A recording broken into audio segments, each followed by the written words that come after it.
right. Hello. Should be live. We got a big stream today. So I'm starting early.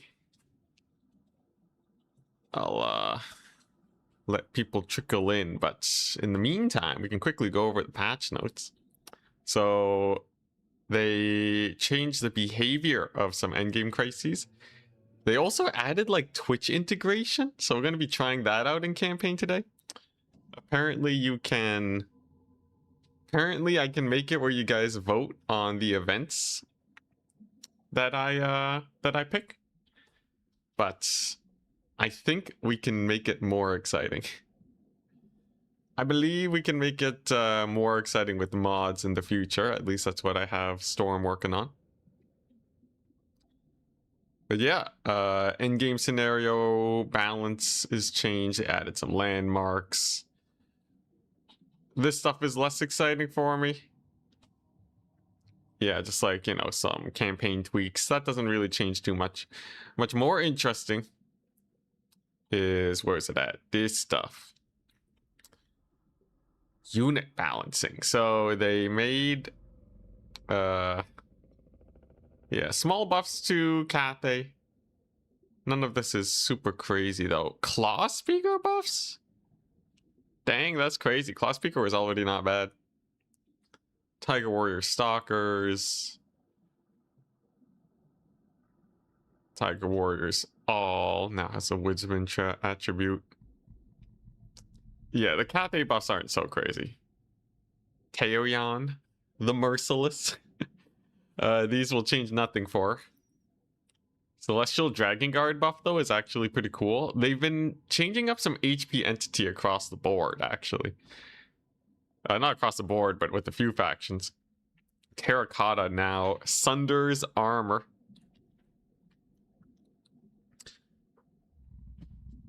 That's actually, it's cool. I don't know if it actually does much. Like a sunder armor effect, I guess if you have a Jade Warrior blob, you can get some stuff done there. But yeah, nothing too crazy, is it? Let's see here. Green Guardian also sunders armor. It's also 50 gold cheaper. Green Guardian build. Rejoice, I guess. Yeah, that's nothing too crazy, right? It's just, yeah. Happy Thursday. Happy Thursday. It's been a while since I did a stream. I'm doing a more irregular schedule nowadays, by the by. That's just because I want to focus on video editing, mostly. But I will still be streaming anytime I have the urge to. There are some tournaments, and actually a nifty new tournament website that was set up. Not by me, by Risotto. Link is in the description.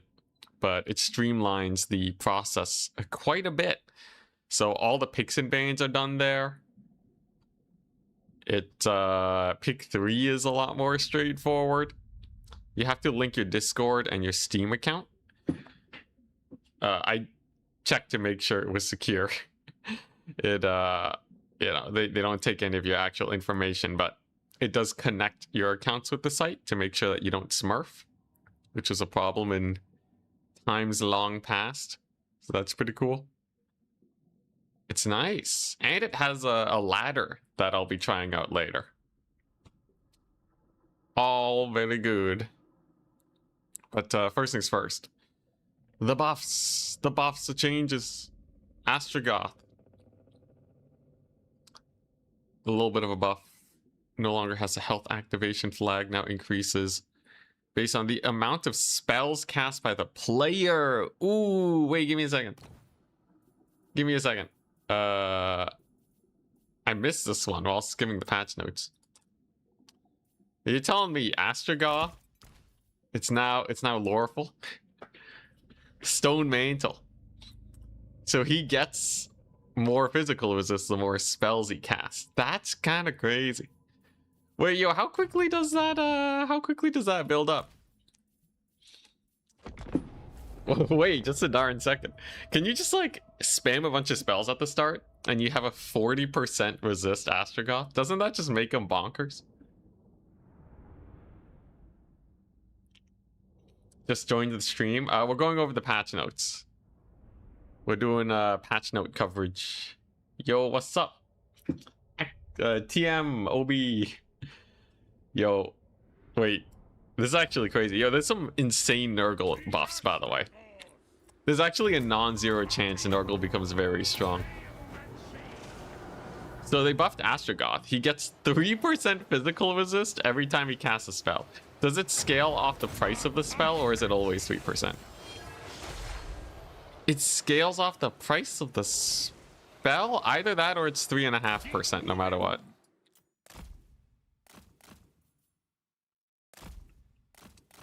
Wait, so... Okay, the thing is, it doesn't scale that quickly. It's still good, don't get me wrong, but like, it'll take him a hot second to get to 40% resist. The thing is, though, 40% resist is insane. And it's not even like he gets that much of a speed debuff. Went from 7% to 12. So that was a 5% increase.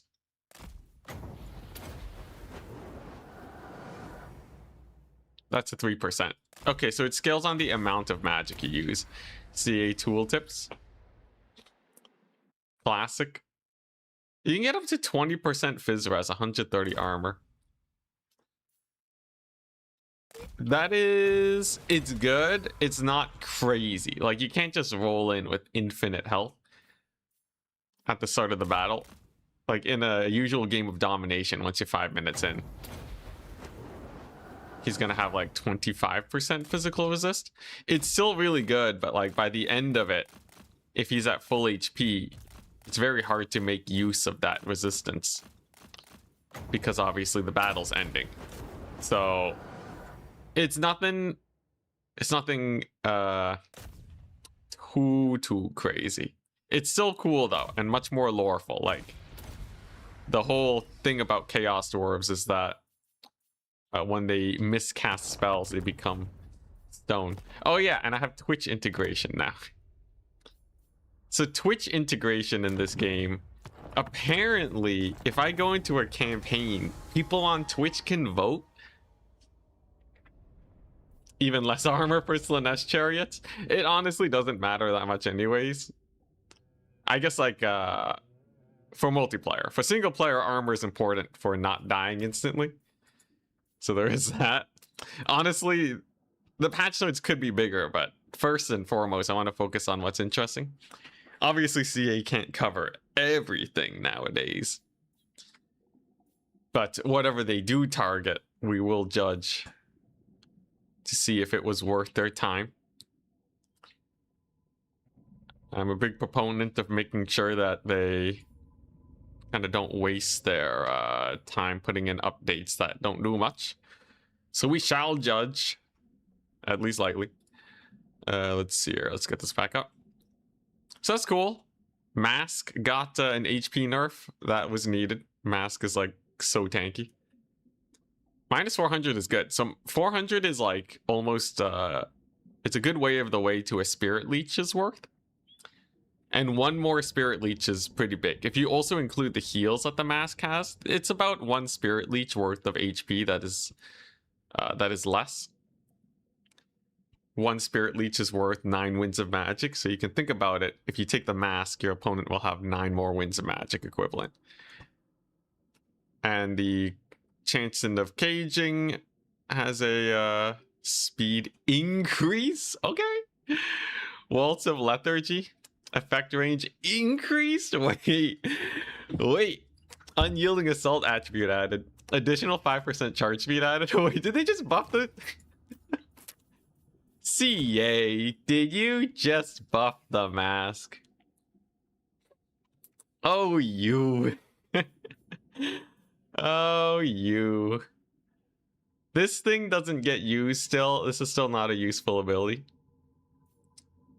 Let's see here. Oh, did they nerf Slongors? That's good. Okay, Slongors needed the nerf. That's good. They did buff Demonets. And Forsaken are the same. And honestly, I was crushing it with Forsaken anyways back in the day. before Slongor, so like who cares? In my head, if Slaanesh has Forsaken not nerfed, it's chill. And Demonettes got buffed, and actually a few of their units got buffed. Thank you, Land Battle, for making it very hard for CA to balance. But yeah, this thing gives a speed increase to 15%. This is already one of the best ones. People don't even use this one very much, so the fact that this is buffed and it also gives a charge speed increase, you can catch units like no tomorrow. Now, having less HP is still very impactful. The mask is now sub 5,000 HP. So, like, builds that try to counter the mask should still be good, but I wouldn't be surprised if people still ban her. The other issue is Dakala is buffed. Additional melee attack. Okay, Slongor's got less HP by a lot. -2 charge bonus, -2 armor piercing. Slongors are way worse. Oh. Whoops, I had Dakala's thing covered up. It's fine. Here, let me move this browser thing to the right. There we go. But yeah, Slongors do less damage. Yeah, that's like 20% less AP. That's pretty significant. I still think they'll be okay, but -600 HP is also quite impactful. Unyielding Assault is kind of crazy, but it's not that crazy. Like, how often is your melee attack getting debuffed? Maybe if buff spells were good, but... or debuff spells, but you use the dances to, like... Yeah, I don't know, like, I guess if your Vigor gets low, but a lot of Slaanesh units don't really suffer that much from Vigor problems. Slaanesh Forsaken ROR named after Indicity. Yeah, if I ever get into this game... technically, I'm in the credits, so... means they won't trade into dwarves as well now. That is true. But, like, Slongors are used to kill... They're used to kill Slayers and unarmored stuff. And, like, if you want something that can kill armor, you might take, like, Demonettes or, like, Seekers or whatever, right? Like, Fiends of Slaanesh and just charge them. Even, like, Forsaken on the rear charge can kind of, like, tussle. So I don't think it really changes that much. It's just you can't YOLO your Slongors into armor as much. But, like, that's not what you would be doing anyways. Like, a good Slaanesh player isn't, like, putting themselves in a position where the Slongors are fighting armor. But -2 charge bonus, -2 AP affects their damage across the board, and -HP affects their tankiness across the board. So they'll get countered even harder by wind spells, which they were before. But in the situations where they were good, they're still gonna be quite good. Although 600 HP is a lot. That's like 7% less effective. That is quite significant on top of this. 7% plus a yeah, like a 5% damage reduction. Anyways, I think it's cool. Dakala, Freeze of Slaanesh. 360 missile block. Missile block chance increased. So if you look at Dakala over here, the Dance of Destruction plus 36 melee attack. Wait. Wait, this used to only give melee defense. Wait, yo, that's insane. Wait. Wait. Is Dakala... Wait. Dakala's actually going to be insane. Let's just take like a Belagar Iron Hammer, right? If you have is Dakala... Because Dakala didn't need a buff. Although I'm sure in Land Battle it's going to help with bunker breaking, and it's not going to be huge. Elixir got 5 uses. Dakala is coming for everyone's booty. Yo, I won every match in the tournament playing as Slaanesh Dakala. Easily. It was disgusting. And the Kala just got up. I can't believe CA is buffing Slaanesh. Oh man, I guarantee you it's because of land battle stuff. I don't think Slaanesh is going to be that much stronger in domination, but they will be much better in land battle, which is overall, I would say, a good thing. But this does worry me a bit. I guess the Slongor nerf will be good. This having 5 uses, though, is insane. You can basically spam it all the time. You can see the Kala has 66 melee attack. But if I use this, you can get base 105 in multiplayer. Plus the bonus versus infantry. The Kala actually cannot miss Belegar. Belegar has 60 melee defense. He's insane. Yo, the stat diff. You see that? 0 melee attack? Oh my gosh. Yeah. So you can Dance of Destruction, use the elixir, and they can't hit you anyways. Who needs melee defense?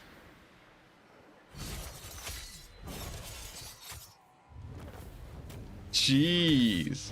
Jeez. What? And then you can always use this thing, which is also great because you have 66 melee attack and bonus versus infantry 30.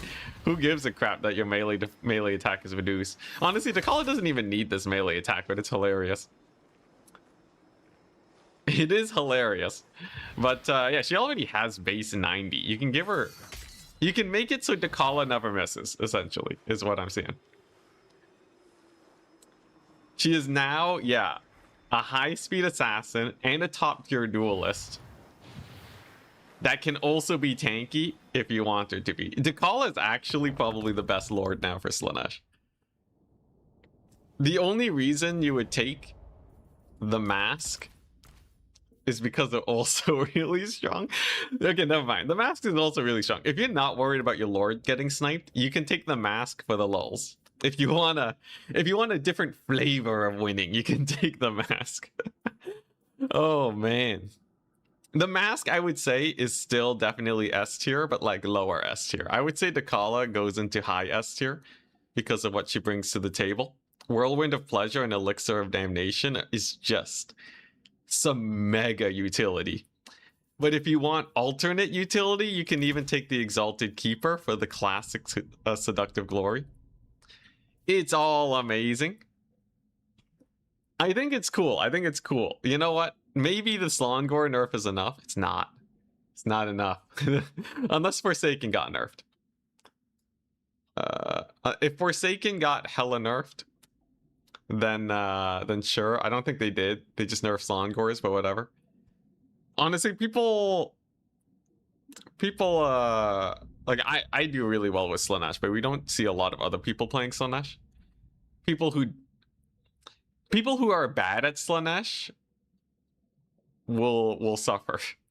I think people who actually are good at ability toggling, and you don't even have to be that good, but like, you know, if you can make use of like their lords and you don't lean on these guys so much, I think it's easily a buff so far. Dakala didn't even get a price change. Yeah, that's crazy.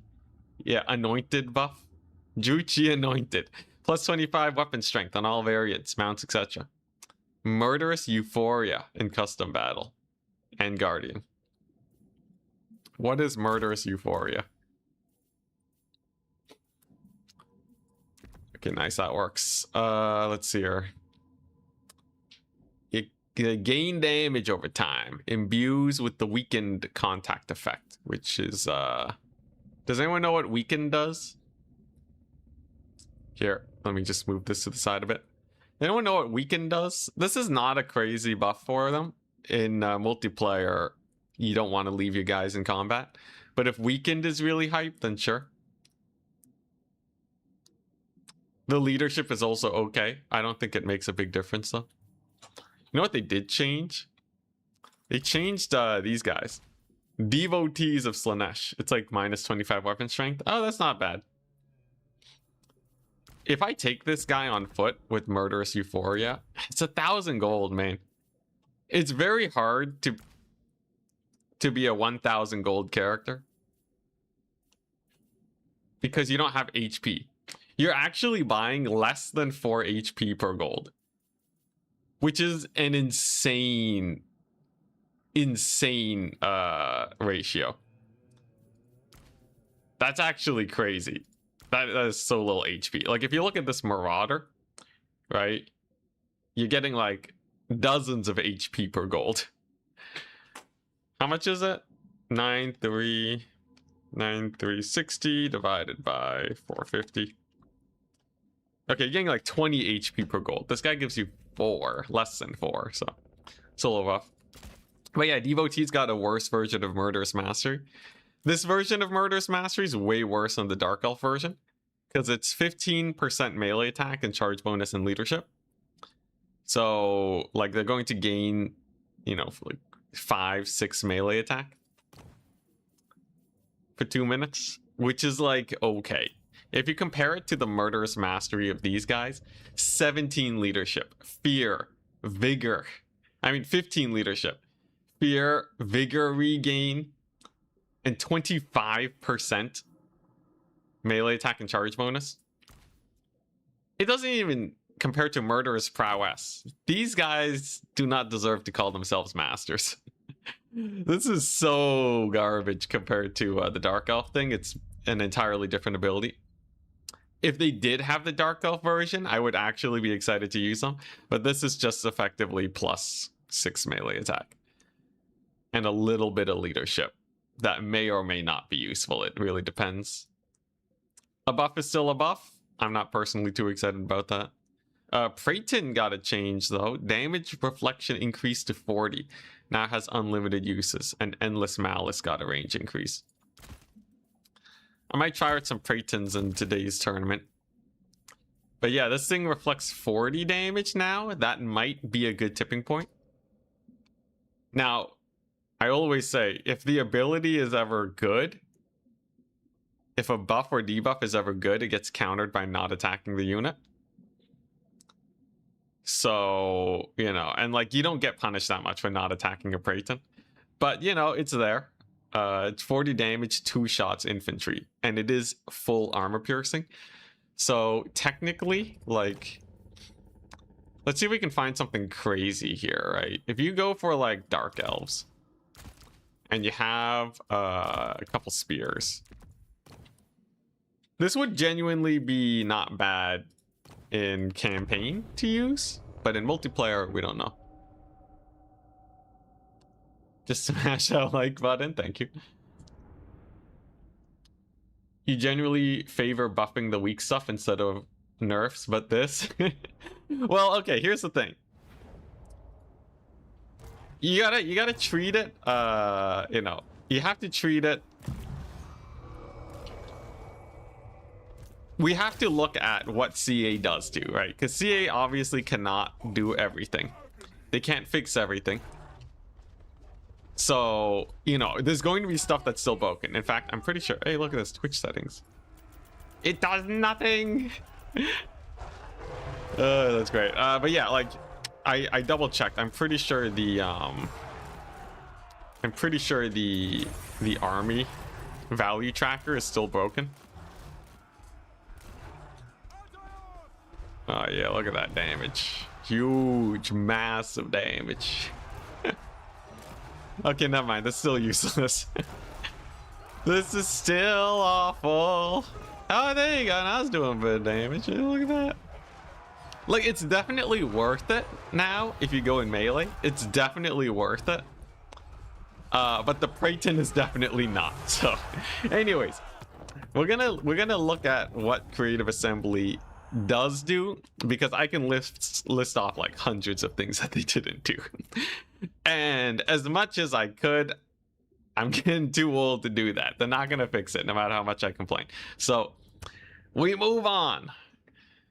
All right, don't mistake this for shilling. No, it is upsetting. I just can't be bothered anymore. They do listen to content creators. They just sometimes don't implement. It's life. Well, moving on. Praeton buff is not exciting. You gotta be careful. A lot of these are Slaanesh nerfs. I think Slaanesh just stays in about the same position they were before, which is still S+ tier, but, you know, weirdly enough, most people are playing Norska. So, like, I don't know. People aren't really spamming Slaanesh because personally, maybe it's just because I'm a Slaanesh main. They're obviously still an S faction, S tier, but maybe they're not as good as I think they are. It might just be me. Because, like, straight up, I see other people play Slaanesh and it looks so bad. They're, like, taking Chaos Warriors. They're, like, letting... I was going to say letting their lord die. Oh, my bad. That's a me thing. They're not letting their lord die. Clearly. Let's see what it says. Second stage weapon strength is now 20%. Okay. Devotees are not going to change. Yeah, Blazing Squirrel. There's a lot of buffs. Norsko also got buffs. Yeah, I think they got some very mild nerfs. Secret Chariots got charge bonus and armor. Secret Chariots, do they have the... They do 80 charge bonus. At some point, you start one-shotting infantry.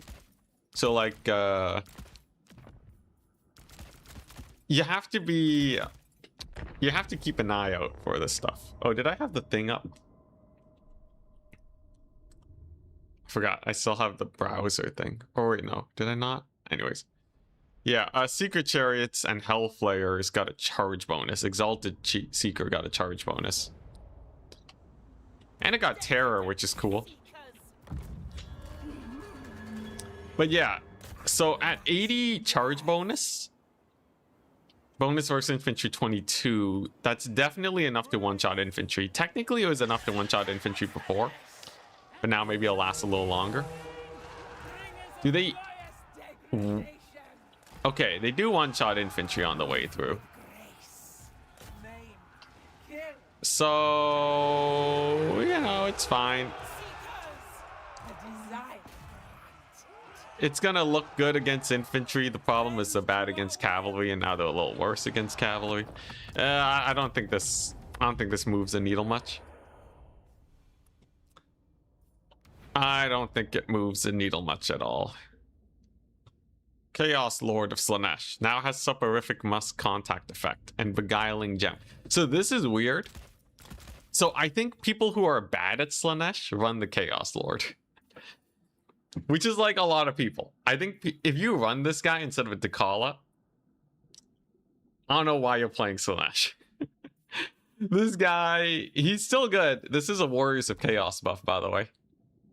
So he has Soporific Musk, which is a very good ability. And one of these things got buffed. What was it? The Black Tongue. Silences. Now, there's some builds that use this guy that are good, but I think if you're playing Slaanesh, most of the time you should be running Dakala or a Keeper. The utility they bring is insane. Where's the thing? Now has Soporific Musk effect. Beguiling Gem. Beguiling Gem, you say? You don't have to call me out specifically. Chaos Lord Slaanesh players haven't played Slaanesh since the Dakala pack. I guess he's cool. Like, he's a cheap Slaanesh Lord relatively, but like, why aren't you bringing Dakala? Dakala's so good. Where's the Beguiling Gem, bro? I don't even see it. It's a non-caster Lord. Oh, okay, I see. This guy, thank you, took me off forever. This is huge. I think this guy we see in some very degenerate blob builds. But basically, you have one of these guys. He has the Pavane. And then this is like your mega hit squad, because not only do you slow units that are nearby, you can rampage them again after the Pavane hits. This was actually a Warriors of Chaos build that used this guy. This is pretty crazy. It's a 55 meter speed reduction of 20%. 20% is huge. So this is the same effect that some spells have, but it's constant. I think it's cool. You don't see this guy a lot, actually, so never mind. Never mind, I dig it. I retract my statement. Demonettes got buffed. This is a straight up Slaanesh buff versus armored factions. So if you think this the Slongor thing changes anything, no, this is great. Demonettes are probably still not super strong because they get hard countered by a lot of stuff. But Slaanesh versus Dwarves just got easier. Slaanesh versus Chaos Dwarves got easier. It's not huge. But, you know, we'll take it. Allure-S minus 50 gold is basically inconsequential. I think Slaanesh is probably a few hundred gold ahead of the curve right now. Like, Empire, if you gave Empire a free Demogryph Knight at the beginning of every battle. So, like, you take your normal Empire build in Domination at 9,000, but they get the Royal Altdorf Gryphites. I don't know. I don't know if it would actually make them S tier. Like, would they really be able to compete with Norska if they got a free Gryphite? It would be good. It would certainly be really good. Maybe if you gave them a free Empire Knight, definitely not though, right? So we're talking between like 1,000 and 2,000 gold is how far Empire is. I would say, roughly. So I think yeah, compared to like the highest tier factions, like Empire's not going to crush the same way as Norska if they have one more Empire Knight. So, and Allure-S getting a gold decrease is just not going to move the needle. But they actually buffed her. Never mind. Oh, no. Well, yeah, no. They are buffing her. Yeah, that's why it's cost reduction. Demonic Steed is buffed. They actually buffed her stats. Locus of Swiftness now has a 47 duration. I thought that was freaking cooldown. Whoa. Wait, just give me a second. Let's see Allure-S. And can take Locus of Beguile. Whoa. Wait, yo, this is actually insane. This is actually insane. Are you kidding me? Wait, yo, the Wombo combo? You can take a Chaos Lord and get minus 20 speed. You get plus 25 speed, which now lasts 40 seconds. I believe that's a buff. I don't think it lasted this long. Oh my gosh. Empire power creep is surely coming with the end times. Yeah, just like how High Elves are totally S tier after their update. A lot of people thought they would be with the Oceanid thing, but they weren't that crazy. Locus of Beguilement is insane. So this is a Helm of Discord, minus melee defense, minus leadership. It's basically the I will win in the local area, which gives Slaanesh some of the filthiest blob builds known to man. You can go Locus of Beguilement and then take the Exalted Hero of Slaanesh and give them minus 26 melee defense, minus 45% speed, minus 5 melee attack, minus 10 melee attack, my bad. Oh my, okay, yeah, so it's my bad. It's minus 50 melee defense, minus 10 melee attack, minus 8 leadership in 55 meters, and minus 45 speed, so you can't even run away. This is gonna be disgusting. If you thought the mask blobs against Bretonnia were good, this is absolute devastation. I think Bretonnia is gonna weep. I think a lot of factions are gonna weep. This is actually a very strong blob, especially with the speed buffs. They also buffed up the, if you want a mega death blob, the Keeper of Secrets is also buffed. I believe they increased the uses of Enfeebling Foe. Did they remember to add a cooldown to it? Okay, there is a cooldown. Now, as you can see here, the Riders of the Mighty Serpent are plus 150 gold. This makes sense. They're a very strong unit. But this nerfs Chaos more than it nerfs Slaanesh, because Slaanesh got gold reductions on these units. So this is minus 50 gold. I believe this is minus 100 gold, which means that if you take the Riders of the Mighty Serpent, you're net neutral.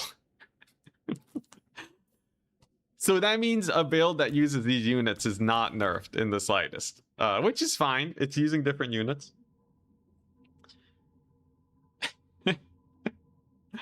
Yeah, this is crazy. Oh my gosh, the Elspeth laser beam dragon was quite the meta, wasn't it? Oloras on a chariot with the rear charge has like 200 charge bonus. Can we start killing Stegodons with chariots again? I miss that meta. I don't. Let's see here. I'm glad Slaanesh can finally be competitive. I know. Look, at least if Slaanesh is competitive, at least he'll be bringing different builds to kill people with. Isn't that glorious? In the tournament today, I'm definitely going to play some Slaanesh. This is too good to pass up. Yeah, the Marquis of Masochism has 1 extra enfeebling foe and minus 100 gold. So before this Keeper of Secrets ROR was used versus basically just Bretonnia in that Death Blob build, and people would, at least I would, crush Bretonnia mains. If I can give Pope Patty a hard time, and I forget if I beat Zarix with it. It did use the mask, which is a little different, but I think with the Kala, it's still just as good. The Kala is kind of insane nowadays anyways. I think it's just as good. The Slaanesh versus Bretonnia matchup is now extremely Slaanesh favored if you go filthy. The Cultist of Slaanesh, Pendant of... I haven't used this character in ages, since launch actually. Torment Blade, duration now 18 seconds. What does the Cultist do again? Pendant of Slaanesh. Cooldown now 60. So this is pretty bad. No one needs to run a Cultist. So this is a 25-second buff. Like, why would you run a Cultist when you can... Okay, think about it this way. Locus of Beguilement, you don't need to be in melee. It lasts 22 seconds. Which is basically just as long. And it also reduces their melee defense. It also affects enemy units instead of just affecting the Cultist. So this is just not an item. This is kind of a... This is what we like to call noob bait. Where if you're a new player to the game, you take all the abilities and then you just weep. You're just gonna be 150 gold behind. But this is good, right? This nerfs people from wanting to play Slaanesh, because that way they'll lock it in and be like, wow, this sucks. And then they'll switch factions. Torment Blade. 18-second duration. 50-meter range. This is still worse than a lot of the other stuff. It's not bad. You don't need to live as Slaanesh, though. This is another noob trap.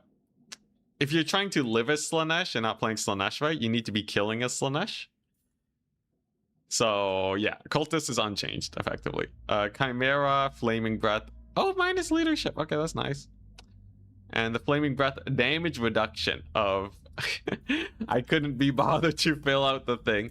All right, I guess we'll just do it ourselves. We're doing it live, people. Let's see here. Chimera leadership reduction is good. So now they're looking at only 60. I thought weren't they at 70 leadership before? 60 leadership's a good spot for them, though. They being near unbreakable is not great, and I think immune to flanking makes you not suffer leadership effects there. Flaming Breath is still very high damage. Still a good chunk of it is armor piercing. I imagine the Chimera is still going to be great. In the modded tournaments where we make them a whopping 200 gold more expensive, they're still really good. But a nerf is still good. Perfect Predator range now 55 meters. That's fine. Good night, Mr. Anticity. Peace, peace. Why is this an Ultimate Crisis Suffering update? Did I miss something? Yeah, they changed the Ultimate Crisis, or they changed the Crisis faction AI. They made it where the AI is more aggressive past a certain time. So in late game campaigns, the AI might actually, instead of blobbing up around single settlements like they did before, they may be a lot more expansionist, which I think could be really interesting. And that's why we're going to be trying out a bit of campaign today.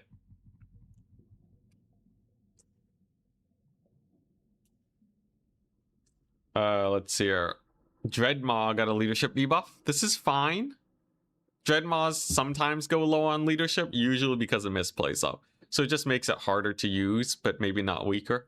The burrow cooldown is 25 seconds. I think that's fine. Increased projectile explosion radius. Yo, you know what this reminds me of? This reminds me of StarCraft 2. Ghost supply increased to 3. Damage doubled. Snipe can't be interrupted anymore. Now counts as a light unit.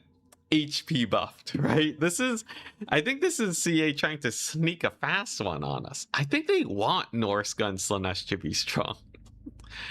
For those of you that don't know, I made the Dreadmaw 20% less effective in multiplayer because of a price increase. Now that matters less when there's unit limits, but 200 gold is still a lot, and the Dreadmaw is still very good with the 200 gold increase. So the question is, does this do more than a 200 gold? I would say just the projectile radius and the burrow could do it. I mean, not this, just the burrow and the leadership. But the explosion radius, explosion damage is 25, AP is 35. That seems like a lot. And it's a bigger radius, so like it still probably does a lot, but maybe it doesn't kill cavalry as well.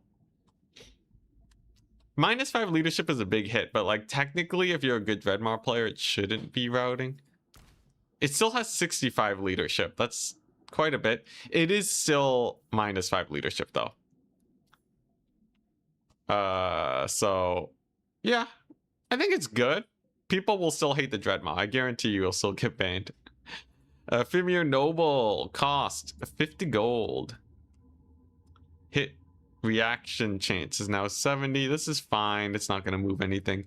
Bjorg got his bonus versus large, which is cool. Freyton Horns. Bjorg got Freyton Horns.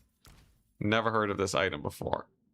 Ally 8 leadership, enemy 8 leadership. It's a 24-second spell, essentially. It's half of a leadership debuff spell. So most leadership debuff spells are -16. This is not bad. This is the equivalent of being charged in the flank. At 55-meter range, it's pretty good. But Bjorg is... I don't think he's... I think he's fine. I don't know if most factions need a Bjorg, but like, I guess the anti-large can be good versus Tomb Kings. This Colossal Strike, it's fine. Like, I think Bjorg is fine. They've always been fine. The problem is there's just much better units. Riders of the Mighty Serpent cost +100. Oh yeah, they were 750, were they? They were 750. I remember them as 700 for some reason. Kurgan's got buffed though. So Kurgan's just got... So for those of you that don't know, oh my gosh, that's like... It's like a, what, 7% increase? 6% increase in HP? That's huge. I already make use of Kurgan's a lot. And if you didn't know, a Kurgan Horseman duels a Centaur at 800 gold. So now... they probably beat a Centaur at 800 gold and have an extra 400 HP left over. That's insane. Yeah, Bjork's a better skin wolf, but like no one's using skin wolves, so it's a bad metric. It's like saying something's a better giant. Do you know how little that narrows it down? Wait, they got weapon strength. Kurgan Horseman dual weapons got 5 weapon strength. Okay, so this is now one of the best cavalry units in the game. I personally rated Kurgan Horsemen really highly before. They were outclassed by Ice Wolves, yes. But, are you kidding me? 5 weapon strength? That is insane. Who cares about Bjorg? Stop talking about Bjorg. Are you kidding me? CA they just buffed an already good unit. In domination. I'm sure the reason this is happening is because of land battle. And CA will always be running into these issues. Why are they doing this? It's lane battle. So lane battle, it could be campaign too, but because like low HP cavalry, CA tend to overtune. They also tend to be bad in land battle, so it could be both. But like we saw the same thing with Seekers of Slaanesh back in the day. This was the best cavalry in the game for a long time. And it's because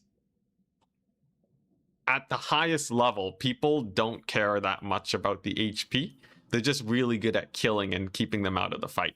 But any new player that sends Seeker Cavalry into melee against infantry is going to do badly. Or in lane battle at the high level, they can force the cavalry to have to stay in a fight because of formations. And that'll also screw them up. But I would say the Kurgan Horseman change is bad because it only targets one group, or two if you include campaign, where I feel like there were probably a lot of units that overlap that make Norsca strong in both game modes. Like if we see Ice Wolves get nerfed, sure, but I don't think Ice Wolves got nerfed. If it was like Norsca and Ice Wolves plus 50 gold, I'd be like, oh, okay, you know what? That's not too bad. Because now Norsca is just kind of like the generally weaker, and then land battle is they can use the horsemen, but so be it. Hunter of Champions now reduces armor by 60. This is cool. Actually, that could be quite impactful. If you look at Wulfric. Wulfric doesn't have AP. So he now gets AP by using Hunter of Champions. You know what? That's nifty. Wulfric is falling out of favor a little bit compared to Sail. So, you know, it's kind of cool they get some love. I will say there's a lot of cool stuff to look forward to in this patch. Is it perfect? No, but I'm okay with cool stuff. Worst case, rule sets, balance mods, or just taking it. Just taking it for what it is. And just playing the game anyways. We'll kind of get around it. Like, Slaanesh has been OP for a year, but the game is still playable. So it's fine. It's not fine. Well, it is fine. It's just not perfect. Wulfric is cheaper on the Mammoth too. Sword of Torgald has Inevitable End. Oh, that's cool. It's a healing reduction. So Wulfric can reduce healing by 100%. Ah, that's nifty. It lasts 44 seconds. So the thing is, are you really gonna take Wulfric against undead? I guess you could against vampire counts. Go like real old school and put him on a mammoth. This would be really annoying because any lord that comes in gets slowed and killed by horsemen. But it's still very off meta. I don't think Mammoth, Wulfric, or anything is going to be super great. Anything less will just get sniped. Throg got minus 50 gold. I think this is cool to see a Throg more often, but again, Throg already sometimes sees play, so this is just a straight Norsca buff in matchups that are already strong. He can take Colossal Strike. That's not super crazy. Although, how long does it last? It lasts 32 seconds. It's not bad. He already has bonus versus large. It's fine. Oh, and his Copious Vomit got buffed. This is cool, because you don't see it very often. It adds a speed and leadership reduction. Could be cool for catching skirmishers. Yes, super Norsca buffs, yeah. The Nurgle buffs, though, are warranted. I'm surprised that they're buffing so much for Norsca and Slaanesh. Because the fact that Norsca and Slaanesh are here means that they know that these are factions that should be looked at. Because they didn't touch Empire or anything. It's not like they made it where the Luminarch doesn't do a little doggy spin every time it needs to shoot. Although that's mostly fixed now, it's still a little janky, the Luminarch. Right? They specifically went to Slaanesh and Norsca because they felt like they needed looking at. So, but then they were like, you know, they looked at the faction and they're like, man, this would be so cool to change. I feel like maybe they should just stop touching Norsca and Slaanesh. I think the more CA try to edit Norsca and Slaanesh, the worse it gets. They should just like do the same thing for Bretonnia, you know? Maybe that's what we should do. We should ask CA to nerf Bretonnia. Ask CA to nerf Empire. But hey, I guess this is they did buff what, Tzeentch, and they did buff Tzeentch and Nurgle though. So technically they're 50-50 on hits and misses, which kind of fits my theory of every time CA tries to change something, they're really just rolling the dice on it. So there's a, you know, there's a 50% chance it gets buffed, there's a 50% chance it gets nerfed. With no ill intent at all, it just kind of moves, it just kind of changes things.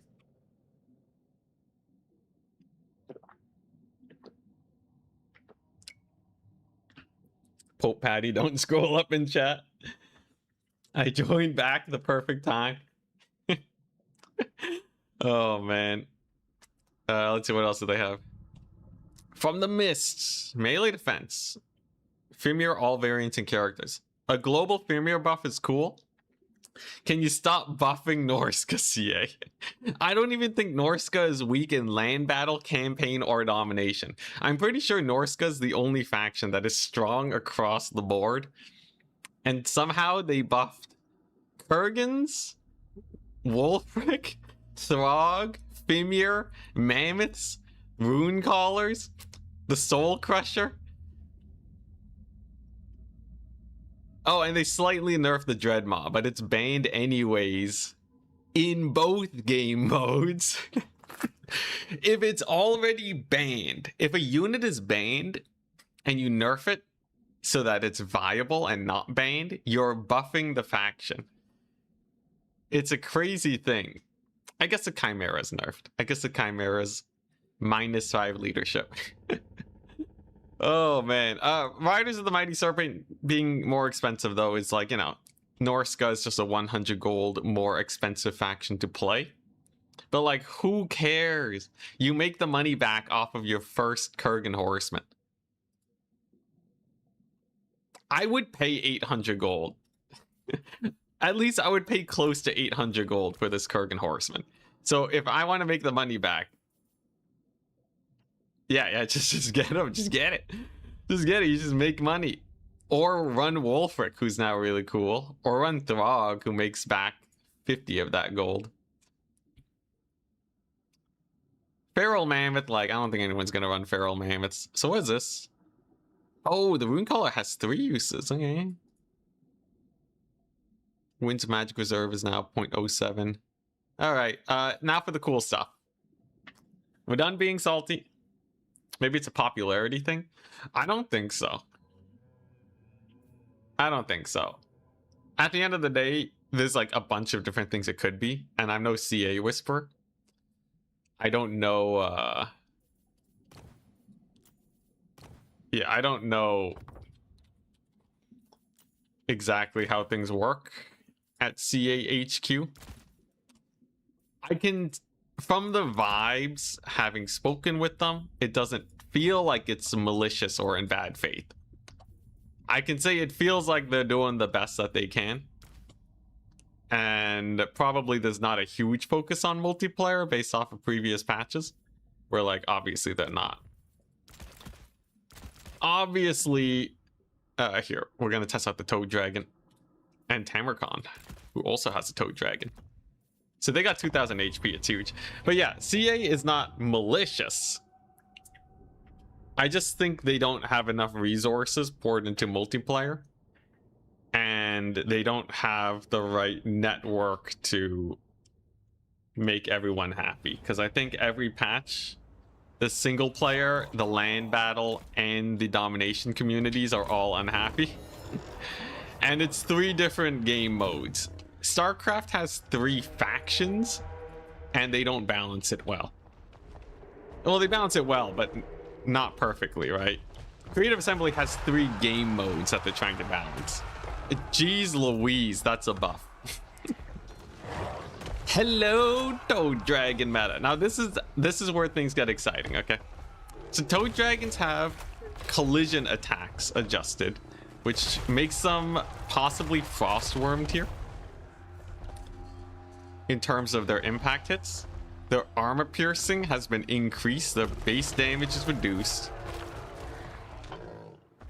And they have unspeakable foulness. So if you look over here, unspeakable foulness. I don't even know what that is. No, is that a Tamarcon thing? This thing triggers sooner, by the way. No, when hit points are 0, never mind. Where is it? Okay, I don't even know what I'm looking at anymore. What am I looking at? They can throw up in melee now? Oh yeah, and they can throw up in... Oh, that's what it is. Wait, how does that work? What if I like... Wait, unspeakable foulness no longer has a melee condition. Okay, wait, I gotta try this again. Wait, Toad Dragons being able to throw up in melee is actually huge.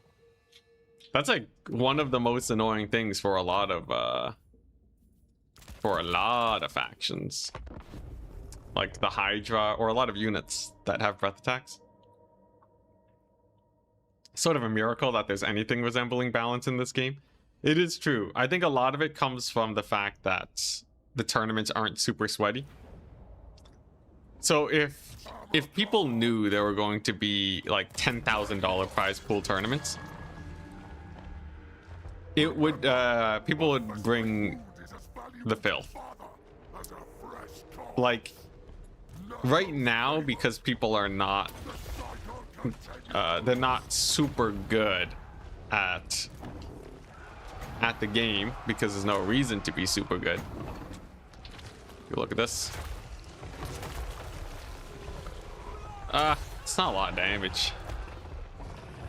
Weird. Anyways, yeah, the breath attack's not that hype, but the charge is hype.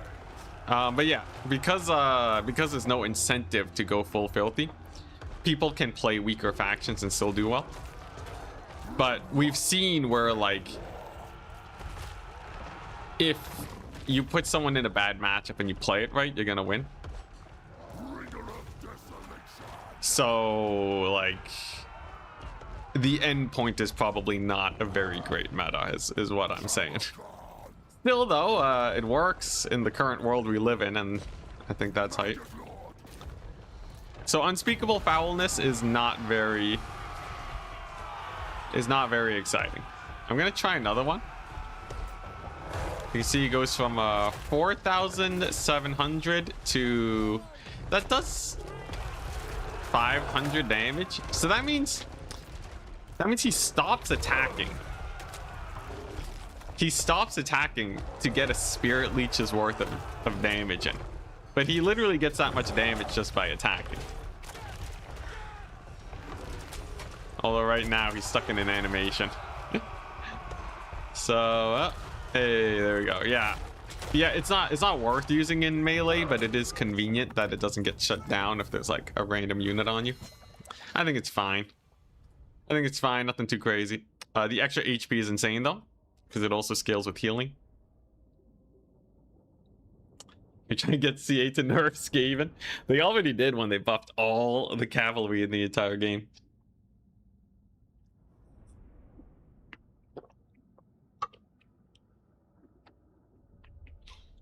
You think the puke works better from range? Yeah, but like that means that this buff doesn't really do much for it. I think it also does better in range, but I've never been particularly impressed with it. It gets dodged pretty easily. Oh, yo, rot flies though. Okay, this is the one thing. It's the one thing that makes you feel heard. Rot flies are now 800. Now this is regarded as one of the worst units in one of the worst factions. So a buff of 100 gold might not even be enough, but I'm happy that we see it. All right, CA can take the dubs where they can.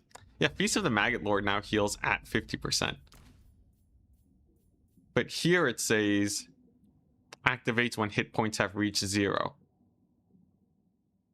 Wait, can I just try that real quick? So apparently it triggers at 50% now, which is insane, by the way, because Tamurkhan can just walk up to a lord and then get him killed. Maybe they just forgot to change the tooltip, I'm not sure.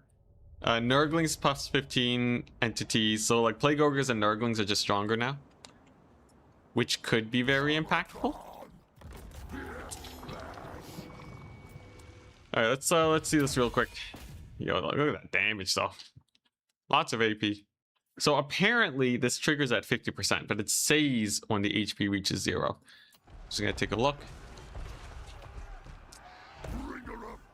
Feast of the Maggot Lord. Am I misreading something? Feasts of the Maggot Lord now heals at 50%. Maybe I'm misinterpreting? Can't wait for Wood Elves and Counts buffs. Okay, yeah, so there it goes. Yeah, I don't know. Maybe it's a campaign thing. 15 is a lot. Yeah, but Nurglings don't have that many entities. So it's not as crazy. But let's check.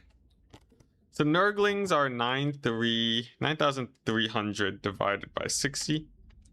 Yeah, they went from 140 HP to 115. 155.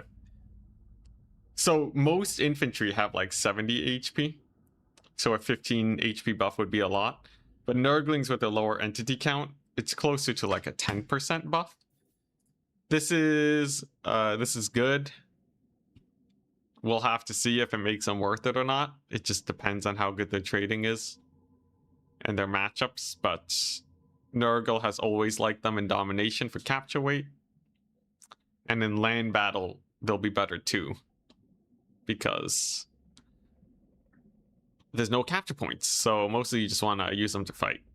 Rot Knights now have an ellipse. I don't know what that does exactly. Like, I know what it is, right? Like the hitboxes, but I don't know how it changes them. Maybe they're amazing now. Maybe they suck. If it's like Seekers, entity shape can matter a lot. So Rot Knights could be a lot better. We'll just have to see. More HP per model than Black Orcs. Well, yeah, it's like 7 Nurglings in the trench coat. Hitting Kugath buff, I guess, yeah. Let's see here. Plague Ridden. 150 gold on all variants. Plague Flail can now be purchased in custom battle. Locus of Virulence duration. And adds weapon strength. So this guy was pretty bad. I don't think he is much better because of this. Except he does have the Plague Flail, which is a more Dissension effect.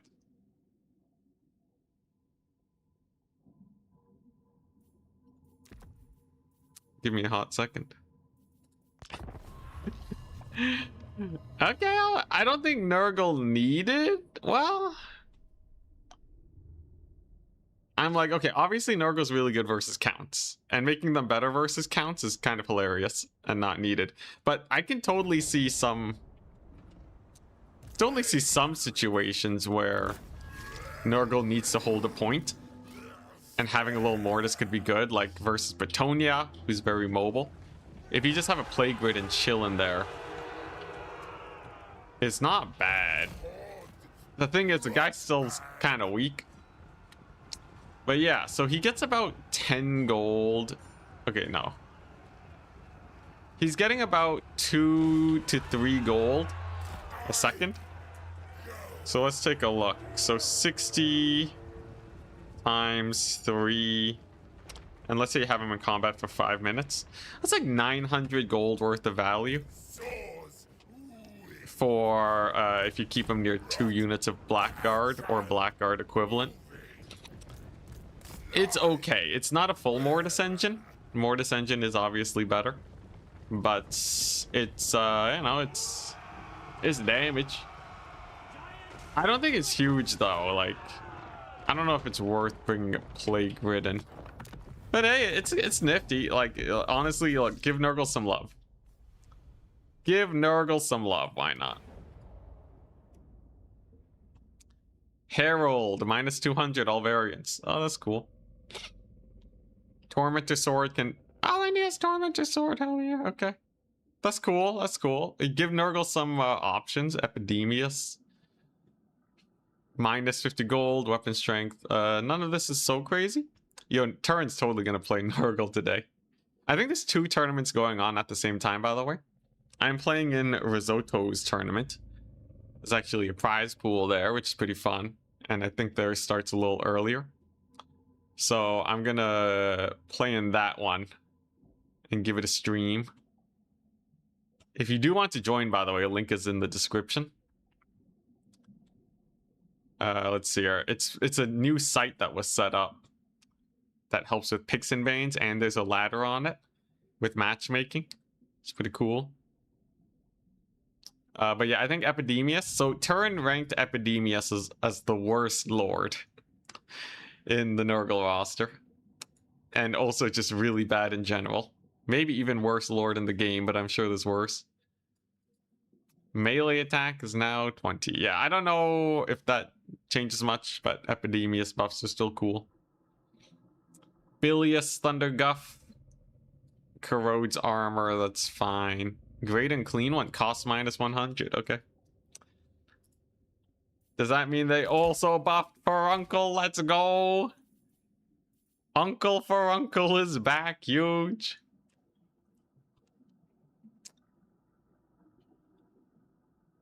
You test Shadow Walkers already? Oh yeah, Shadow Walkers are bugged. Or I don't know what CA was doing, but look at this. Whoa. Whoa. We got Shield Breaker, we got Flammable, we got Burnt and Poisoned. This is obviously not intended. It's not in the patch notes. I don't know if CA... I don't know what they would do. Were they like testing something? I don't know. This is weird. I don't know like how this even makes it into the game. Like, why would they do this? Was someone just like memeing? I don't know. But yeah, they have poison, burnt, flammable. They don't even do fire damage. So like this doesn't even match up. Like I don't know what. Or if is there like a campaign effect that gives them fire damage that... Yeah, probably testing contact effect stacking, maybe? Right now, contact effects only stack to 2, right? They only stack to 2. So this wouldn't even make sense normally. I don't know. But yeah, it's weird. They give them all the contact effects in existence. There's more. Maybe they're just not showing them. Anyways, Cultists of Nurgle can now purchase Brass Cleaver. Warrior's Bane strength debuff now 12%. You know, Nurgle should be able to win blob fights. That just makes sense for Nurgle. It's just it doesn't help them that much in multiplayer, but it's cool to see. They have Warrior Bane buffed, and now they can take the Brass Cleaver, which is a +8 melee attack boost. Only 35 meter range, but it's +8 melee attack. This is fine. If you're running a cultist, it's good. Like +8 melee attack is a lot. It's just... yeah, I don't know how much it adds to the faction. We'll see. Okay, and then Tzeentch changes. So the Changeling is weird. One of the most unique lords in the game, and also one of the most squandered. So this ability, which is useless, I guess it gives them speed, damage, resistance, stock. Is that new? Deceiving Shadows. Okay, yeah, it gives 25% speed. Oh, okay. It is constant. So it's cheaper. So it's only 100 gold now, and then you can teleport a Skarbrand into the back lines. This is cool, but it's nothing crazy. Maybe it's cool if like you get him into position, and then boom, Satang out of nowhere. He just starts blasting artillery. That could be funny. Realistically, if you want to actually play the Changeling, you go Dakala, because Dakala was buffed. Remember, any buff is a Tzeentch buff, okay? Now, you don't get Dakala's item, and you still have to pay for the item, which is a little unfortunate, but hey, Dakala out of nowhere is hilarious. And there's also Deceiving Shadows, which gives spell mastery. Now, I need to quickly check here. If you take Deceiving Shadows and get spell mastery, it's spell mastery 25%. That is actually pretty cool. It's a 20-second duration, 2-minute cooldown though. Can use it out of melee. I like how it gives them snipe. But yeah, I'm pretty sure the spell mastery doesn't carry over. If it does, Changeling's one of the best lords in the game. Is Mask Changeling nerfed? Yeah, I guess Mask Changeling is nerfed, but Mask is starting to get outclassed by Dakala anyways. So I don't think we actually have much of a difference, really. Okay, so if I okay, wait. Let's just see if this is like bugged or something. So right now, Changeling has... He should have spell mastery from that. And if I change to Dakala... Okay, yeah, there's nothing. There ain't nothing. And then we got the Decoy, who has 0 weapon strength. But yeah, the Changeling, you play him for the transformation. So this doesn't really change too much. Also, we will be testing out the Twitch integration soon. I think that's actually very exciting. This is a cool update, by the way. I will say this update is about as cool as... It's nothing crazy, and we missed a multiplayer update. We actually have not had a multiplayer update in ages. So it's smaller than I would hope for, but looking at it outside of the context of history, this is a genuinely interesting update that makes me want to play. Shrieking Skyrays got a slight increase in gold because they're actually really good. I think this is warranted. And Screamers generally getting buffed is just nice. I think that's fine. It's cool. Flamers getting cost reduction is nice. Cockatrice has 2 uses now of its net, which is actually quite impactful. This is the main ability and the reason why you run the unit. So the fact that they can do it twice now is, 1 for each eyeball, I guess. That's pretty cool. I think that could actually allow for some shenanigans, though it's still not an amazing unit. Iridescent Horror, Locus of Change is slightly buffed. Fractured Clasp and this Great Standard of Sundering. Fractured Clasp. Okay, melee attack reduction AoE. This is fine. It costs 150. It's nothing crazy though. Tzeentch doesn't need a melee attack reduction, but it's there. This thing reduces the power recharge and increase miscast chance by 50%. I think miscast chance increase only works for spells that would normally miscast. So if you don't overcast, it doesn't do much, making this pretty useless at 150 gold. But hey, cool stuff is cool stuff. Village can now hide in the forest, just like his trailer. Holy crap. CA did it. Valkia has no mass like her trailer. Village can come out of the trees like his trailer. Amazing. Barrier heals at 1% per second. 35 meter AoE. Maximum intensity requirement reduced. Okay, the Village is not a super meta lord. Kairos is still amazing. But you know what? They're touching up on less used lords. I think it's cool. Blazing Squealers. Accuracy, okay.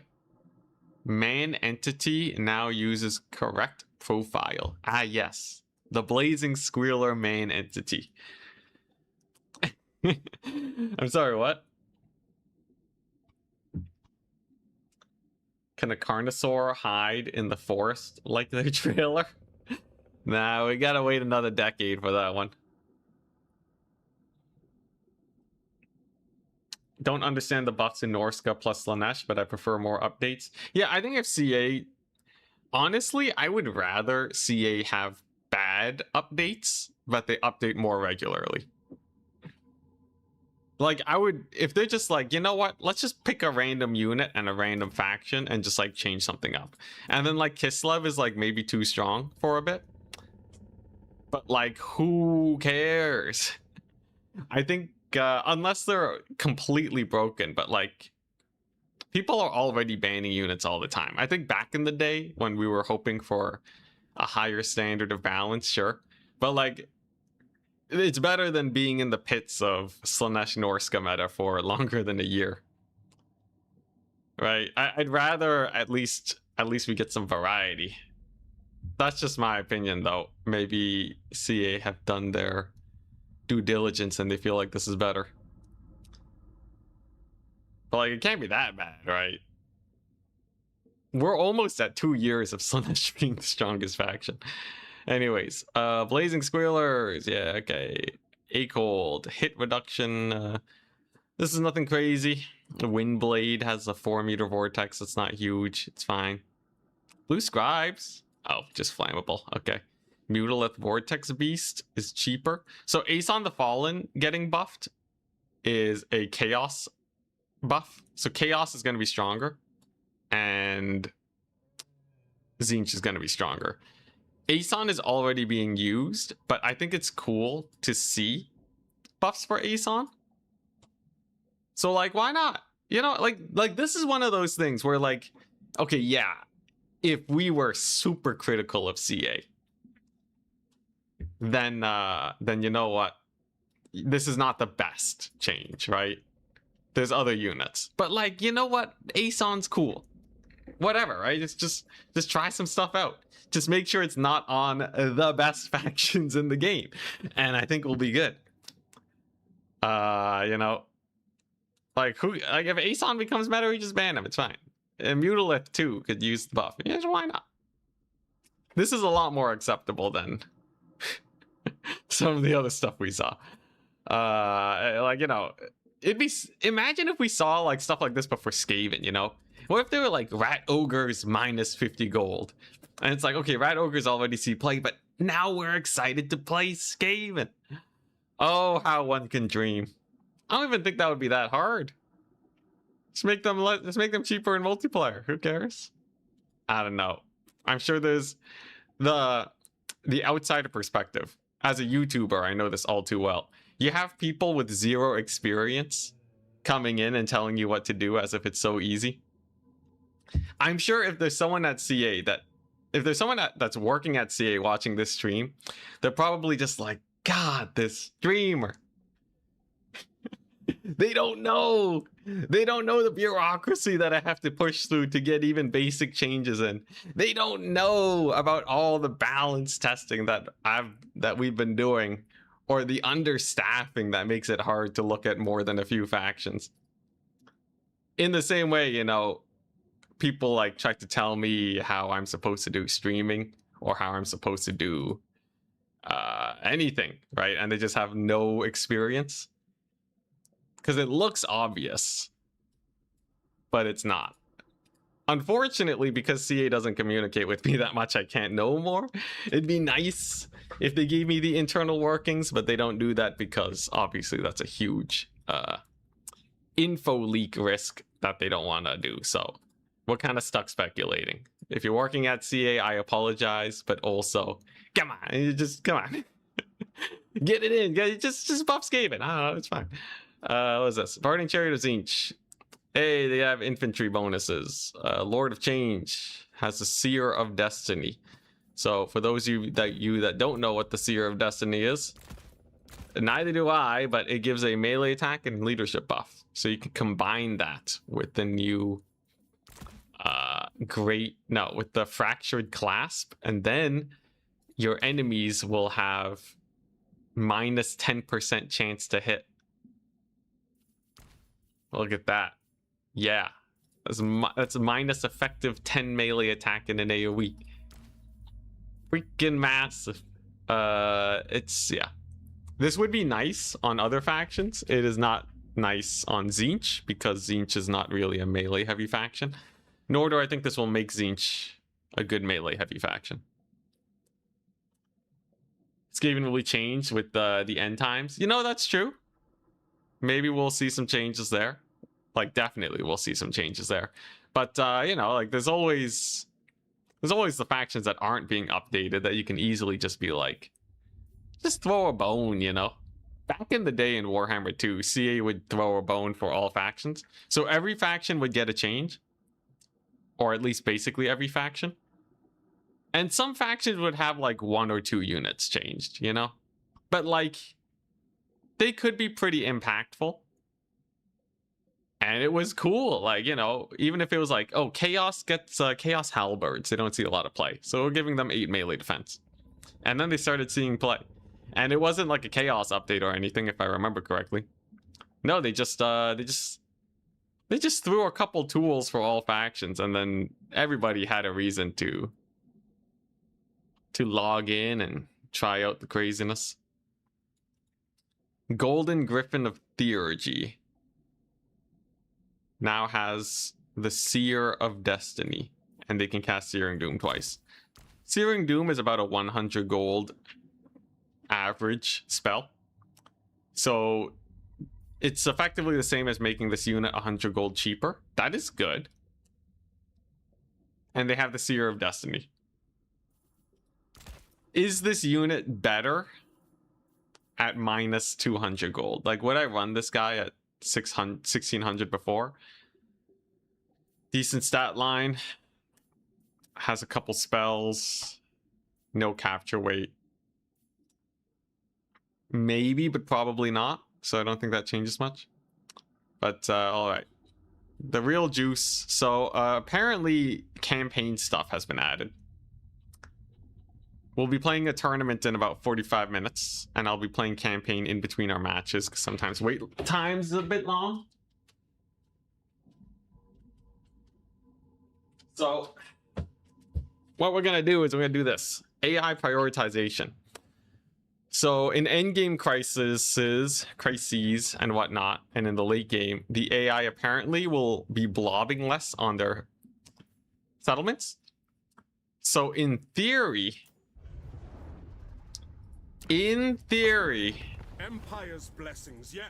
I think it'll make it more difficult. So I'm just gonna try this. I'm just gonna try Ultimate Crisis mode and have all the endgame scenarios unlocked. And then I'm gonna play as Tomb Kings to make it ultra difficult.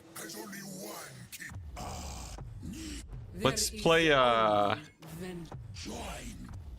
let's play an Ark in the Black campaign, why not? But yeah, so this is the hardest. This will be the hardest vanilla settings. What is the general opinion of the patch here? Oh yeah, I can go over that while we load in. General opinion, I think it is a fine patch. It would be a fine patch if we got this like every 4 months. If we had a patch like this every 4 months, I would be like, dang, you know, that was nice. That was like good, that was solid.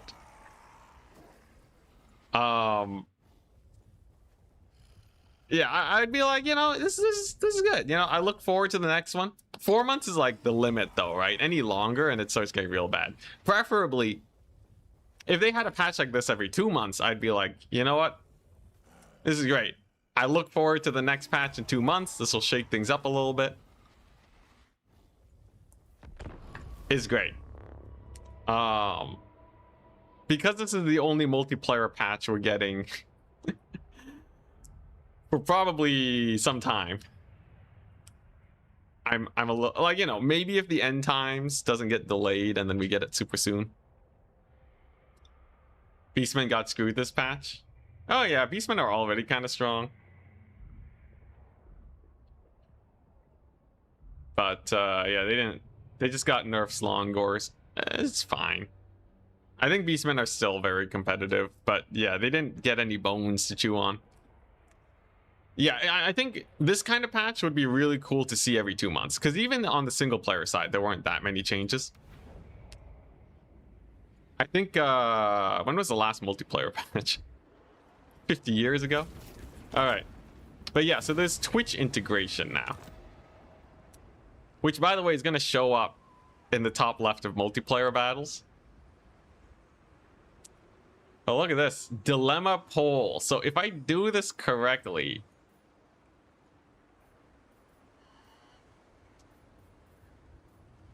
Interesting. So I can do a poll for dilemmas. And apparently I can do unit name raffles. Okay, wait. So what if I like... How do I do this? Unit name raffles. Twitch integration. Dilemma poll. Unit name raffle. Can be triggered only for the currently selected army. Choose the units that will be renamed and arrange them according to the desired raffle rewards. Whoa, there's a whole button here. Unit name raffle. Select units. Selected units arranged by winner order. Wait, so if I just like do this, how's that work? Is it... Do you guys see anything on Twitch? This is like cool and all. This is like a nice little thing. What I really want to do is a thing where I want to, like, you guys can spawn armies in the future, okay? I want to get some mods going where you guys can do some crazy wild stuff. Nothing happening? We got ripped off, people. What do you mean nothing happening? You can upgrade your units while it is not your turn. That's not even the right UI. Yeah, this is cool though. Whoa, this gets dragged. Whoa, what is that? Ongoing unit name raffle. You saw the pop-up? Oh, wait, there it is. There's an icon on the right side of the screen. Interesting. Unfortunately, I can't... Okay, you know, maybe it's a little half-baked, but this is cool. In terms of modding and such, this is actually pretty solid. Interesting. Okay. Rename units.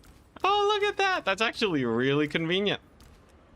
I'd love to do this where like Twitch Prime or like any Twitch subscribers can do that. By the way, there's still no option to save camera settings. There's a lot of stuff that I wish CA would do for quality of life and polishing, but at this point I don't know if they'll ever actually do it, because now I'm pretty sure they've heard my woes, but they yeah, but they're not doing it. So I think that's them telling me that either they don't care or it's so low priority that I should give up. Not entirely sure. Don't want to be super doomer, but it just seems like they ain't doing it. Is this a mod? It's not a mod. This is base game. Now we are trying the hardest base game settings, so it should be endgame crisis in about 10 turns. So let's see.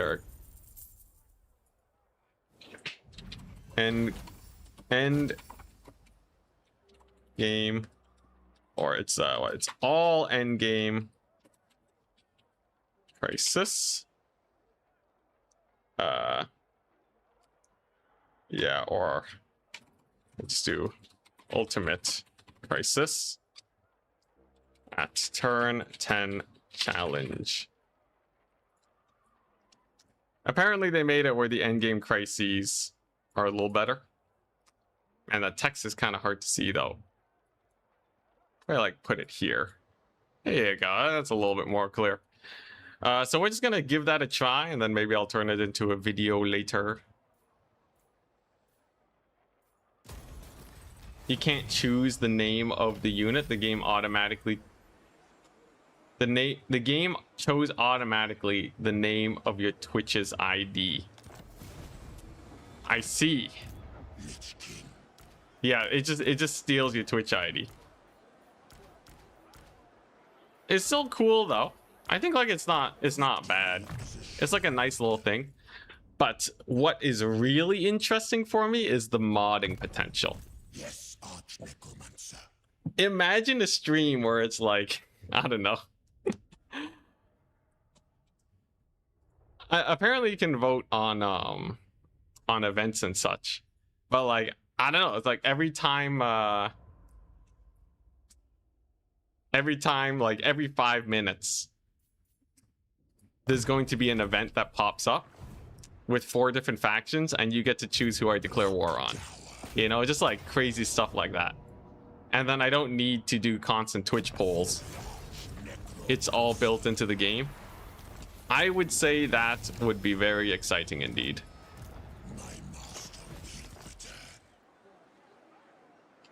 Twitch chat choosing hero and skill upgrades. Yeah, the memery is insane. So while I think also if this shows up in 40k, that would be amazing. But yeah, I think the potential is really high. As it is right now, it's fine. It's fine. It's nothing too crazy. But ooh, ammunition. Do I need ammunition though? I know this is obviously really good. I guess missile strength is insane. Yeah, it's kind of nifty. Wait, so if I do like this and then I like start the raffle.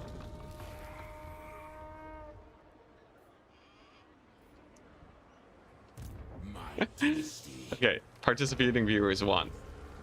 Okay, yeah, so you can like get in multiple times. That's kind of interesting. I stopped at 1 just because I kind of want to see. But you know what? For your speed, I'll just put you in. That's kind of nifty. I can definitely just do that anytime I have like an army just running around. Like maybe when they hit level 20. Can get you guys in there and just watch as you all get absolutely murdered. But yeah, it's something I'll look into a little more later. I can kind of play around with it a little bit right now though. It's fine. I really want like a raffle where you can spawn armies of different strength. Or I don't know, we can even do like do like, what was it, subscriber pushes. Like every time someone subscribes, one of my units becomes a chaos spawn. I don't know. Every time someone subscribes, unit gets spawnified. An army gets spawnified. Every time someone subscribes, my army takes 10% damage. Oh man. We can also set it on timer too. The possibilities are truly endless. Let's do it based on the number of viewers we have. So for every viewer that is watching Twitch on Twitch, at the end of the turn, my lord takes that much damage. I don't know. So we have like 100 viewers and my lord just takes 100 damage a turn. I don't know. I feel like think about the suffering. There is some truly stupid stuff we can go for. You could spawn rogue armies on my cities, exactly. Ultimate Crisis gets extra armies. I don't know. It's definitely something to look into. So I have Storm, our local modder, working on on figuring out how to mod this system to make it more interesting, because that would be hilarious. That would be hilarious. Lord can no longer regen. Just stuck in the cycle of death and rebirth. No. This is very nice. You gotta be careful though, because Rapunzel definitely has armies nearby. And she has more armies than I. So to make sure I don't immediately die, I could get the Casket of Souls. That's pretty cool. You know what, I'll just do that. This guy has extra range damage on his armies too. So it's even better for the casket, right? Huge. We get the chariot tech going. Start upgrading this. I have to scale pretty quickly because the endgame crisis is hitting. I want to see if the ultimate crisis is truly something interesting or if the campaign is still boring. Because I would love to do a challenge campaign. It just has to be a challenge. For every viewer, +1 troll in the army. Oh boy. Yeah, that'd be hilarious. Add in a modded unit. Okay, add in a modded unit that is literally just 1 troll. But for every viewer I have to recruit that troll out of my, like, global, out of my recruitment pool, Regiment Renown or whatever. And then what ends up happening is if I don't have enough armies, they're just filled with singular trolls. And it's just absolute garbage because your 20 stack is just 19 trolls. Stride to greatness. It'd be perfect. Find absolute power. Noida has cool Twitch integration. I've played a bit in Noida. Oh, that's cool. I didn't know they had that. I thought it was just, you know, it's just pure single player and it didn't have streamer stuff. That's fun. Plus 1% ward save on enemy armies for every X whatevers. Think about it. The possibilities. All right, let's do this. Let's have some fun with some dog micro. Yeah, we got the casket. Tourney starts at 2 p.m. Yeah, it's gonna be about 2 hours. Yeah, I would love gift subs for YouTube to also work. I don't know if the tech is there yet, though. I don't know if CA is doing that. What is that? Oh, field trebuchets. I thought I was fighting Tomb Kings for a second, and I'm like, why is a Screaming Skull catapult shooting Black Rocks? What's going on?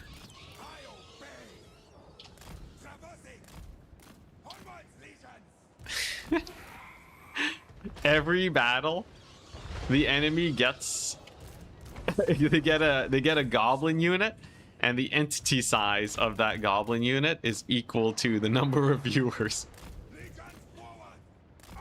That could be pretty jokes. That way you can see like a little army. The thing is, like, okay, if we combine YouTube and Twitch, it'd be like a unit about this size. That would actually be pretty interesting, though. It would make it a lot harder fighting multiple battles.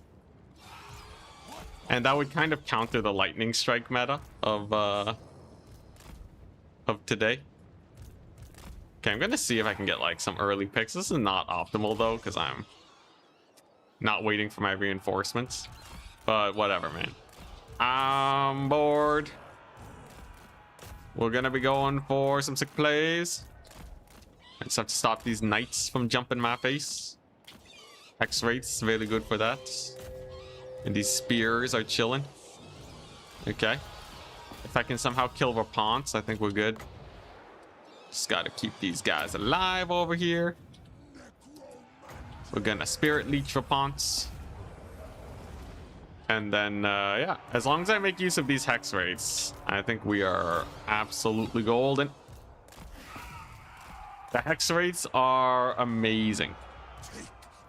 They will absolutely win this entire battle for me. Could you imagine mid-battle chat summons a third-party army to ambush you both? I think it would be really cool. I am pretty sure though the technology is not there for like in-battle stuff, but out-of-battle stuff definitely. I think on the campaign map there's a whole lot. Oh, look at these knights cycle charging me like crazy. At the end of the day, if I just kill Rapunts, we're good. This is legendary, by the way, right? Difficulty modifier 8. Legendary, not too bad. Yo, these hex rates are feasting this day. And then if I get my Ushabti summon here, we're golden. Absolutely golden. Ooh, and the artillery strike at the same time. But yeah, I just want to kill off all these here archers. It is nice playing campaign every once in a while. It's not like an everything type of thing, because campaign is sometimes a little too easy depending on the challenge I'm going for, or a little too regular. But especially with new updates, it's cool seeing what differences there are. Was there another hero to Spirit Leech? Yeah, there we go. Beat him up. Get him. We'll just go ahead and bully Henry over here. The Ushabti summon was great. Can we have a three-way battle in the first place? Oh, true, yeah. There's always two teams, right? It's probably because the AI is not smart enough, and it'd be too easy to let them just fight each other. You can have free-for-alls in multiplayer, but yeah, in campaign, unfortunately, the tech is not there. Man, I really wonder now, though. So if they're adding Twitch integration to Warhammer Fantasy, then we're like guaranteed to get Twitch integration for 40k, unless it completely bombs. The odds that we get Twitch integration in 40k is so extremely high now.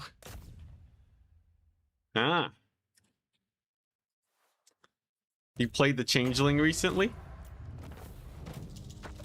And the most troll thing you can think of is the Desert Theater scheme, but we get to do it for any settlements. Wait, what's the Desert Theater scheme? Are you guys going to be able to just like swap my settlements around? I think you overestimate CA.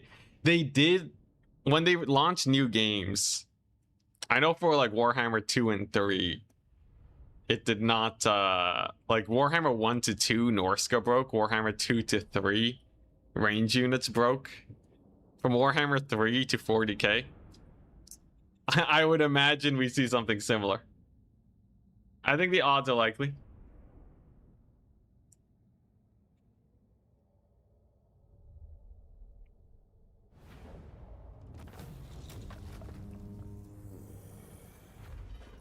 Pretty good fight. We just need to prepare for the endgame crisis. So infrastructure matters a lot less. Still matters, because I can't just be dying here. I do need to get some elite units, but generally speaking, infrastructure is not going to matter as much. I just need like one settlement to kind of hunker down at. Does this how do I get global recruit? Doesn't have enough movement range, unfortunate. It's okay. We'll just summon some Skeleborgs. Then Ark and the Black can retreat back here so that he can heal. Income from raiding. Dude, does anyone raid in these games? Is raiding like actually a strat? I feel like playing aggressive and snowballing is so meta. I'd say it's a good meta generally to have though, because encouraging the player to go aggressive is, I would say, more interesting. Oh, you can get the Flock of Jaff. Is it Jaff? I feel like it's not Jaff. I don't know how to say this. I guess I'll save up for army capacity. You are not him. Yeah, I'll save up for army capacity. Black Pyramid gets teleported to Lustria near the Awakening and just smashes the settlement west of it and takes its place. Wait, sorry, is this the Tzeentch scheme? Raiding is only okay as Norska. Because they get in camp saints. Tournament when? 1 hour, 30 minutes. So soon. And then during downtime, I'll just come back to this campaign. Rating generally feels terrible for a variety of reasons. Yeah. Your mighty tomb Because you're also blade outside of enemy territory, so you can't heal. Yes, A little unfortunate. Can auto-resolve this. But this army could instead siege the settlement. Okay, they could not win the fight. I could technically load into battle, but I think that's a little excessive. I think it's a little excessive, not really needed. I'll start recruitment on these chariots, but I don't think I'll actually need them. Can I get a lord? No. I do hope the endgame crisis comes soon, though. Oh, this is pretty garbage. Recruit rank is okay. Defending against heroes is good. I guess I'll just get lightning strike. Usually I don't go for it, but I just kind of want to see how... Want to see if, like, if the update actually makes the endgame crises a lot more aggressive. Maybe I'll need lightning strike. Who knows? Rating as Rakarth is baller. Okay, that's because there's an actual mechanic built in. He gets like mammoths for rating, man. It's crazy. Worst fights that the AI could have taken in the history of fights. Greenskin raiding camp. Oh yeah, that's true. There's a few ways you can amp it up. The greenskin raiding camp, though, you have to build a lot of them. The problem is, in this game, once you get a certain level of strength, once you get to a certain level of strength, there's no real threat anymore. You've kind of already won. So, like, a lot of these strategies, like hero doom stacking, they don't work unless you've already won. And they're not actually useful during the more difficult point in the game. Whoa, that's crazy. Didn't know Tomb Kings could do that. Yo, casualty replan. Yo, Ark in the Black might be able to crush this. Movement cost, healing penalty, attack penalty, low income, no recruitment, no gaining settlements. And if the AI does it to you, it's annoying to chase them down. Yeah, I think that about checks out. The problem with raiding is it's just not better than fighting. Because fighting can get you like 10,000 gold easily for a one battle.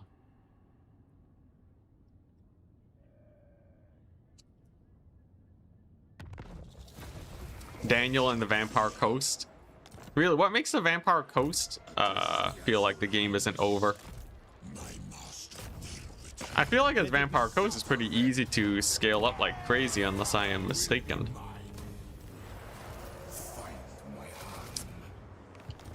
Oh, huge value. And then I can bully the dwarves. Dwarves have basically nothing going on. Very bullyable. I also have some chariots, which make for some very good anti-dwarf tech. Just chill. Obviously, the endgame crisis is going to be hitting soon. But as it stands, things are chill. Do you want to retreat with Arkin to get that extra healing? How far do I have to run? To go about... Hell yeah, look at that. Yo, Tomb Kings have more replenishment on turn 1 than Slaanesh had in the end game before they gave Slaanesh a replenishing hero. Yeah, fighting 10k gold for a 20 stack. Raiding is like 700 if you're lucky. It's usually, you know, 300. Unless you have like specific rating stuff. if raiding could actually make an army pay for itself, so raiding would have to be like 3,000 gold before I'm like, yo, raiding's pretty high. Because at 3,000 gold, then what you can do is you can raid to maintain the armies while you build them up.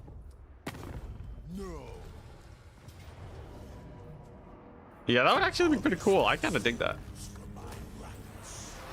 Yeah, we are balling, man. No endgame crisis yet. I almost have a new dynasty.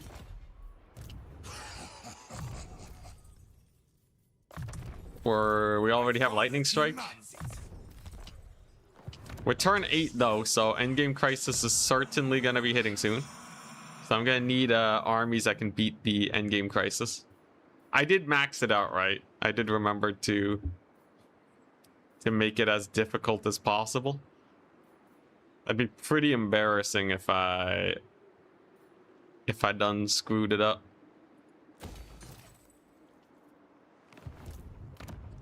Modded Dark Elves raiding for slaves may be worth it. Only maybe? I thought mods were supposed to make things OP.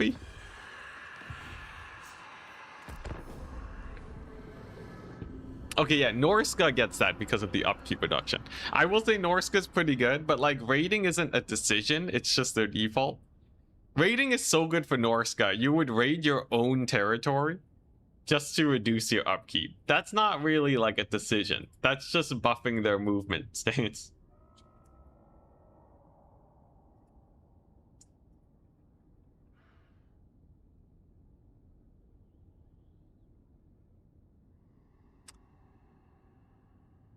That's why you play with mods. Yeah, I kind of want to just see how hard vanilla game is right now. Because we do have Storm working on a lot of mods. Ooh, there's a lot of dwarves. They're not very elite though. Maybe I can bully them. Pyrrhic Victory. Maybe we can just auto-resolve them. I would lose everything though. I could Lightning Strike. But I'll play the battle because I think I can use some sick multiplayer chariot micro, warm myself up before the tournament.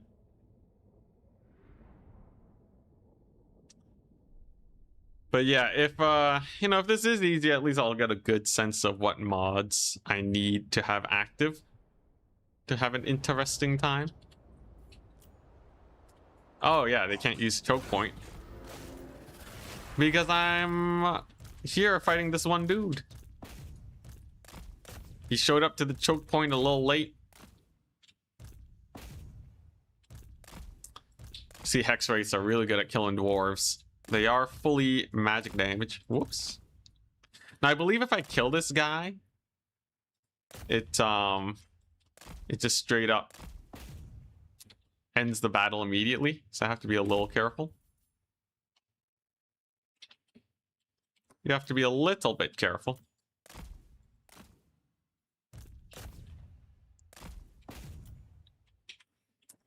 We'll just sick Arc in the Black on him. Oh, oh, okay, we're good. All right, and then that'll give him the Lord Loss penalty. And that'll screw him pretty bad. So if your unit's chasing like this and they're not attacking, you press H to halt, and that'll generally, yeah, you see how he immediately got that attack off? It's a weird micro trick, but it works quite well. Oh, Arc in the Black, I should definitely get Purple Sun on him. That'll be very useful. Unfortunately, I can't make much use of the Lord Dead penalty, but I don't know, maybe I can do something here. Dwarves on Legendary are basically unbreakable at times. Do have to be a little careful. Let's just get that physical resist. These guys don't got no healing. And yeah, just a little too high mass. We'll give them the runaround though. Maybe I just gotta kill their other lord. Victory conditions overhaul, yeah. I feel like victory conditions could could really use like a massive overhaul.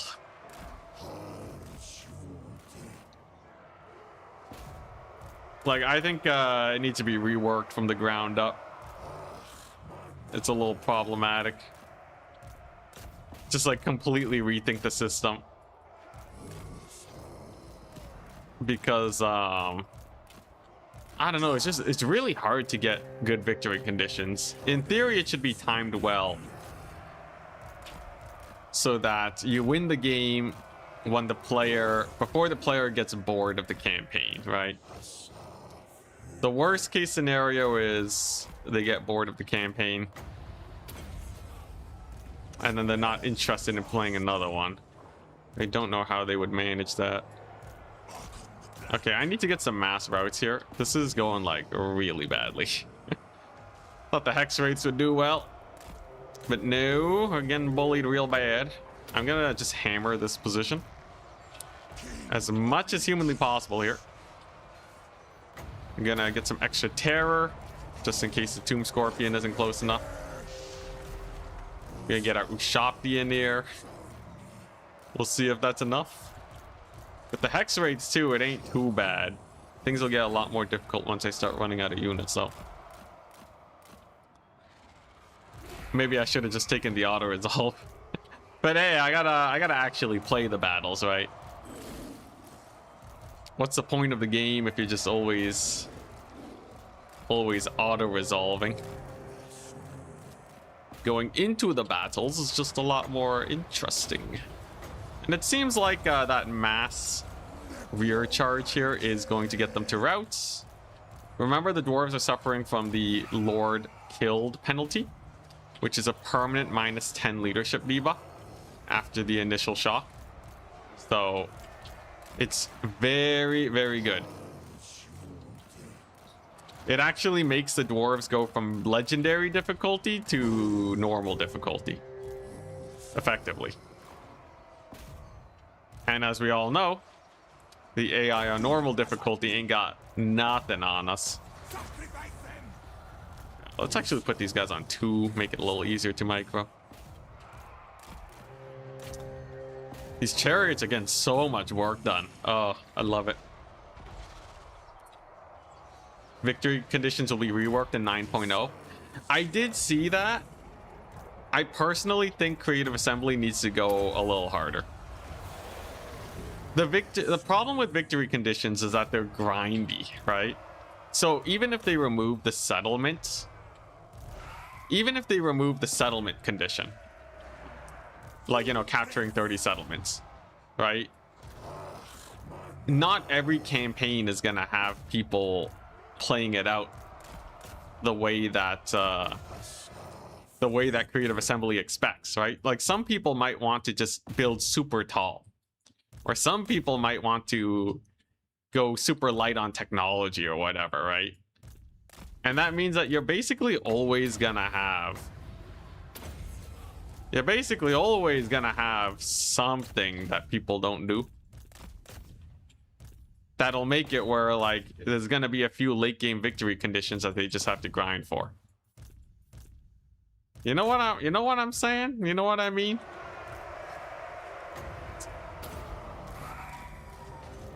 So yeah, I'm still a little skeptical. I'm sure the update will still be good, but I don't think it's gonna be enough. There's just like a little bit too much that doesn't work with the conditions. And like, even a quest battle, right? Like, yeah, I don't know. It could just be as long as doom stacking exists, you know, because like the real end game is if you can get a doom stack going, you've basically won the campaign. So yeah, I don't know. A lot of them still require, it looks like they require anyways, that you have to defeat certain factions. Like, so what if you play a relocation campaign and then that faction's just chilling? Then you have to go all the way back home. It doesn't vibe with the sandbox feel.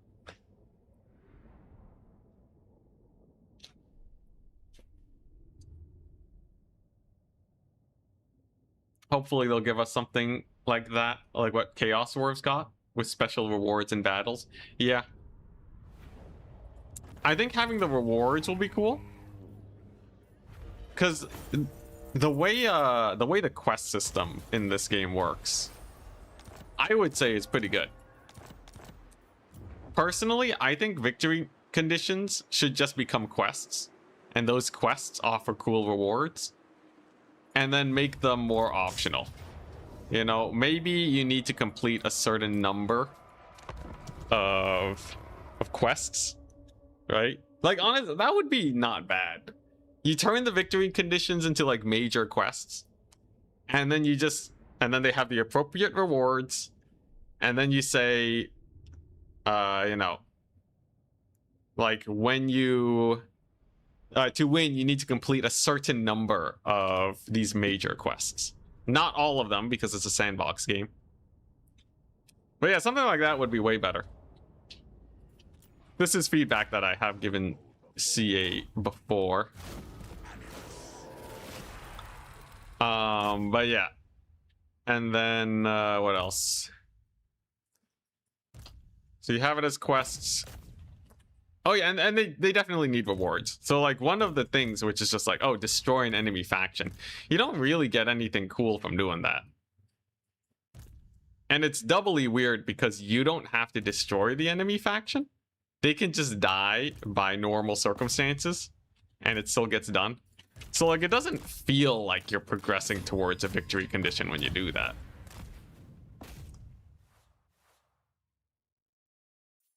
So yeah, that's what I'm talking about, right? Fundamental issues. I don't think it's a huge thing, and I'm happy that they're updating it. I just wonder if there's better that can be done. Co-op battles. What's the co-op battle system in StarCraft 2?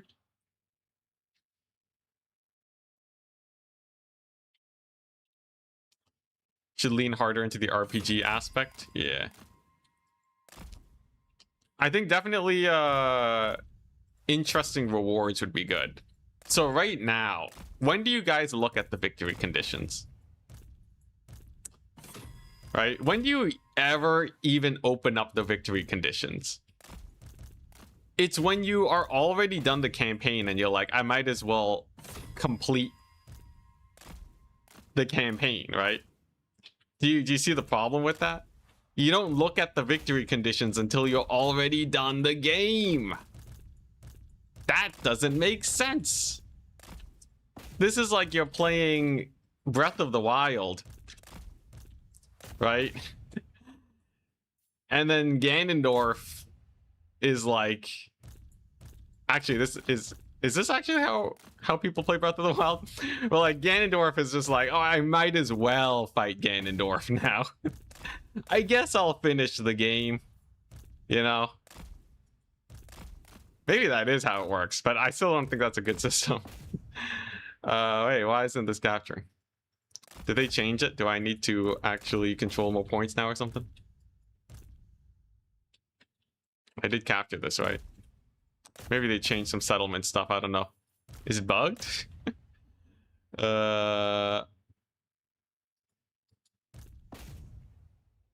You must have key building under control to gain victory tickets from this location.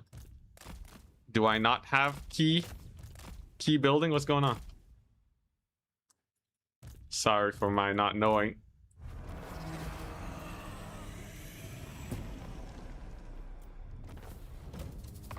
But yeah, anyways, there's a lot for CA to work on. We're just kind of seeing what they manage. I think the game is still fine and this update's still cool, and I'm sure end times will be hype. But for a game to work as like, you know, a 10,000 hour plus game, which is kind of what it tries being, you gotta work on the stuff. Like in The Last of Us, let's say, you know, kind of picking an older game, but let's say The Last of Us. And then you have like, you know, the zombies or whatever. You know, I'm sure there's a million ways to cheese it. Right? And like the balance of the game doesn't make sense 100% of the time, and there's issues, but it's a game that you play once and then you put down. It doesn't need to have hyper levels of polish. Because yeah, you play it and then you put it down. Address me as your highness. But Warhammer, I hold it to a different standard because, Servant of Nagash. you know, they're still putting out DLCs for it. Open. And it feels a lot like the DLCs are for new players that show up, not for the veterans. Let's get ambush defense chance. At some point, you just want like Arkan's army to just not die. Because if it dies, you just straight up lose the campaign. And with the endgame crises coming in like one turn maybe, it's probably good. It's probably good to keep an eye on that. Dang, already I can get a new dynasty. Yo, new dynasty speed run. It's pretty nice. So you get matched with someone. You get to play against AI with objectives like take the MacGuffins or blow up the trains. Yo, I wonder if they could have like different kinds of objectives you could do like at the beginning of a campaign. Like you boot up a campaign and then you get to choose like, yes, like I want this campaign to be like, you know, you set it so that Grimgore is especially scary in a run. And then your campaign can be more directed towards it. And then the actual victory condition is trying to kill Grimgore. Right now, because faction strength is randomized, you don't really... Your main enemies are sometimes just super weak and sometimes they're super strong. I've had order campaigns where I play as Empire and then all my friends just do super well. You know, all the dwarves are just crushing it. And then there's just no late game because all my allies just won the campaign for me. 60 AP damage, that's useless.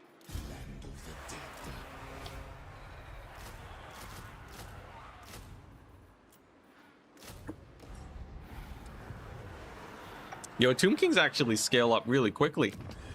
Is it just me or is this Arkan the Black campaign going like way too smoothly?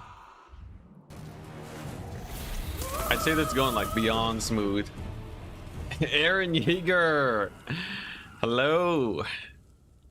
Thank you very much for the Prime sub.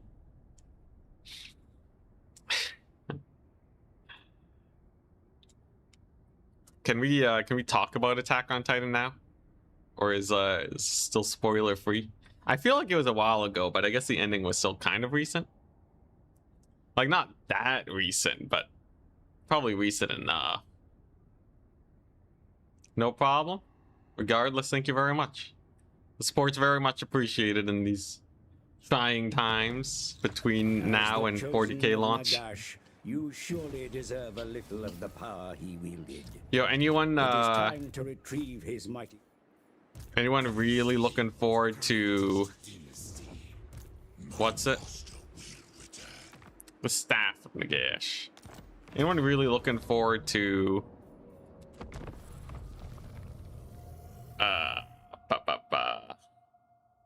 Dawn of War? I'm really looking for Dawn of War.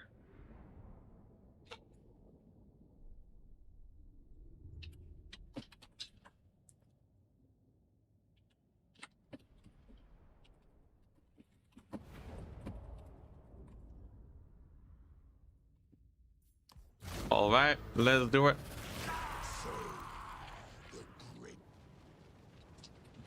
Oh, it's this map. Also, a reminder that we do have a tournament in about an hour. It's on the new website. It's on a new website. It's hosted by Risotto. There's a few things I want to go over closer to it, but if you guys want to sign up and play, it's a very streamlined system. No like weird Discord shenanigans. It's a lot more straightforward. Doing picks and bans and such. At least as far as I can tell. Would recommend if you guys are interested in the multiplayers. It's also easy to join and leave at any time. So if you want to like join a little after I've played a few games and you want to play later, or if you want to play early and then leave, it's also good. So you can just hop on and play a match and then dip. Just a quick reminder of that. We'll go into more details later. Gentleman Skeleton, amazing name. Hope you're doing well. We're just here having fun with chariots. Tomb King chariots are an absolute blast to play with. Any dilemmas pop up yet? No dilemmas actually. Actually, we've had not a single dilemma. That's true. So I haven't been able to use the Twitch integration. This button doesn't work in battles. It does literally nothing. But yeah, the website actually does have. Sorry, I'm microing right now. It is quite a bit of work to implement. I've actually, you know, running my own Discord bot for tournaments is very difficult too. So if you do want to support the creator, it's set up on the website. I think you can ask the creator Risotto for details, but the general idea, and let me check my notes. I think there's just a button. I think there's just a button that might link you to like a Patreon or something if you want to support them. Because I've been in the position before. These kind of people do it for free. You know, they don't have to be setting up websites and all that. So if that interests you, the option is there. Of course, you can wait until after I've played the tournament too. It's just something I want to make sure I bring up. But all right, enough about the tournament. We'll go into that more in an hour once we start playing. I have to actually kill these here Skaven first. You nervously excited for Dawn of War 4? I hope that it'll be good, but there's a part of me that is being a negative Nancy about it. I think we've all been there. You can't really know until you see it. For me, I haven't been as scarred by the Dawn of War community as I have been by Creative Assembly's handling of Warhammer. So for me, it's kind of like, ooh, new opportunity. But I am fully aware that Dawn of War 3 was not exactly the best of releases in the entire world. Amazing, we got that Lord Lost penalty kicking in. Now we just gotta route off this little blob. This battle ended up being very chill, nice.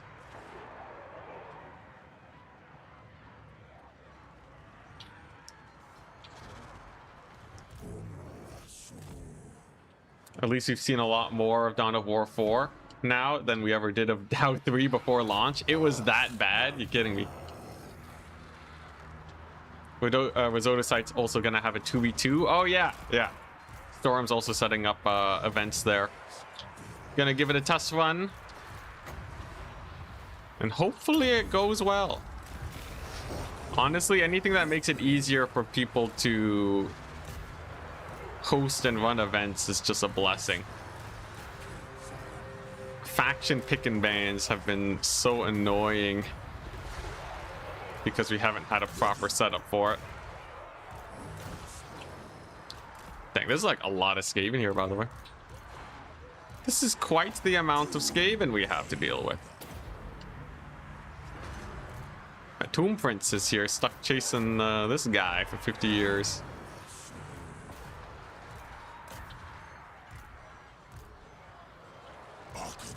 But yeah, I think Dawn of War 4 is... I think Dawn of War 4 is, it's looking promising. I don't know if it'll be like a big thing, though. There's nothing about it that screams to me like, oh, this is the next big thing.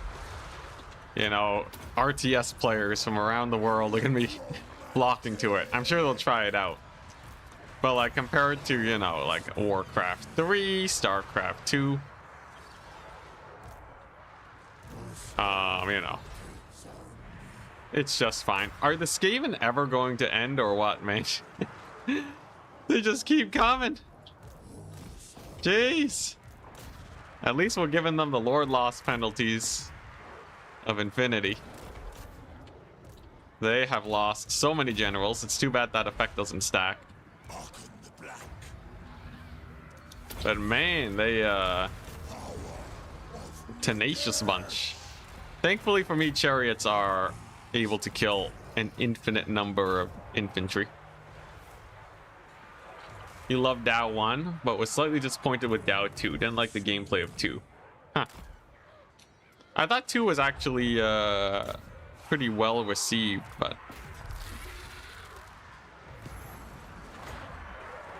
I guess we'll have to see. I heard Dawn of War 4 is following pretty closely to Dao 2. Are you worried about that, or you think there's enough changes where you don't think it'll be too bad?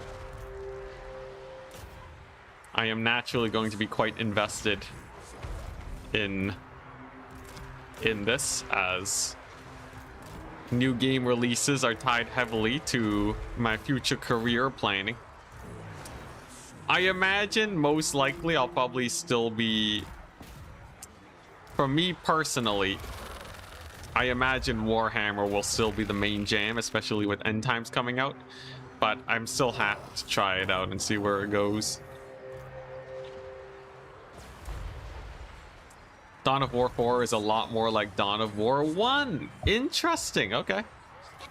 I haven't played much of the game, so I know as surface level information as it can get. That's surprising though. Having played Dawn of War 2, it seems kind of similar compared to 2. I might be missing something crazy though, like the whole, maybe the base building mechanics or something.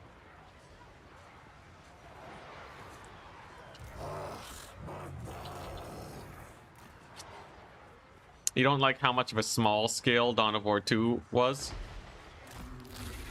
I will say the game in general is very small scale. I think Total War is going to be much better at having the fantasy aspect of huge armies fighting each other. The scale of the game is absurdly small, actually, compared to Total War. Like, one unit of spearmen is already more than a maxed out army in Dawn of War. That is kind of ludicrous. Obviously, that's not what they're going for, but still kind of ludicrous. So my army is so battered and bruised. We're gonna win. We're gonna win. But dang. Dang, man. Giving me a big ol' run for my money. I know we're gonna win because I have Arc in the Black. Arc in the Black trumps all. And I think these Globadiers are on skirmish mode, which is doubly bad for them. Warpsmith and another Skaven engineer. Totally fine for me. Let's just get that Lord loss penalty. Very nice. Oh, those are death globes. Dang. All right, but Arc in the Black solos the rest of this. Barring a surprise army losses or something. Should be fine. I'm gonna really need to get here though. Plate Clock Catapult, a little scary. Archers out of ammo. Thank goodness for skirmish mode though. I swear, if CA turned off skirmish mode for the AI, they would be significantly scarier in many situations. It's weird because skirmish mode is obviously much stronger versus weaker players. But now, just me microing normally, it actually just makes the AI misplay heavily. It's a little sad. Wonder if we'll get more updates to AI in battle eventually. They did this update actually improve the AI in battle, I think. Didn't they make it where they blob up less or something? Like they reform their ranks a little less? Or am I hallucinating?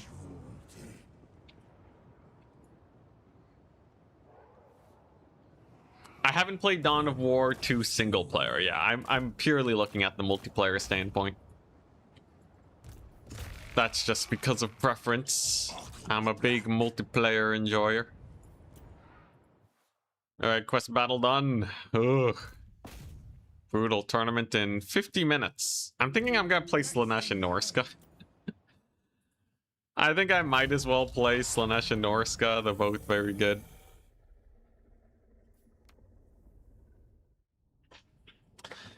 The AI must reform ranks. It's his only purpose.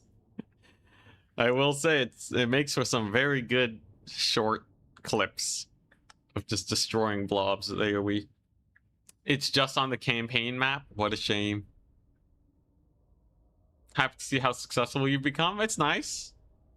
I still want to go further, but it is not bad. Working on these more heavily edited videos. The one that I recently posted, I changed the title and thumbnail, and it looked like the click-through rate increased pretty dramatically.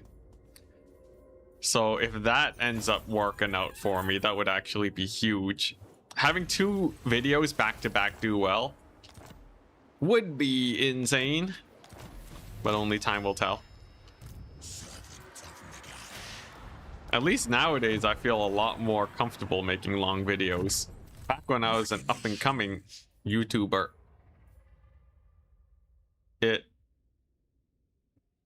oh wow, that's a lot of local recruit. But yeah, back when I was up-and-coming, it would take so much energy to make any amount of edits. That's kind of why I stuck mostly on the less edited side, shorter, you know, couple minute long videos. This is pretty good so far. I can save up for another dynasty if I really want to.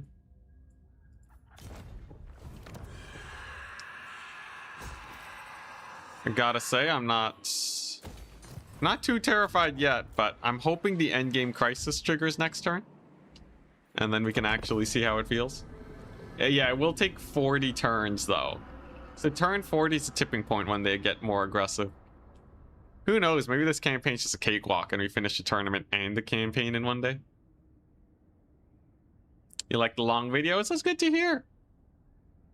And then I still put out short videos on the second channel, Anticity Guides.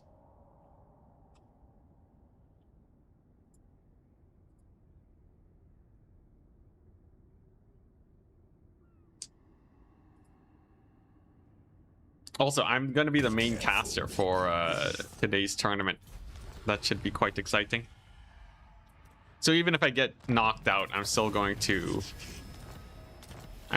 be casting games from the tournament.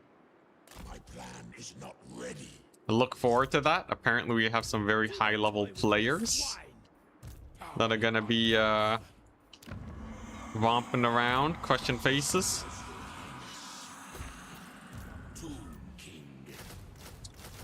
Very nice. Okay, what do we got? Wisdom of the First Dynasty. Even more army capacity. I kind of like just having a bunch of army capacity. I can get this guy who gives ward save to the whole army. Okay, you know what? Let's just start doing this. I don't think I have to min-max this very much. We're just here to have fun. Ark and the Black's army is looking pretty good. We can do his other quest battle next turn. This is chill. This is second channel. Yeah. Second channel, Anticity Guides. It's my picture, but the leaf is red because I don't know. I needed a different color. The reason I do that is purely because of sponsorships. So they look at your last 10 videos and kind of average out the views to get a sense of how much they offer you and to predict how many views you may get. It is... yeah, and that means if you have multiple series, and YouTube is generally good about handling a channel having multiple series, it'll send the people to the right place, you know, whatever they're interested in, they'll send them. But for sponsors, because they are obviously not going to have as sophisticated a system as YouTube, they instead will just look at your last 10 videos. So essentially, as a YouTuber, if you want to actually maximize how much you make from sponsors, which should make up about like 2/3 of your income ish, give or take, then you have to have your most successful series on the one channel. And if you want to diverge from that, it's probably better to have a second channel. Doing anything but your peak content is detrimental. Not on the YouTube side. So if each video is more or less treated individually in the long run, as long as the content is good and as long as it makes sense for the viewers to come back. Like, if you put out a banger video, you know, if I made only Minecraft content and then I suddenly put out a banger Warhammer video, people who people who play Warhammer are going to be shown that video. It's purely detrimental for sponsorships. That's at least the majority of the detriment comes from that. So it's not too bad. Okay, how am I going to take this fight? Yeah, I kind of like getting Canopic Jars per turn. I don't know if it's actually the best strat, but I'm doing it anyways. Nobody can stop me. Ooh, I can get another casket. I'm gonna get the casket. You do feel like most creators just have one channel? Yeah, well, like, you know, they don't really have... Like, they have the type of content they like, and they focus on it anyways. So then there's just really no need. Then there's just really no need to do it. Okay, so the Black Pyramid's gonna pop off now. This is gonna be the big scary. I think we might end up fighting the Black Pyramid a lot. And I'm gonna have to retreat back to this territory here. Gotta be careful that I don't lose my expensive units too. Oh, I should check in for the tournament. I believe check-ins have begun. Check in now. Okay. Sick. So this is a patch day. I think, what is this, blind pick or something? The Mask and Dreadmaw are still banned. No faith in CA's ability to balance the Mask and the Dreadmaw.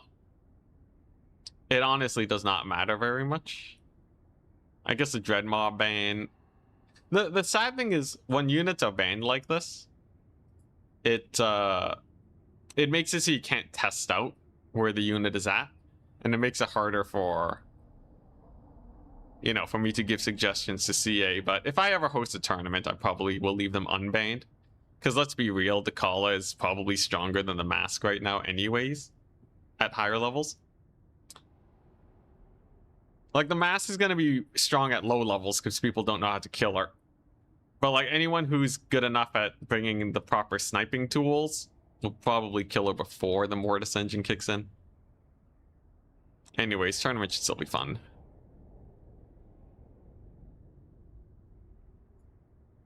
And obviously Shadow Walkers are banned because they have all the contact effects.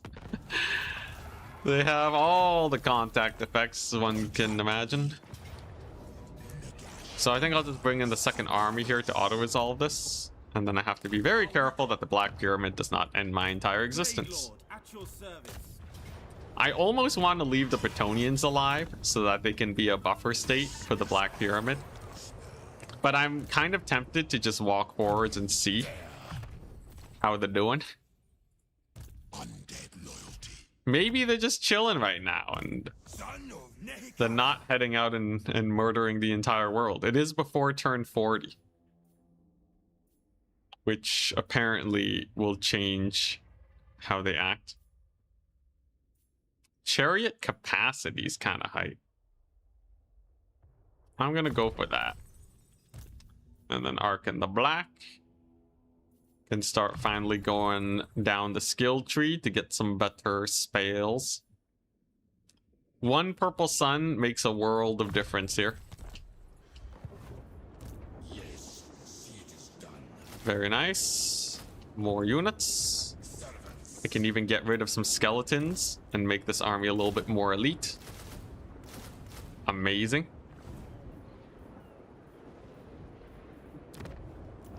And I can recruit another lord.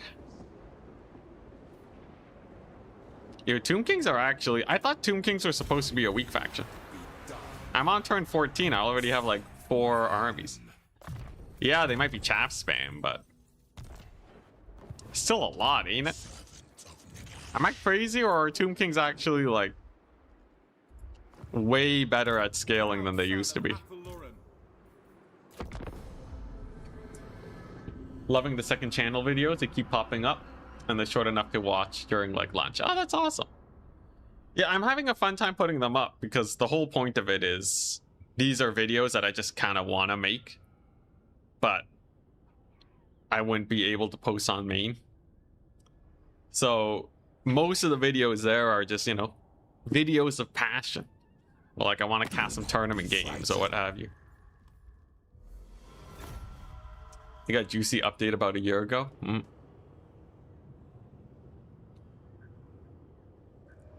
Do stream VODs impact the thing? No, stream VODs are chill. So I'm gonna keep streaming on this channel.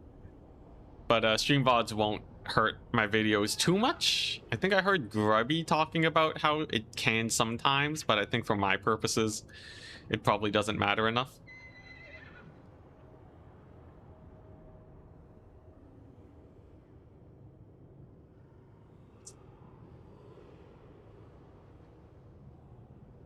What's this about Twitch emotes? What's this about Twitch emotes? Also, you're 40 minutes till the tournament. I'm looking forward to playing Slaanesh and Norska, people. I think both Slaanesh and Norska will be very fun. And we're just gonna try hard. Because the patch has impacted a lot of tryhard factions. I could play Tzeentch, but they didn't get much. And I could play Nurgle, but I don't like losing, so... So we're gonna pass on the Nurgs. One day, though. I'm sure one day Nurgle will be strong enough. I know the Toad Dragon buff is gonna be nice. But, like, I'm pretty sure nothing stops them from losing to 6 Horsemen. Purple Hand. Hey, look at this. Whoa. Okay, so how does this work? So, yeah, I can pull Twitch now. Be oft forgotten. So, like, do you guys just fully get to determine? Do you just fully get to determine how this works, or what? There's no option to end the poll immediately. So, like, imagine this, but Storm, my modder, adds in custom events. So if they just add in custom events that happen every turn, and then I do the poll option, then you guys get to dictate a whole bunch of stuff.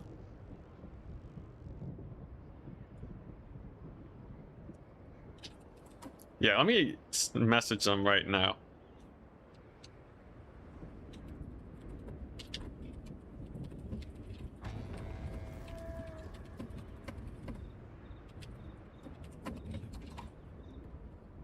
Accept their gift. Oh, interesting. Okay, so it... yeah, it doesn't... I can be like, screw you! Demand reassurances! Okay, that's a little less exciting, but I guess it makes sense.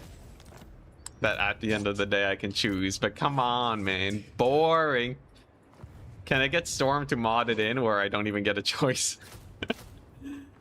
Can I just give Twitch chat control of my mouse? Oh, dang, they're fighting the Black Pyramid for me. Alright, I want to see how scary this endgame crisis is, so I'm just going to scoot up a little bit.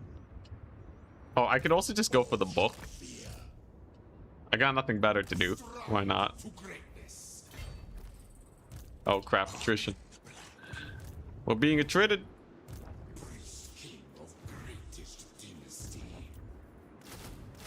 There we go. Yeah, it's kind of cool, though. I dig it. Might be fun with the new roguelite mod, so chat can choose your army. Oh yeah, I saw there was that roguelite mod. How is it?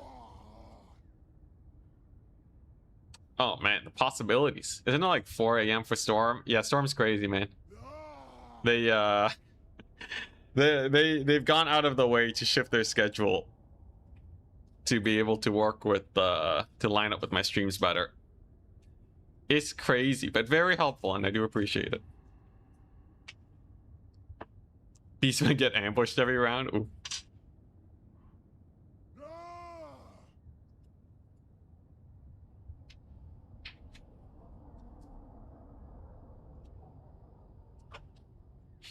If anyone has questions about the site or the tournament, feel free to ask. Oh, hey, yeah, we got the tournament organizer in chat. So I'm just casting the tournament. They'll be adminning. Makes life easier for everybody.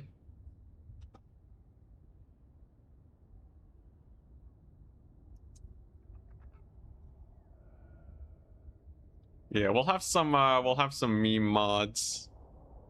It's good, and I don't have to do polls. The thing is, like, I can already do polls, but having it part of the game is very convenient.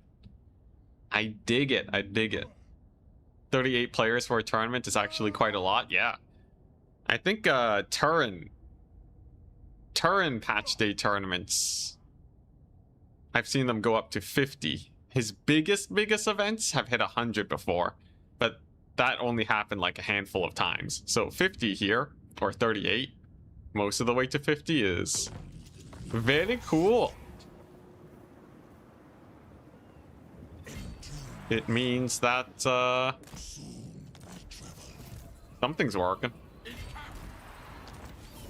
Okay, Wood Elves. Apparently the endgame crisis was not strong enough and they got immediately wiped out.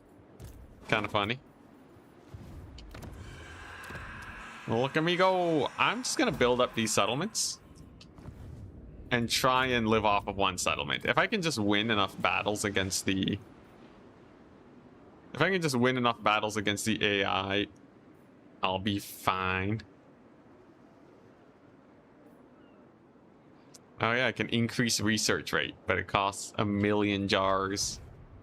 Screw that business. Yeah, is there anything else you guys want me to test out? I don't know if there's anything on the Tzeentch side that is really exciting. I think if I match against someone who's like new, or at least I feel like I can beat, maybe I'll play Nurgle and test out the Toad Dragons. I will say 2,000 extra HP on Toad Dragons is absurd. That is buffing the unit up by like what, 15% on top of doing more damage. Most units that get nerfed about 10% when they're like ludicrously OP, and 10% puts them in their place. So a unit that's bad getting a 15% buff, in theory, should at least be okay, please. Fingers crossed. You should totally teach chat how to sign up to get more new players like me in. Actually, yeah, I do have 30 minutes. Let me see if I can actually do that right now.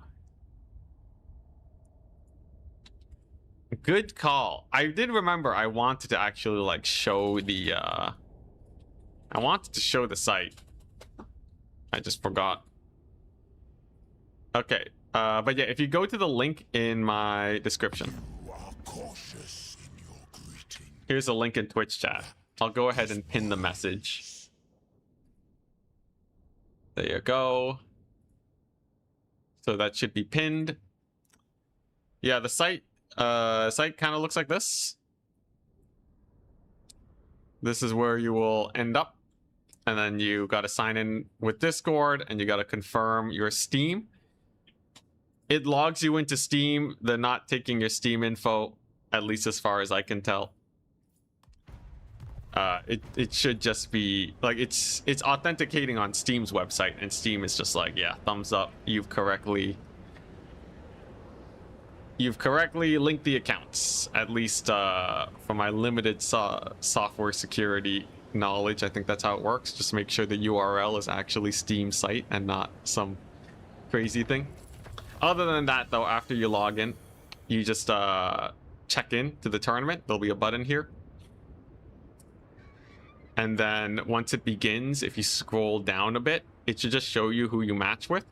It'll give you buttons to click for picks and bans. And then you're good to go. These are the people who are playing.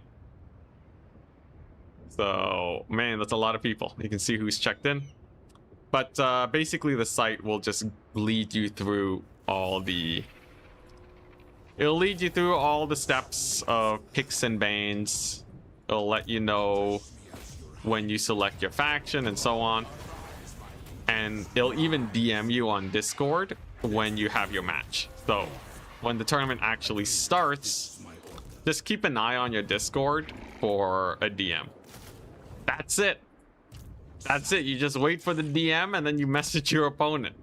Rinse and repeat until end of tournament. It's like super straightforward, which is why I'm pretty excited for it. Also, dang, Hex Wraiths. Hell yeah. Hex Wraith recruitment. But yeah, it seems feels very straightforward to me. It's good stuff. And the hope is eventually, if everyone kind of consolidates in one area, I think it's better overall for the community. But that's a stretch goal for the future. Trying to get more noobs so I don't die to the Dark Lords. I think the tournament... I don't know if this one has matchmaking. But I know some of the tournament formats have pre-built-in matchmaking. So you can sign up as a high-level player or a low-level player, new player, mid-tier. I think there's 4 different groups. And if you sign up under that tier, you'll only be matched with people of that tier. I don't know if this tournament has that, but it should, because it's because of the format, it should eventually set people up well. I think it'll be fine. Yeah, all the login stuff is Smurf protection. If you are very sussed out by it, you can make sure you have 2-factor authentication. You can, if you're really sussed by it, you can just wait for another time to play the tournament too. Like, you can see if, like if a lot of people are signing up for it, that should build up a level of trust that people who have done their due diligence will know that it's fine. At least that's kind of how I see it. But I do remember the good old days. I remember back when I was a young kid, and I would go to my parents and be like, I want to play World of Warcraft. All you gotta do is put your credit card information onto the internet. And they're like, I'm sorry? So you want us to punch in? Where all the money is, and it's just going onto the internet where it's kind of the Wild West. And if we lose the information, like, there's not a lot of easy ways to get it back. So you can play a game, and I'm like, yep.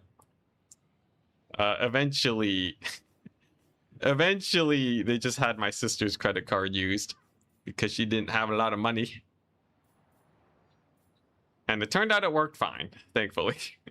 It turned out Blizzard was indeed a reputable company. But I can understand the sketchiness. How's the lag if I play from Europe? Actually, Europe's like the best place to play from. Because we have there's people in the Americas, there's a lot of people in Europe. Like Western and Eastern Europe. So typically the worst connection is like America with Eastern Europe. But if you're European, you're just in the middle, which is kind of perfect. But yeah, eventually at some point, I also want to do a laddering stream on the website, where I know a lot of people have messaged me in the past where they want to 1v1 me or what have you. So that would actually be a good time. Or alternatively, if you guys just want to watch me play some multiplayer matches, rapid fire, that is also a fun option. Oh, my bad, Australia. Yeah, if you're Australian, I'm sorry, man. There's nothing I can do. Although apparently Trizik's in New Zealand and they don't have issues. Honestly, this game's very hit or miss when it comes to lag. Sometimes it's absolutely exquisite. Other times it's the worst thing you've ever seen. Oh, apparently for the thing, you also need to join in Risotto's Discord if you sign up for the tournament. I believe there's probably just a link to it on the website. So you can just do that. They're also on my Discord. So if you have any questions, you can just DM them. My Discord is in the description, or if you scroll down on Twitch. But enough advertising. Enough advertising. I think most of the stuff is straightforward. If you just click the link in the description, you're fine. I want to make sure that I don't die to this here Wood Elf army. New Zealand's okay because it's not Australia.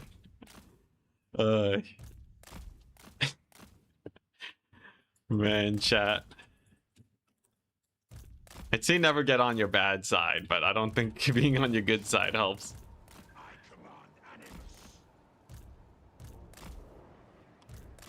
But yeah, I will say I am very much so looking forward to this tournament. Especially with the new patch, man. The possibilities are endless. Think about all the different Slaanesh units I can run now. There's so much stuff I can do. They're gonna crush it. Okay, Ark in the Black kind of getting beat up because I mismicroed them. Professional multiplayer player here. I got my units caught out on the right side.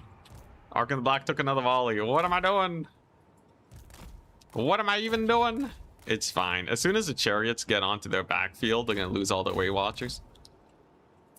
The AI just has Fire at Will on, and compared to someone like Berserk, who's very good at managing their volleys, or like Zarix, the AI ain't got nothing. They ain't got nothing on this. And then my million archers will just go ham. Tomb Scorpion will go ham. I will say the AIs are really going for that Lord Snipe though. They do not like Ark in the Black. But the power of running in circles invested in me, it shall carry. At least, mostly. Although I will say Ark in the Black is taking a little bit of damage. Taking a little bit of heat. There we go, though. We finally shut down the Weight Watchers. Glorious, glorious. And now it's just Temple Guard. And as we all know, Temple Guard are absolutely garbage. In my tournament where we modded them to be cheaper, they saw a little bit of play and then they stopped seeing much play at all. People did not really play much Lizardman. So, unfortunately, that's just gonna be it for them. At least in this circumstance, it means life is chill. Okay, we got our Ushapti summon. We'll just pop them on top of the Temple Guard, who are supposedly there to counter them. They also die to my Casket of Souls, too. Casket of Souls, very nifty. And then, now I can go for the Lord Snipe. This army's not too bad. Honestly, this army is almost as strong as a lot of endgame Crisis armies. Because it has a bunch of elite units and the like. And if we're doing this much work to Temple Guard with my basic archers and chariots, I feel like this is not going to be too difficult. Ultimate Crisis. Not too crazy. I think most challenge mods that I will be tackling in the future are probably going to need to make the actual in-game battles more difficult. more than the campaign. Though I'm sure the campaign can also push me to my limits. Like, if I had to fight 2 of these armies every turn, I would eventually get worn down, and quite quickly. But as it stands right now, we're absolutely chilling. This is easy. Twitch integration. Yeah, we got Twitch integration. Yo, for 40k, if they get the Twitch integration in, the mods, the day 1 mods for it are going to be so hype. I'm already going to be having Storm do a lot of modding because I think there's so much stuff we can do. There's so much hilarious stuff that can be done with just a little bit of modding support. If you have suggestions, by the way, message in chat. We have Storm in here, and I'm sure they would be happy to take a million suggestions from you guys. But yeah, there is gonna be much to look forward to. I do wonder what would be some real good stuff. I feel like definitely having a different crisis every turn would be cool. So like maybe at the beginning of every turn, we could have it where like one thing is disabled for me. So like once at the beginning, you can choose between either making it where my ranged attacks deal no damage, or my melee does no damage, or my magic does no damage, or I don't know, or all my units have no charge bonus or something. I don't know. Or all my units have no speed. Think about that. My whole army just has 0 speed, and you can mix it up so that I can't just make like 1 doom stack. I need to mix it up, otherwise they're always going to be useless.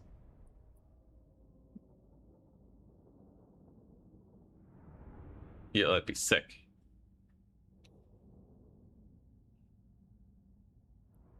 Five subs equals army can't move. You can take attrition. You can, oh yeah, you know, you can have some things that make me stronger. Yeah, why not? I don't know how many people are actually going to try and make my armies better, but you never know. Dune Restoration. Dang, that's kind of hype.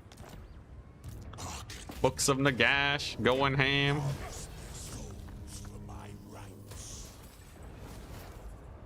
Rip Tomb Prince. Oh crap, yeah, he done died.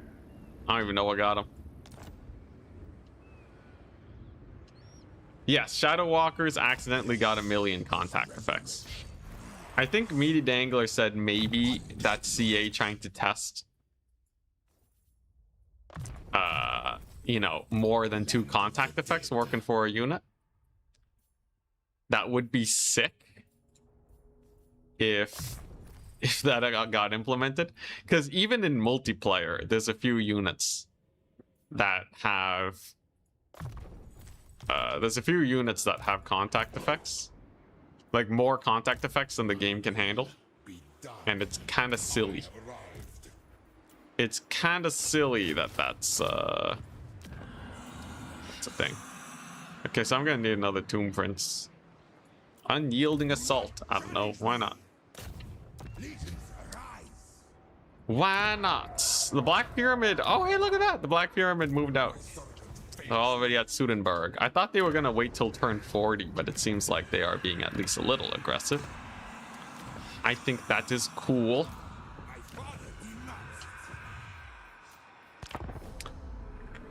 You playing in turns tourney tonight?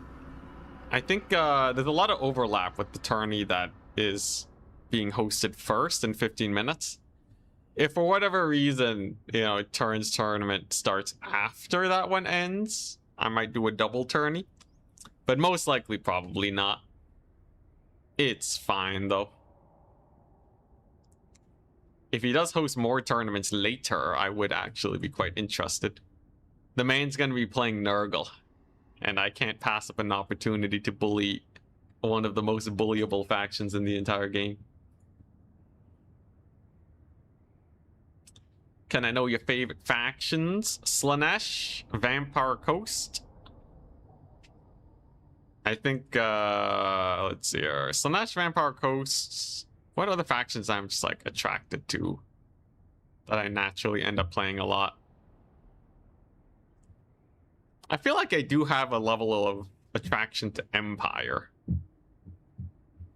I play them a decent amount, even though they're pretty weak overall. Multiple contact effects works now? Wait, it actually does work? Because they didn't say in the patch notes that it worked. Did they accidentally implement something that we wanted? Like, honestly, at this point, I'll take it. It's kind of hilarious, though. Unintended bug fix, let's go! Let's go! Huge! Does that mean Shadow Walkers are even stronger then, because it actually works? Do they just have every single contact effect in the known universe? Imagine they have all of like Oxyotl's poisons too. Actually the most busted unit in the game now. What's the weakest faction? It is Nurgle. Nurgle is actually by a pretty decent margin because people figured out how to play Skaven. Yeah, Nurg's kind of bad. Is sad. Any thoughts on the Demonette minus 50 gold? You already like Demonettes in certain situations without the buff? Yeah. I think it's basically a matchup buff. So in matchups where Demonettes were useful, Slaanesh is better. In matchups where they weren't, it doesn't make them good enough to start seeing play. But Slaanesh is definitely better versus like heavier armor spam and some tech builds. So like Dark Elves would sometimes run Blackguard of Naggarond to beat Slaanesh's relatively low armor piercing frontline. Now that we have Demonettes, that is not an issue anymore. So it kind of sucks if you're not Slaanesh. I don't think it's a massive difference. You've never needed to take more than a couple.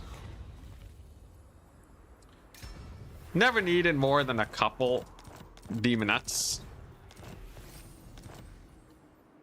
So, like, it's really not. It's really not the craziest thing. I just think it's funny.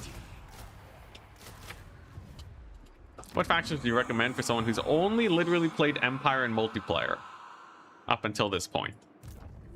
I think Empire, if you play Kislev, Kislev is basically a more forgiving Empire. I recommended Kislev to other people before too, and it seemed to be a very nice onboarding faction, especially for their cavalry. So Kislev obviously have really good cavalry, and you need cavalry micro to start getting really good at multiplayer. And if you played a lot of Empire Knights are not going to teach you good cav micro. That's just because they are kind of weak sauce. They're really slow. They can't do a lot of maneuvering. It's very rough.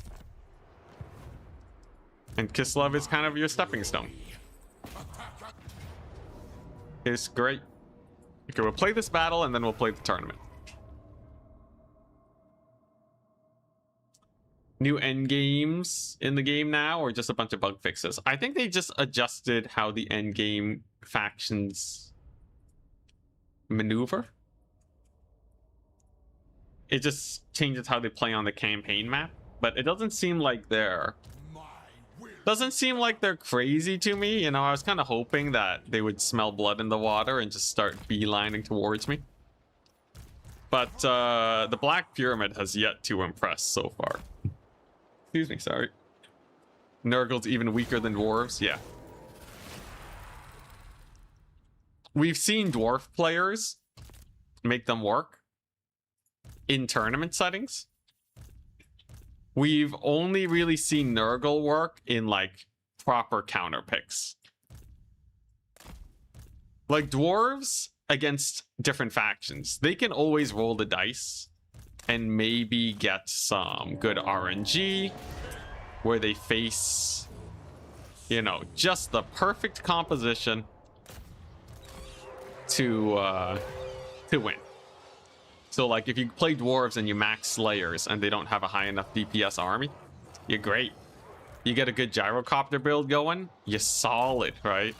You can win the game even in disadvantaged matchups with dwarves.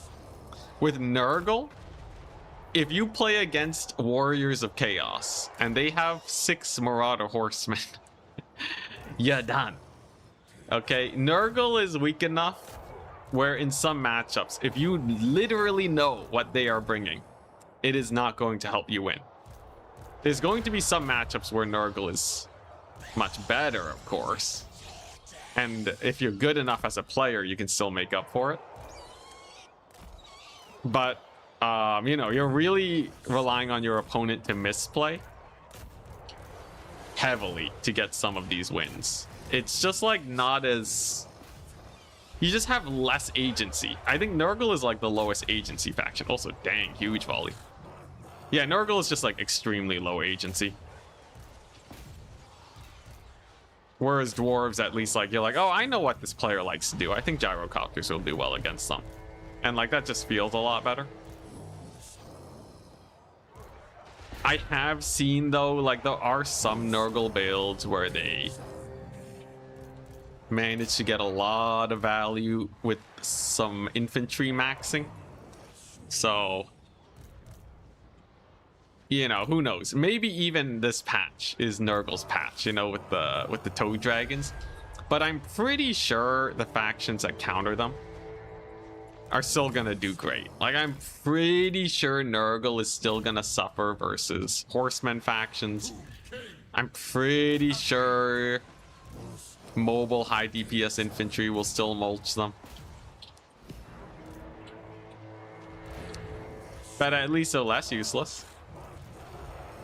And I do genuinely think there's going to be some matchups where they're actually really good. I think they were already pretty decent versus Kislev. Not perfect, though. I was able to beat Chosen kind of recently with their Nurgle. They beat me before, but having played a rematch, it feels like that's just because I misplayed. Because I didn't know the matchup very well. And of course, Slaanesh is going to dump some Nurgle no matter what.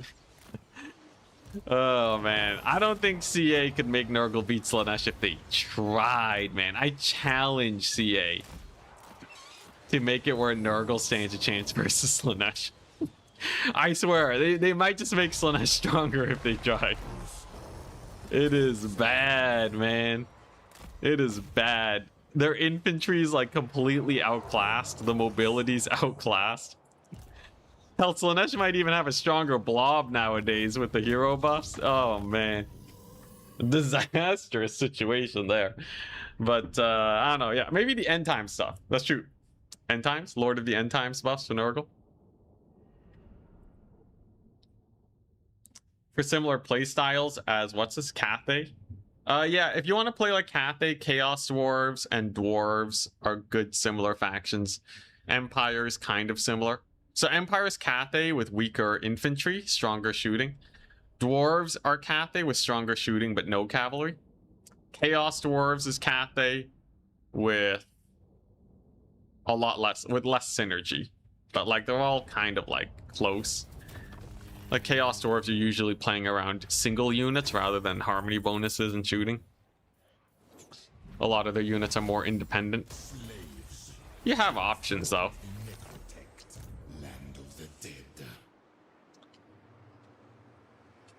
You don't see some jank ogre units helping Nurgle not get their cheeks pounded by Slaanesh. What a way to phrase it. Yeah, really though. A lot of their units, a lot of the unit buffs, I think, help where they already would have helped. So some Nurgle matchups that were favored before are going to get better. Like, I think against Vampire accounts, they might be a bit better even. But no player in their right mind wants to play that matchup anyways. So, yeah. We'll see, we'll see. Who knows? Maybe I'll be completely wrong. I was completely wrong about Grail Reliques. Fun fact, but I was so skeptical that a 400 gold Grail Relique would actually be useless. I was so sure. But I can be wrong. As a streamer, you know, on my little soapbox, it's almost like I am, it's almost like there's an incentive to claim more crazy things too, right? Like, I just have the freedom to say whatever I want. You know, I'm not here, I'm here to talk and say my thoughts, less so really think deep and long about whether or not a Grail Relique will actually be good and then test it. So who knows? It'd be hilarious if Nurgle is just Omega busted. Odds are low though, odds are low. Most of the time I think I am correct.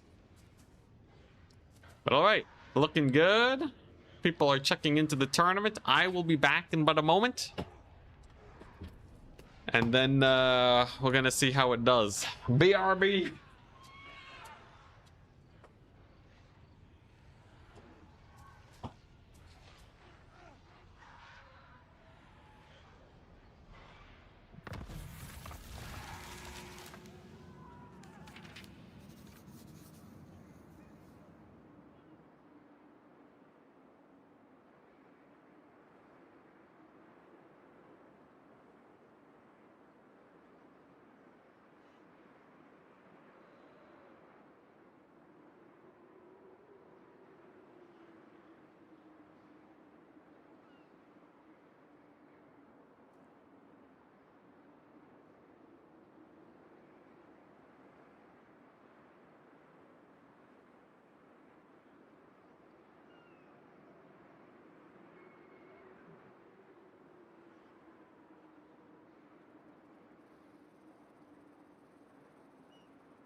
Okay, let's do this. So just save this campaign over here. Should be a Twitch integration for multiplayer. Have you guys choose my army. Wouldn't that be amazing? All right, let's do this. Get the lobby up so we can go over the multiplayer changes. During downtime between matches, I might do some campaign. I might grab lunch. We'll see. But some big changes. A lot of Slaanesh units are better. Demonettes are better. The only thing that really got hit were Slongors. I guarantee you, I probably will not feel much of a difference. I think the HP changes is still pretty impactful, though. The most I use Slongors is against Vampire Coast. So if someone's going Coast against me, sure. I'm probably going to be running Dakala a lot. I'll also be playing some Norska, because Kurgan Horsemen are way stronger now. Oh my gosh, it's so much stronger. Are the new endgames in the game now? Oh, I already read that one. Any notable differences with the AI? I feel roughly similar. I haven't played enough campaigns to know for sure, but yeah. Anyways, if you want to play the tournament, you can check in through there, through the link in the description. It's also pinned on Twitch. Should be pretty good. You can join whenever, you can leave whenever. It's a great thing. I'm looking forward to this. Norska will be fun, Slaanesh will be fun, Nurgle will be fun. These are the factions that got the biggest changes. I think Nurgle... So Rot Knights, I don't know if they're just suddenly way better, because hitbox changes have a way of completely changing how units work. So there could be some of that. The Plague Ridden now has a weak Mortis engine effect, which is kind of cool. The Plague Flail. Yeah, I guess End Times DLC is gonna mix things up a lot. There's 4 factions. Gonna see some massive changes. You don't see how Putrid Blight Kings will help Nurgle in multiplayer. I think that big lizard, the fast lizard thing, could work. If it's basically a Frostworm, Nurgle will be a lot better. If you gave Nurgle a Frostworm, they can actually win cavalry fights, which is one of the biggest weaknesses.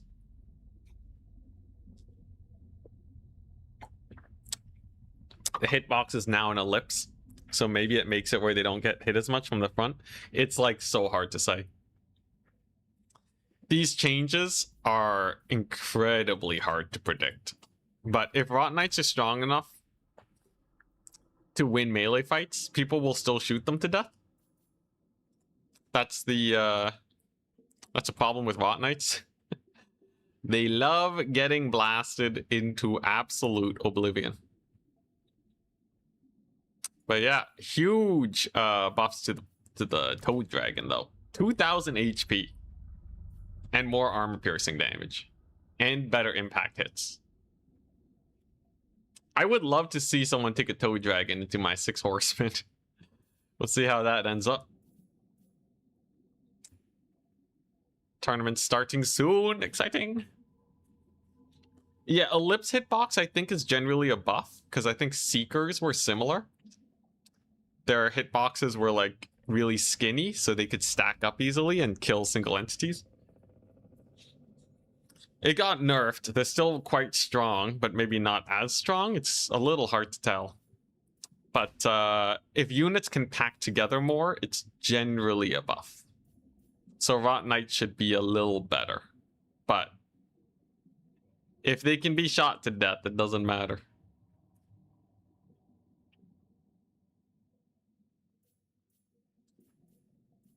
Yeah. Yeah, Shadow Walkers and exploits are banned. Yep, I know. I won't be exploiting anything crazy. I won't be exploiting anything, really. I don't plan on taking Shadow Walkers. That would be hilarious, though. You know, I almost want them to just not ban Shadow Walkers. They're not even that good anyways. Are they really going to break the game? Like, is this gonna, like... Look, is Waywatcher Kite really going to be weaker than this? I feel like Waywatcher Kite's stronger. Hell, like your average mass Glade Guard build is already so much better. You know, like just come on, give High Elf something. Give him something to play around with. It's just a bunch of random stuff. I guess it's a leadership debuff. Sure, I guess -6 leadership everywhere is kind of rough. But come on! They would break the game. What if it's just these 4? If they have all the contact effects, maybe, but... What if? Yo! Hey, we got attack speed enjoyer. Hey, nice. Alright. So I go to the sites. And then I scroll down. I choose map and faction. So I'm playing attack speed enjoyer. I guess I'll start with the... I guess we'll start with this. I imagine they'll play Wood Elves. What if they play Nurgle? What if they play Nurgle? They crush me.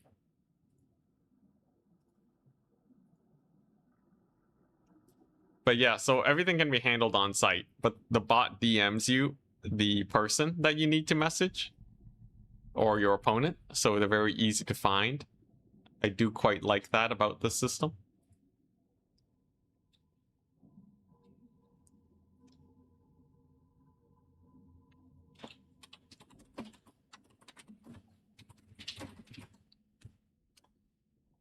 Just make Dragon Princes 200 armor. Plus 36 bonus versus large and bonus versus infantry.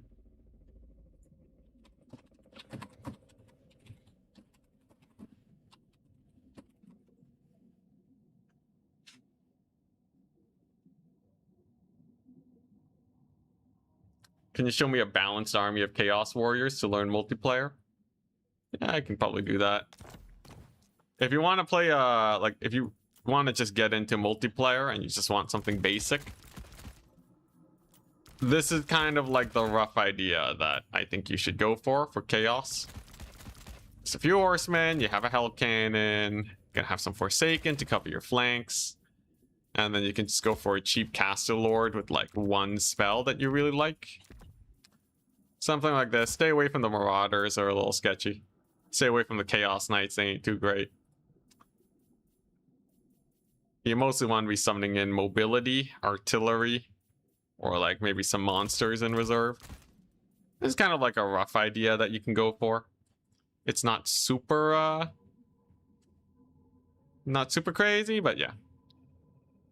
Okay, it's Slaanesh versus Petunia. Hell yeah. I get to try the thing. I get to try the thing. I'll use this as the army blocker, why not? Okay, so we get buffed Dakala. I'm going to have buffed everything. Everything here is crazy. Allure S is cheaper. I'm pretty sure this is just really bad. Pretty sure this is just really bad for my opponent, but yeah. We'll see. I have the new Locus of Beguilement, which is just the mega debuff. Minus 24 melee defense. Maybe attack speed has the works for me, though. You never know. You never know.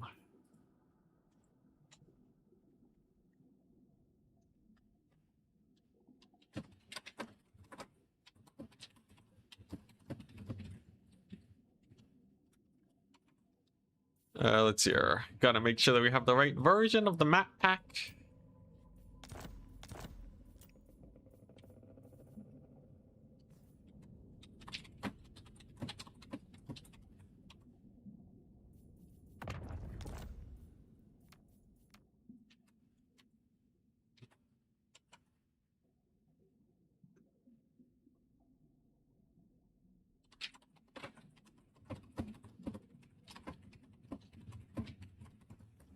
All right. But yeah, this should be really good for me, I think. The Marquis of Masochism is buffed. In theory, Slaanesh is insane. But we will see. Maybe attack speed is gonna cook me. Slongors did get nerfed. They don't got nerfed. Forsaken of Slaanesh are the same though, so that's not too bad for me. Stacking 3 Mortis engines is a possibility now. Fun, very fun. Very fun indeed. Yeah, it should be good. I wonder if attack speed has some crazy shenanigans build though. I do wonder. What if I get absolutely obliterated?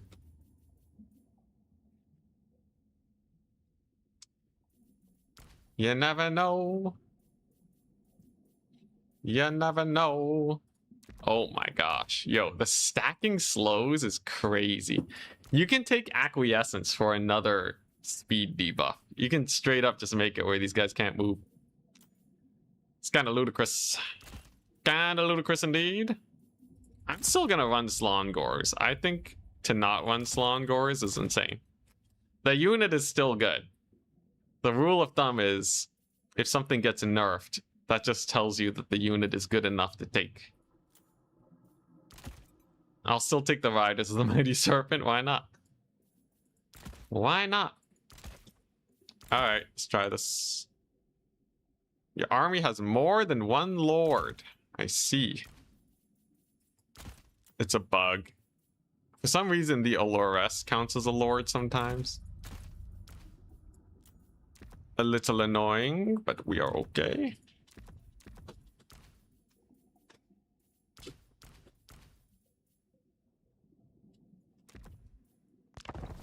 Alright, let's try the Filth. We're trying the Filth versus Attack Speed Enjoyer. Very strong player. They're on Betonia. Can they defeat this? Chaos Dwarf, sorry. Oh, yeah. After this fight. Chaos Dwarves, if you want a fancy build for them, like basically always have 3 Kadai, always have 4 of the Wolf Riders. Let's see here. You can even run a Kadai Destroyer if you really want. Astrogoth just got buffed, you can run him. What are the other main units for Chaos Dwarves? Oh yeah, and always run their trains. The trains with the shotguns. Those are truly amazing. Okay, so this is the absolute filth build. So the reason this is so good, I have a slow and a debuff. I have a net, which decreases leadership. I have enfeebling foe. I have locus of swiftness, locus of beguilement. My single entities can kill everything. Oh yeah, and the Chaos Dwarves, the 1,200 fire glaives, like the guns.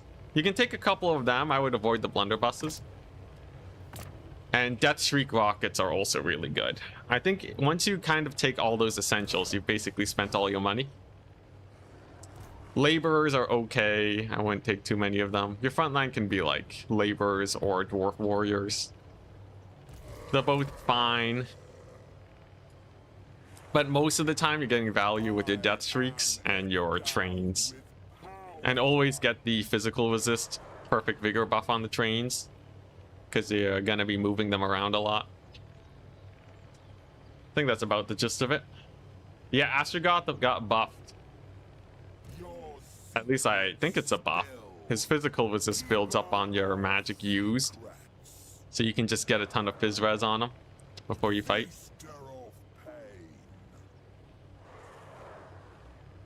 What's this army? This is the Mega Death Blob. So I basically have my little squad here, a little unkillable squad, and they're just gonna run around and make it very difficult for any Bretonian units to jump him. If he takes a bunch of infantry, which he has, I'm very maneuverable. I can either just jump the archers or use the Kala to just spin to win.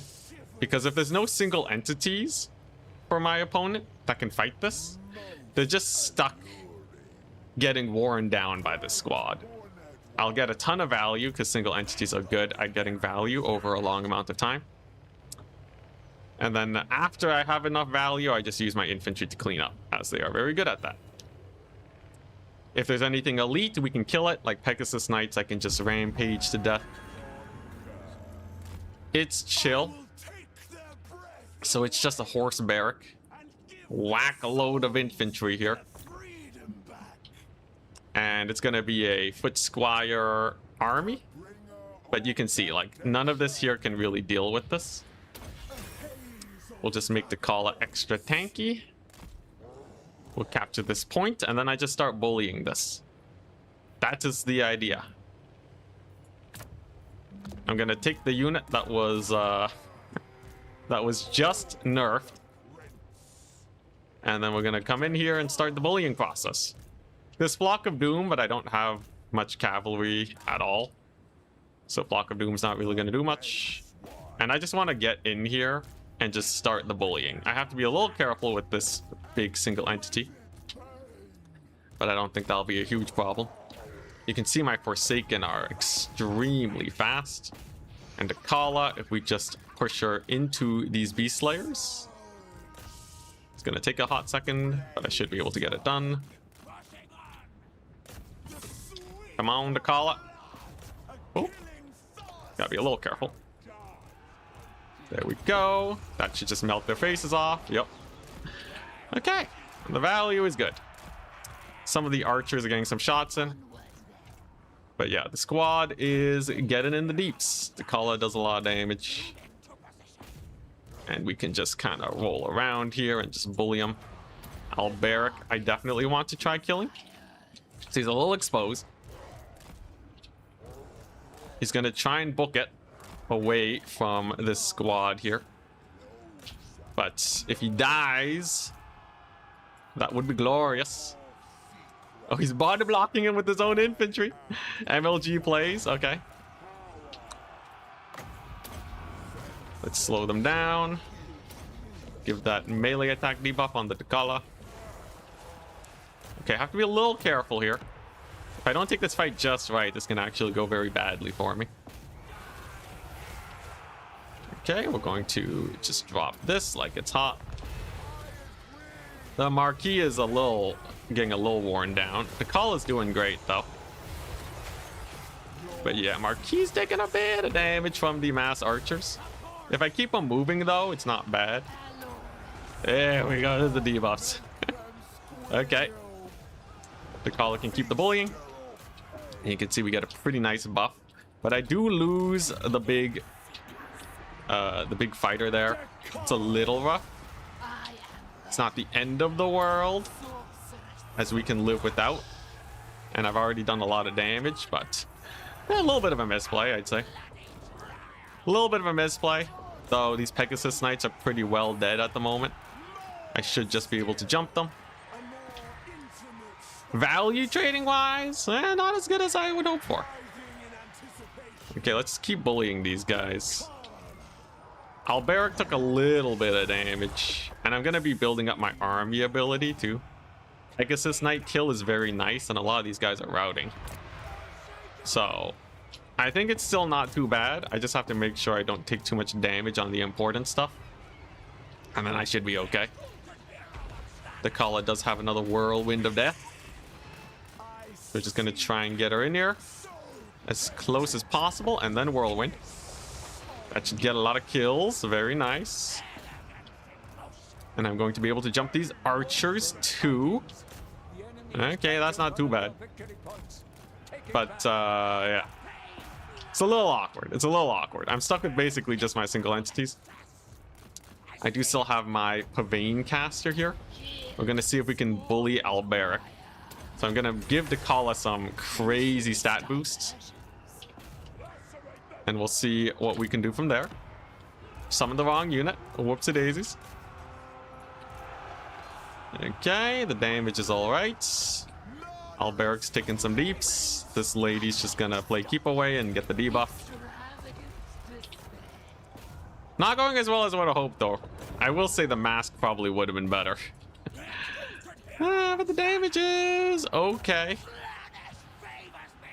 Okay, this ain't going so well actually.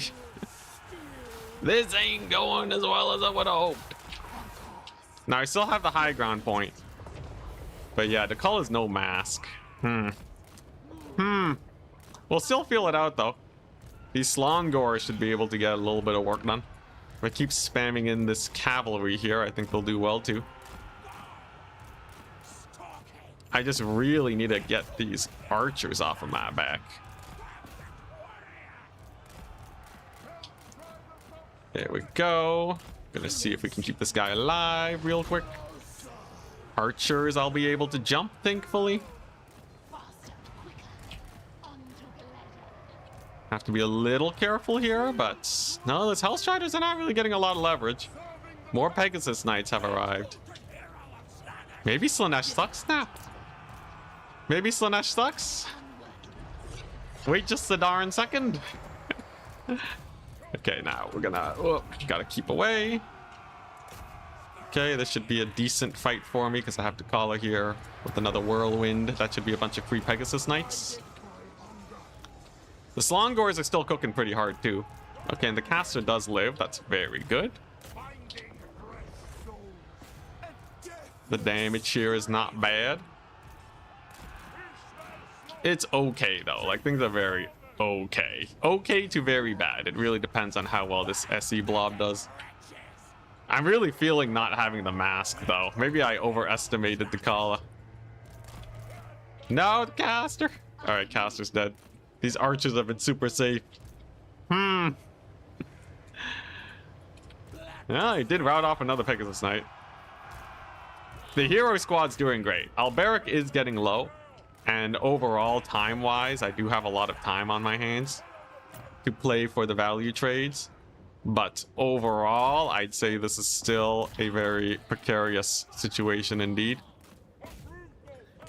I should be able to overwhelm these guys at least. Just a couple peasants.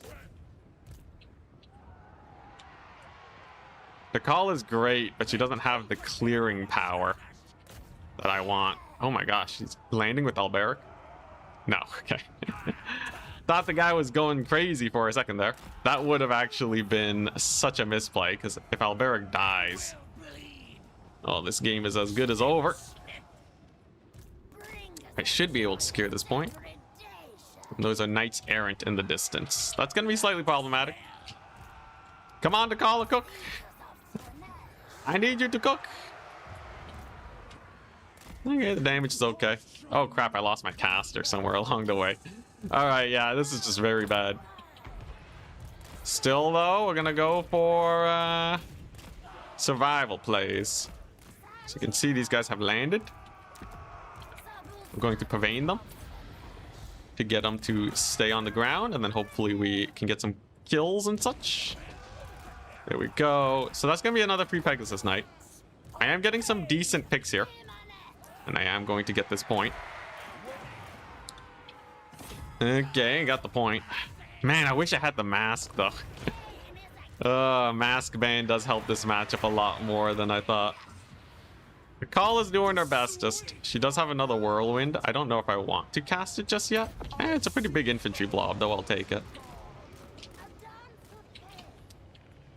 And like, obviously the hero squad is devastating. Obviously these guys are getting a lot of work done, but it will be difficult.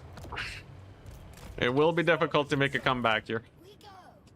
At some point the archers will run out of ammo. True, but not a good strategy.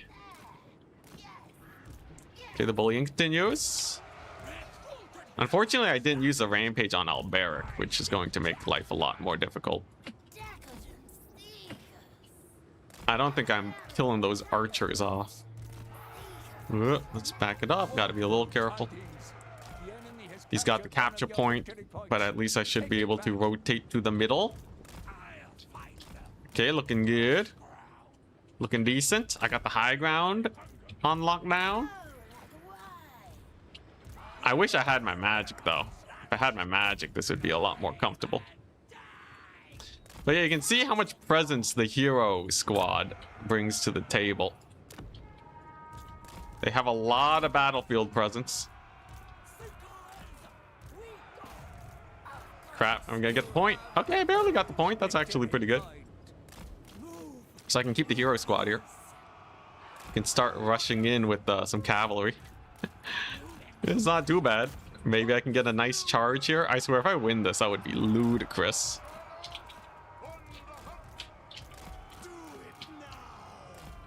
Okay, I'm getting the high ground actually. And I should be able to just kite these guys back. It's not too bad actually. It's not actually that bad. Yeah, Pegasus Knights have to pull away. That is good. I'll just keep giving them the kites. We have the Kala and crew over here for big debuffs. It's not impossible, actually. This is actually not impossible. It really depends on the hero squad and how well they do. The Kala is going to need to get in there and get that mega ultra murderage going. That whirlwind should get a lot of work done. Okay, we're gonna get the debuff. Gonna slam dunk all these guys.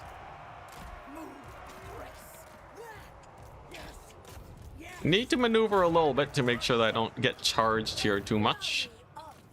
But Slaanesh is very good at maneuvering. Man, I did such a bad job shutting down those archers though. They're gonna be a big problem.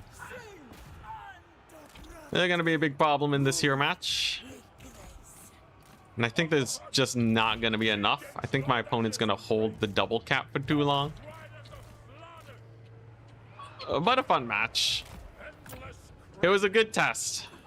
If I had the mask, this would be over. The mask's Mortis engine just completely dumpsters this style. The whirlwinds of death, you just don't have enough of them, sadly. I could have played this one better, though. I could have just been ultra aggressive with the squad and gone in there. Could have kept the caster alive and the like.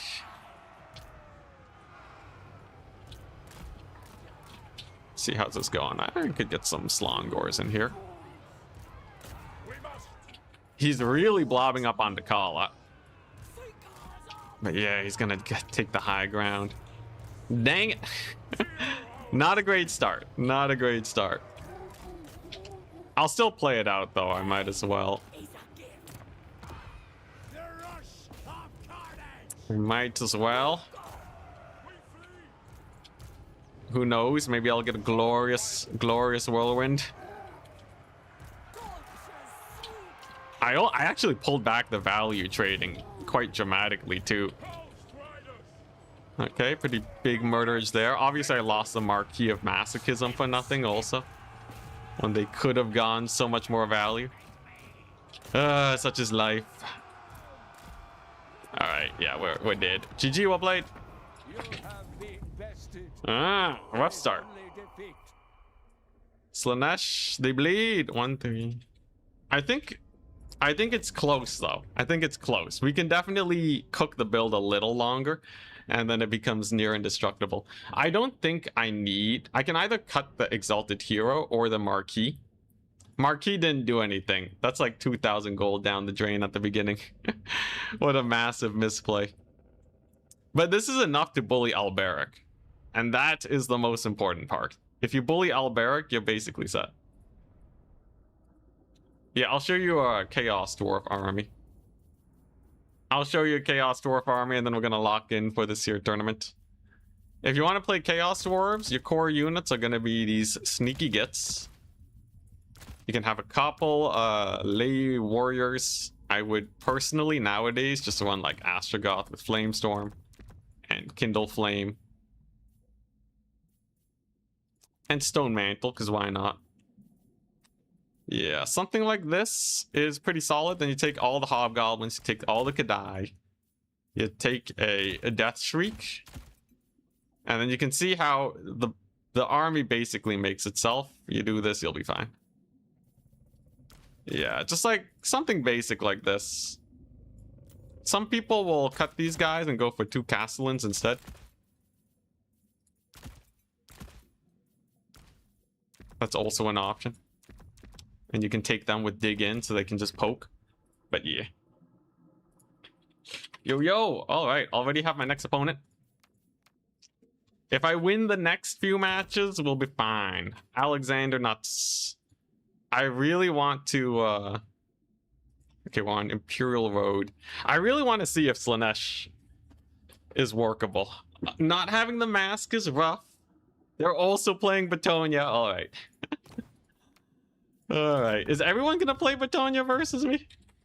This is good though. I need to learn how to beat this matchup as Slaanesh.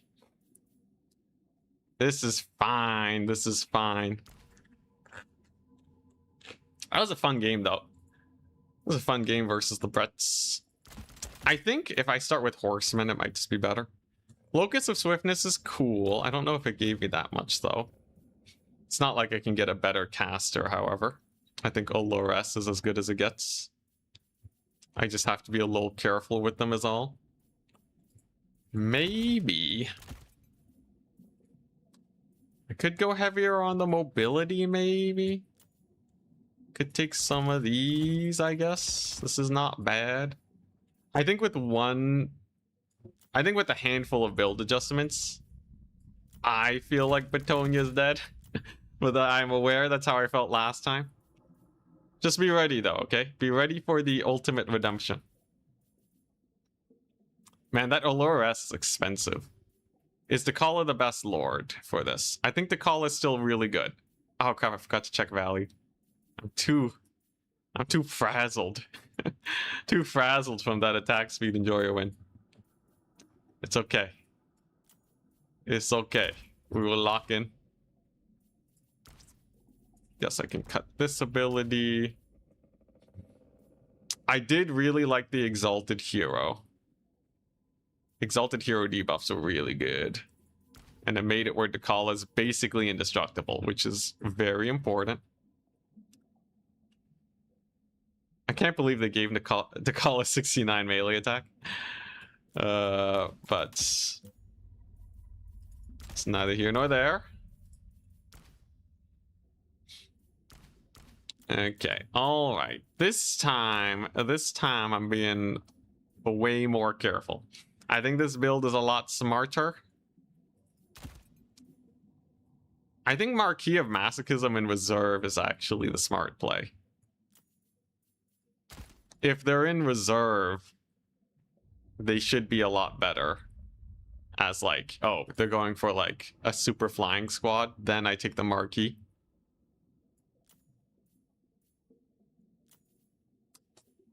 And then my main army can be better versus the infantry builds.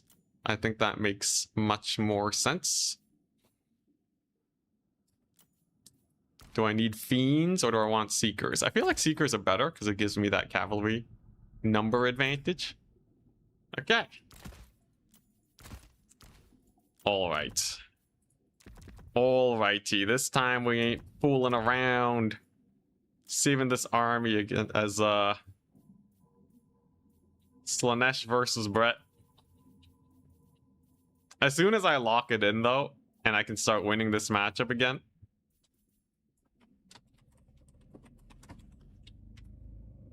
then there's nothing that can stop Slaanesh. At least that's a hope. Why are Skelly's Pain? I was doing a campaign as Tomb Kings earlier. Yeah, the pain is very bold when it's not a thumbnail. It's very in your face. Maybe the pain is me losing the first match. Whatever though. How many players are there?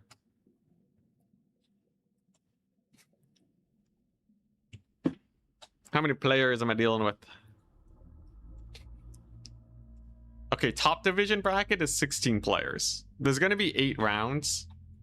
If I just do this fast, we're fine. We should be fine. I just need to win the next 7 rounds, people. A campaign? I can't believe it. Chat's been corrupted. Who would like puns the most? Would it be Tzeentch?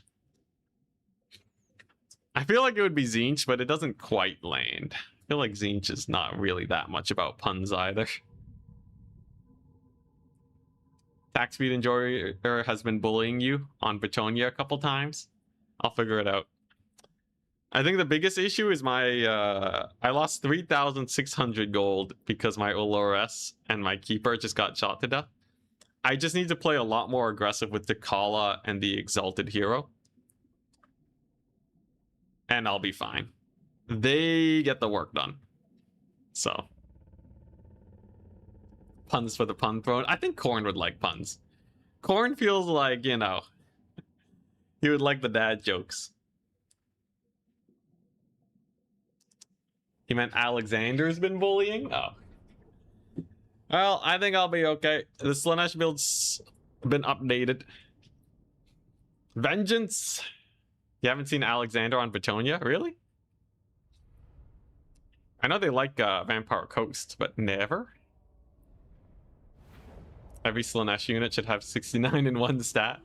It'd be hard to balance it for some units. Alright, updated build. Slightly less extreme, still pretty crazy. The idea is simple.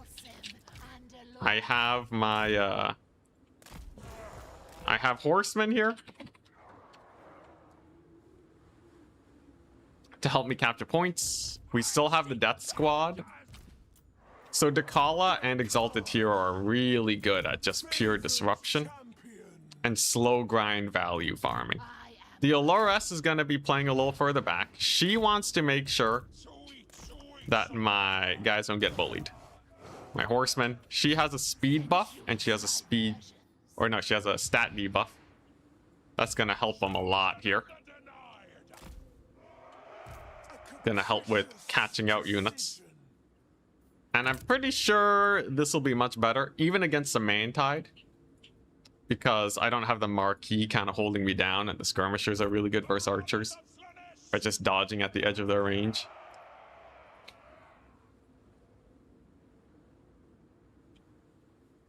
To you, he's just a dwarf vampire coast 2 trick.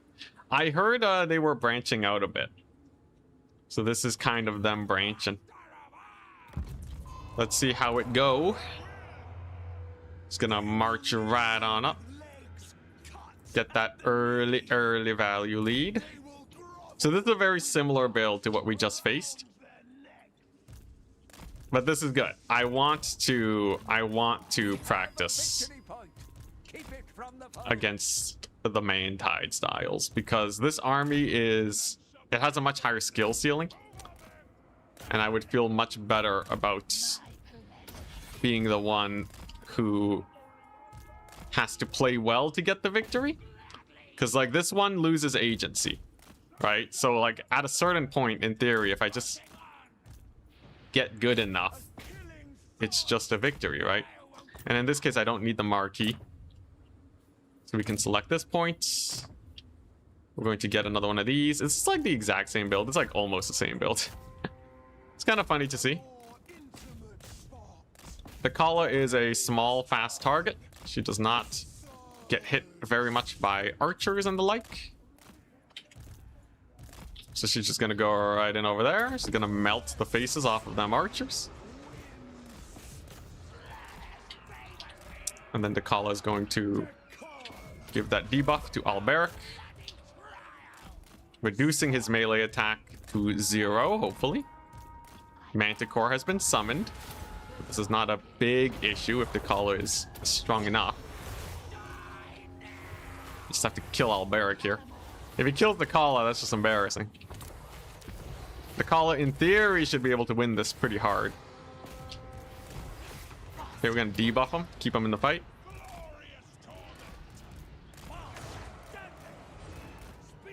And if I get him low enough, I should be golden. I just have to be a little careful that the Kala doesn't straight up die here.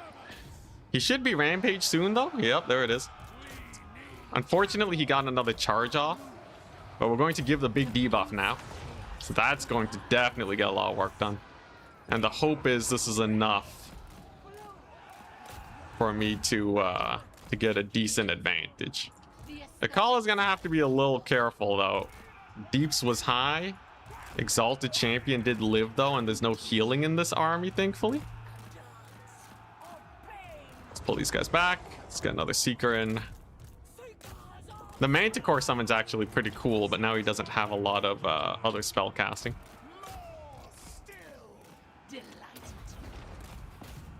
Oh dang, Alberic's just going for it. I'm surprised. I don't know if I like that play, actually. Though I'm pretty far in his backfield. Ouch. Jeez, those charges. Okay, Alberic's taking a little bit of damage. Tikala's taking a little bit of damage. They're both pretty bloodied. Don't know how I feel about this, though. This is not the best of situations. I feel like I've overcommitted here. Where's Tikala at? She's chilling. She's gonna see if she can get a nice charge on Alberic here. Okay, it's decent. And then I'm hoping that he overcommits with the Pegasus Knights to try and save him. And then I just melt their faces off with a little bit of whirlwind. Yeah, Alberic might just straight up die here. This ain't too good for him. And there's not a second Manticore summon or anything. Looks like he will be able to escape, though. We get the whirlwind, however. Okay, and the guy is low. The guy is low, but not dead, very importantly. That is okay. Just okie dokie. As long as Tikala lives here, I'm happy. This is going much better than last time because of the build. But Tikala being so low is definitely a little sus. Gonna give that melee attack reduction to bully these guys a bit. I do have more points this time, and generally speaking, the longer this goes on, the better it gets for me. But I have to be very careful that this lady don't die. I'm gonna have to block these knights. Looks like she will live, and I've killed a couple units over there. This isn't too bad, actually. This ain't too bad at all. Yeah. I lost a lot of horsemen, yes. But Alberic is basically down for the count, and I have a ticket lead. I just got to convert that into a value lead, and that should be fairly doable. We have a million debuffs over here to bully this here infantry. The call is injured though. She ain't doing too hot. This should be a nice collapse, however, on this location at least. Okay, the call has got to book it though. She's being hunted. I'm gonna slow that guy down so that we don't get caught here. Okay, nice. The call, you need a speed boost. Okay, and then we're just gonna get my opponent to overcommit a little bit. We're just gonna pull away, and then we're going to catch these knights. We're making plays. We're making plays. This matchup, I will not lose to the Bretonnians. We shall prevail. Okay, that was actually a huge play. This Manticore, if I can just let it disintegrate now, that would be truly glorious. The call is pretty fast here. So if I just kind of outmaneuver this thing. There we go. Okay, all right, not bad. We successfully outmaneuvered it. And now we just have to deal with the rest. Woo. Sketchy matchup, though. At least Alberic is so low. That's a great thing about Dakala. She's just a tanky little lady. Okay, so that thing's going to be dying soon. Okay, and now we need to position to clean up. I have to be very careful about the fights that I decide to take. Still though, an Alberic kill absolutely ravages my opponent here. I still have a couple skirms still alive. If I kill him and then go for a big fight, it's really good for us.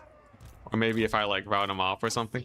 I could just chuck a Pavane on him right now, but I feel like I haven't built up the forces required to get the job done. I feel like I want a little bit more.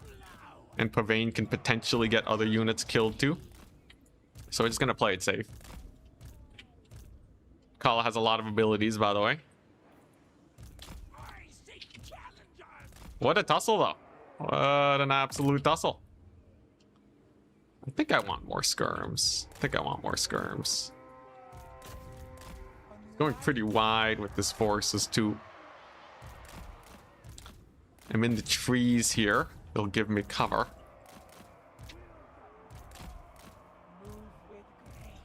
Gonna see some knights trying to make a play. Gonna try and catch me out a little bit, but we're gonna pull them in. And maybe get some picks there. He sends in these Pegasus Knights. I think the caller just lives. They shouldn't be a big deal. And we managed to pick up a couple Knights. That's good. A few archers here won't really be able to make a big difference, I don't think. Very solid. Oh, geez. That was a huge spell from Alberic, though. Oh, I didn't know he still had that. Okay, well, that's pretty painful. Just a smidge. Just a smidge. Still, though, he's on the verge of routing. I just need the one Alberic kill and then close out the game. It's gonna need a lot, though. And this formation here is, like, very well hunkered down. If he goes for the Dakala kill, she's just gonna spin to win. There it is. And that's just gonna kill all the Pegasus Knights. That actually might have screwed him. The greed! The greed! You can't kill Dakala. She has a million melee defense. Oh, and the Royal Pegasus are gonna die. That's huge. That's absolutely huge, yeah. Nah, that's like potentially just game over right there. And I'm gonna use my army abilities here at the last possible second. A little bit of lag. There we go. So now I'm going to get an easy rear charge on these knights with the Seekers, which basically seals their fate too. Very nice. Oh my goodness. Yeah, they just got bloody massacred. We'll hit them up with the surround to finish the job. The Colin needs to escape though. Gotta still be a little careful.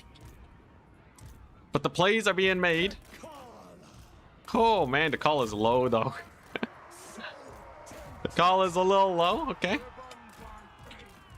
Gotta make sure she doesn't die. Oh crap, she got routed. Okay, that's not good. Where's my caster at? Okay, we're gonna go down this hill here. We're gonna start shutting down these archers. We're going to get some of these guys in to save the Kala. We're going to speed amp them. Very nice. And we're going to try and collapse this Bretonnian position. Alberic is miles away. Yeah, he's not helping out the fight, which is the most important thing. And then if he does show up, I'm just going to pavane his face and get him dealt with. The Kala rallies, thank goodness. Okay. He's going to summon more knights. Yeah, this is actually a brutal matchup, though. Not like this matchup very much. Okay, not bad, not bad. At least I still have time on my hands. But this is still very, very sketchy. I think the call is going to have to retire, sadly. We have the knights coming in. Still, though, I should be able to get a bullying on Alberic. And that was a good hit on the archers, but it's like not quite enough. I need that Alberic pick, essentially. I kind of need it. Now, Pavane here should be another free pick on some cavalry. So that'll be nice. Okay, Alberic should be getting shot at by the skirms. Come on, just get the volley off. Just get the volley off, you fools. Surely he routes. No, they mistargeted. Yeah, these skirmishers are failing me hard right now. Okay, caster's gonna need to play it safe. Oh, he's barely gonna live. He's barely gonna live. Okay, it's fine. I'm just gonna resend into Kala. It's gonna whirlwind. No, she gonna die. Dude, Alberic, he dodged it. Oh, that's so bad. Yeah, okay, this is not gonna go well. Now the call is gonna die to Pegasus Knight Charge, and that's gonna be game. Bro, ah. Oh, the devastation. The absolute and utter devastation. Bretonnian Mantide, alright. There goes the Takala. I'm still gonna play it out, because this mostly comes down to how this cav fight goes. So you never know. Dude, not getting that Alberic kill. I don't even know if these guys are gonna beat the Knights of the Realm, even with the support. Freaking Bretonnians. Chad Barrack. Oh man. You know, maybe Slaanesh is nerfed enough. Obviously the mask is banned. The mask still crumps this build, which is the crazy thing. But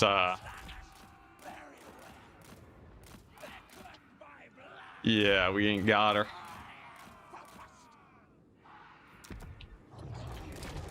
I wonder if there's like a foot character build that can do well.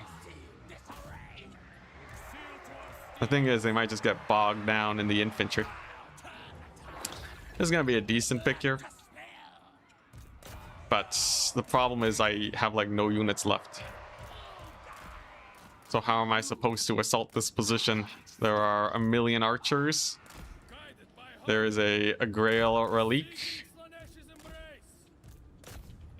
I'm gonna go for it, just to see where we end up. But, yeah. Dude, my cavalry charges are feeling limp today.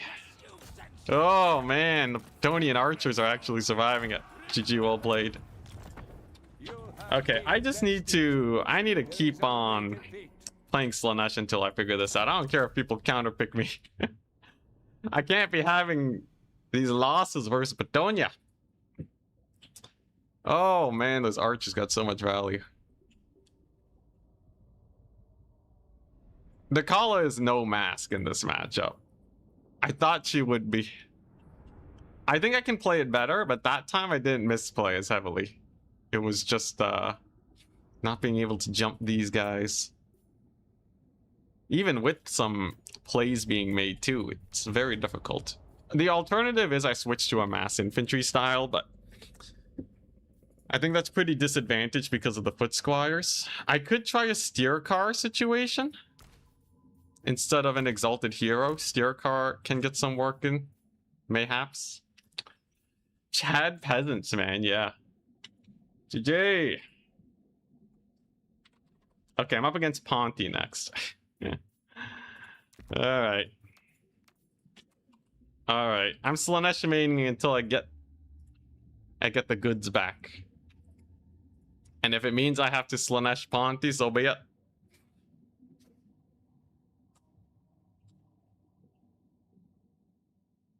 Armor check is a good idea into Bretonia. It is, but like, I think at a certain caliber of player, it's just not going to work out.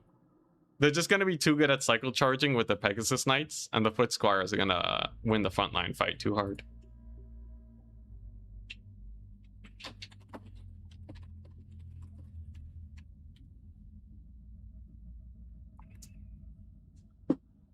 Dang.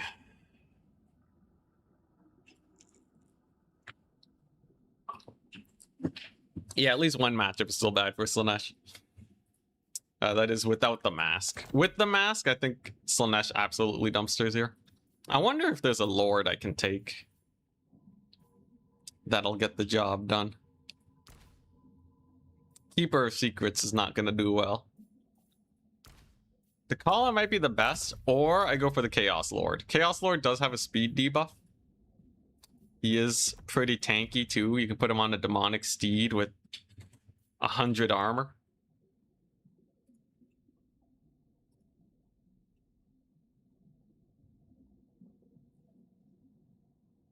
Lore of Shadows and heavy frontline and you win. I don't know. Against like I don't know, against the other styles. I've tried a heavy Nurgle frontline and it doesn't do well, but I'm willing to experiment. Today's the experimentation day, I guess. What's strongest faction? You're probably Norska, Slanesh, depending on matchup. Norska is slightly stronger than every faction. Slanesh is very strong versus some, but they have a couple matchups that are tricky. Ponty did not message me. Where are they at? Pendulum, Insta Shatters, Bowman. Oh, okay. So you're saying just run the Pendulum to clear lots of infantry? I kind of like that.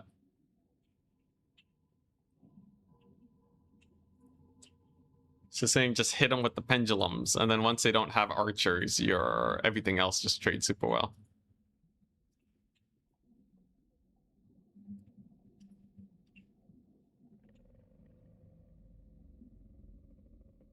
Leaving Alberic anywhere near the fight is insane. That was my one comeback potential. All right, come on.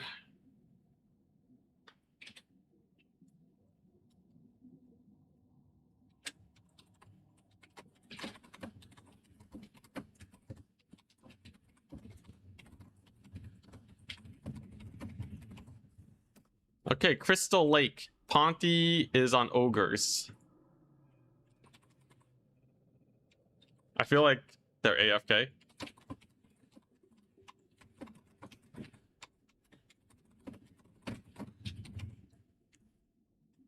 Very strange. Why is the mask banned? Because they are one of the strongest lords. I do think they have a lot of counters to them, but if you don't know how to deal with them, they can get like crazy amounts of value with their Mortis Engine effect. Fiends, just spam some fiends.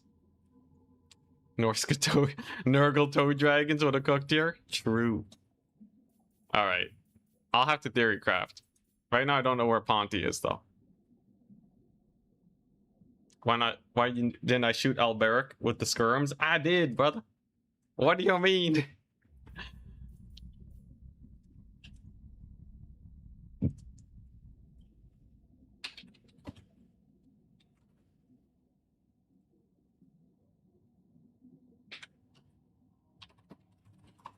Alright, waiting on Ponty.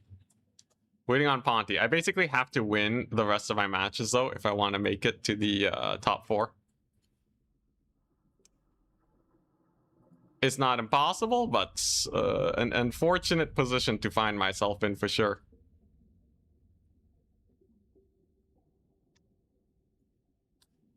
I'll need to win some games.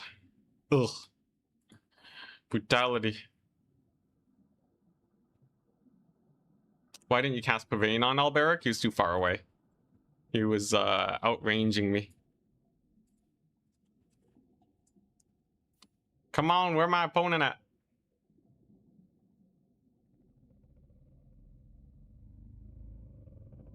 How are greenskins in the meta? Eh, they're okay. Like a solid average faction. How noticeable is the reduced army passive gain? Really noticeable when they reduced it way back. Before, you could kill 1 unit and you get a net. Like, you kill 1 unit of infantry and you can net.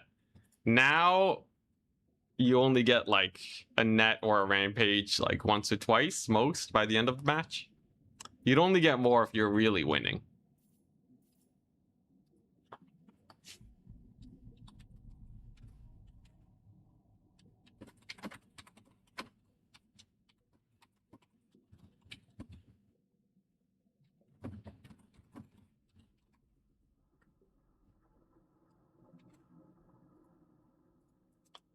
I don't know where Ponty is.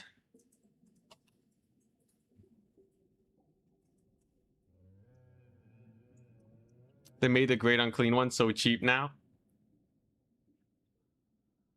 No, Great Unclean one's still not good. 100 gold is not a big difference.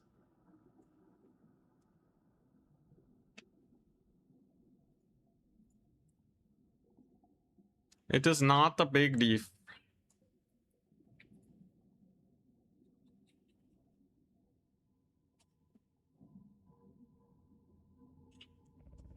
Alright, we're waiting. Waiting for the vengeance matches. Thankfully, there's still a lot of rounds. But I'm gonna have to win a lot, guys. I'm gonna have to win a lot. I think the opportunities for vengeance are there. But unless I can figure out the versus Petonia matchup, life is gonna be difficult.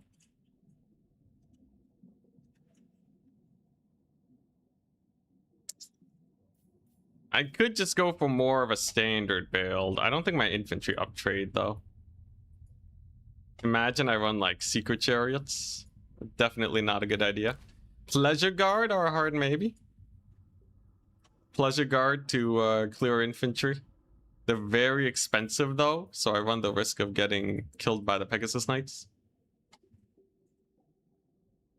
They reduce it more this patch? I didn't even see it in the notes. There was a bug where Demonic Crumbling would charge your army passive, and they fixed that today. Huh. Okay, in that case, not noticed.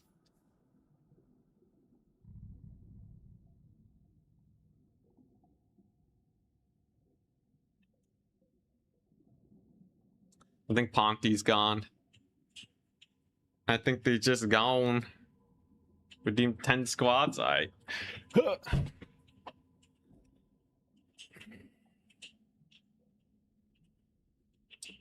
What's this? Why didn't they just make it a Mortis engine? Oh, yeah, the Great Unclean one? I don't know. I guess, like, Mortis engines are really strong. So flooding a faction with a ton of them is not great. But yeah.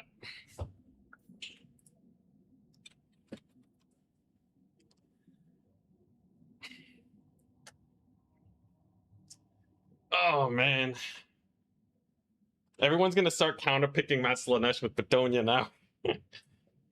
The great thing is, though, if I can just get really good at the matchup. Thank you for making sure I'm not sitting for too long, Kimza Bimze. But yeah, the thing is, if I just get really good at the matchup, I might still be able to make it up.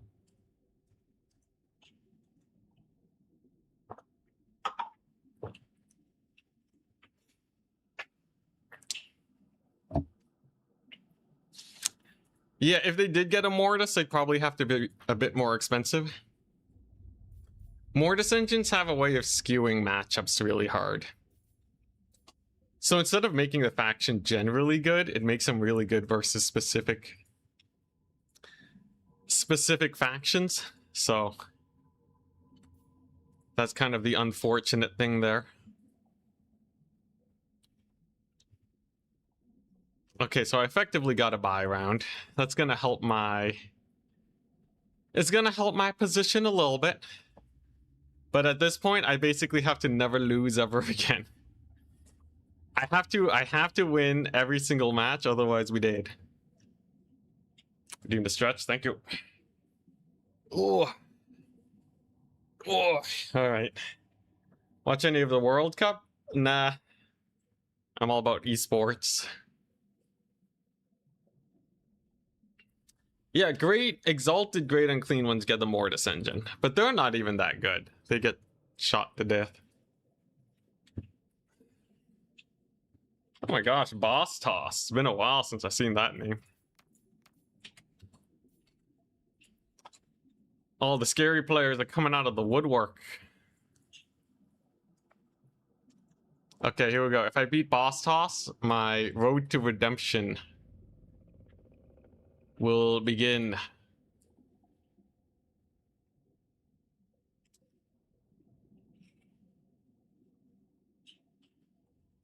Yeah, I got nothing against the World Cup. It's just doesn't interest me as much.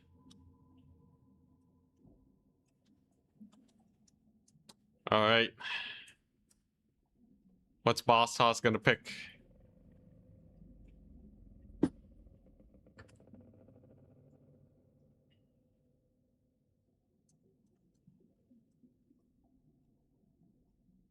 Fetid Stench.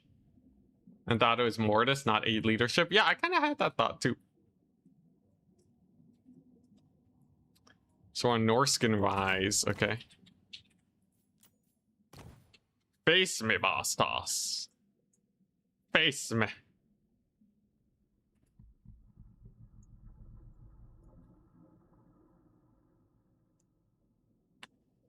I need the vengeance. I want to make it to top 4 at least. Worst case, we end up casting the matches, which is also fun.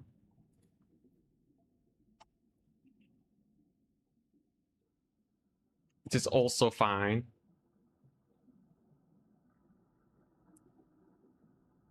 Yeah, a Mortis engine is an AoE. AoE damage over time. So there's a few units that have Mortises that are conditional based off of certain things. You have other Mortises that are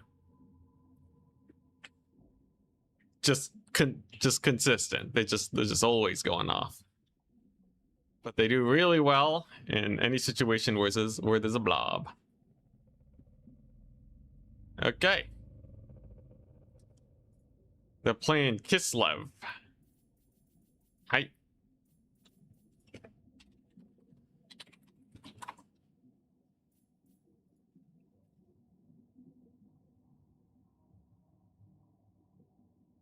All right. Let's see if I can redeem myself. This is also a kind of sketchy matchup for Slaanesh, but I want, you know, to really see if the faction is good or not. You gotta put them through the ringer. You must. Let's see here. Kislev. Let us try some of these. I think Locus of Beguilement is really hype, but I just like am not using it as well as I could. It's also like really expensive. I think it has teeth though, like it feels like it should be really good. Even just like the melee defense can be really nice. Like the Olores essentially can just win any fight that they find themselves near, which should be like amazing, right? It should be just ludicrous, but we gotta earn it. We must earn it. Kislev also has some Lord sniping spells that I gotta be wary of. It's not the end of the world, though. They obviously have much in the way of cavalry, but they are two very chill indeed. Just gotta think about it. Kislev. They have horse archers who are not that bad. Like, what if I just do this? What if I just take this line up?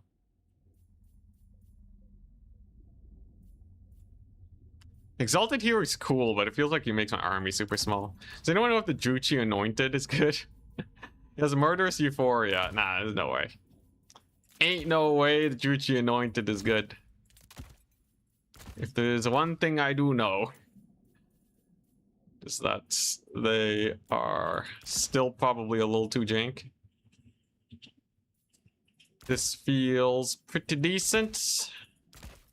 This build right here. Ooh, okay. All right. I think I have the tools I need. Let us try this out. Map is pretty big too. So if I beat Boss Toss here, my odds go up dramatically. So Boss Toss, where are they at? Oh, they're the #1 player in the bracket right now. Okay, they have 2 wins and 1 loss. Okay, so if I beat them, that should actually increase my position in the bracket by a lot. And it knocks them down. This is all great. Turns out the mask is bugged. The fatigue decrease is way too much or something like that. Guess that makes sense. This isn't a Turin-hosted tournament, though. But I think general consensus, people don't like the mask.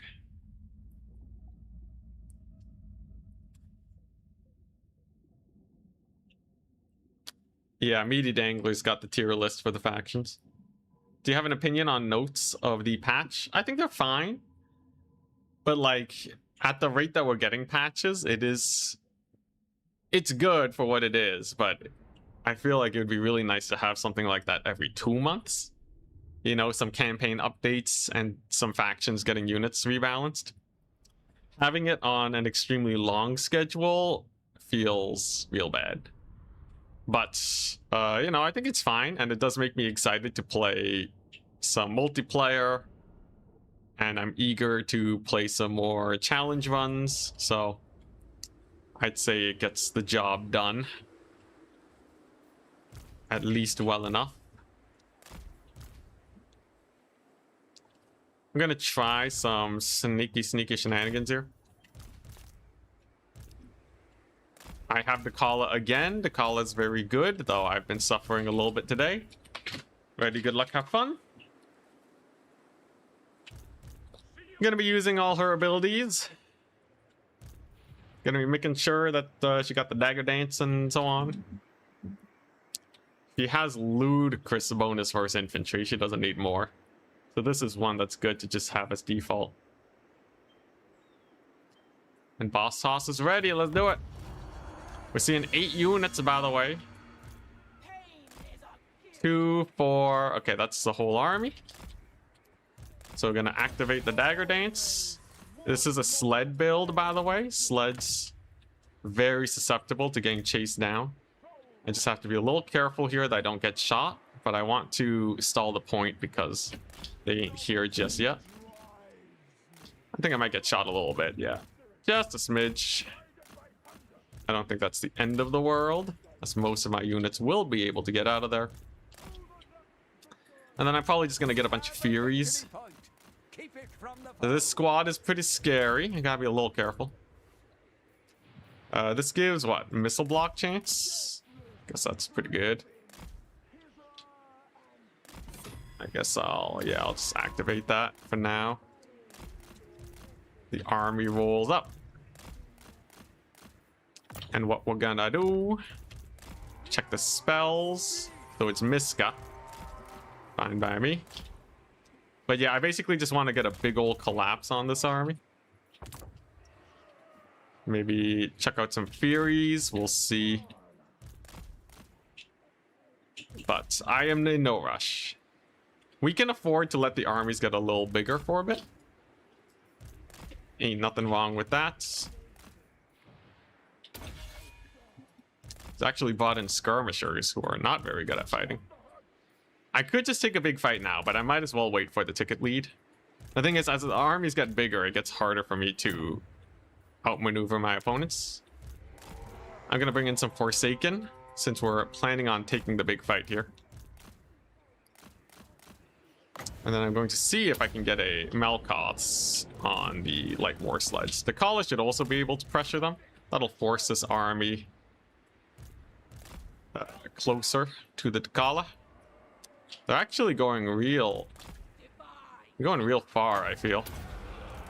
So this might actually just be a misplay where they're out of position. The Kala is definitely going to be able to get in here and get a lot of work done on these guys.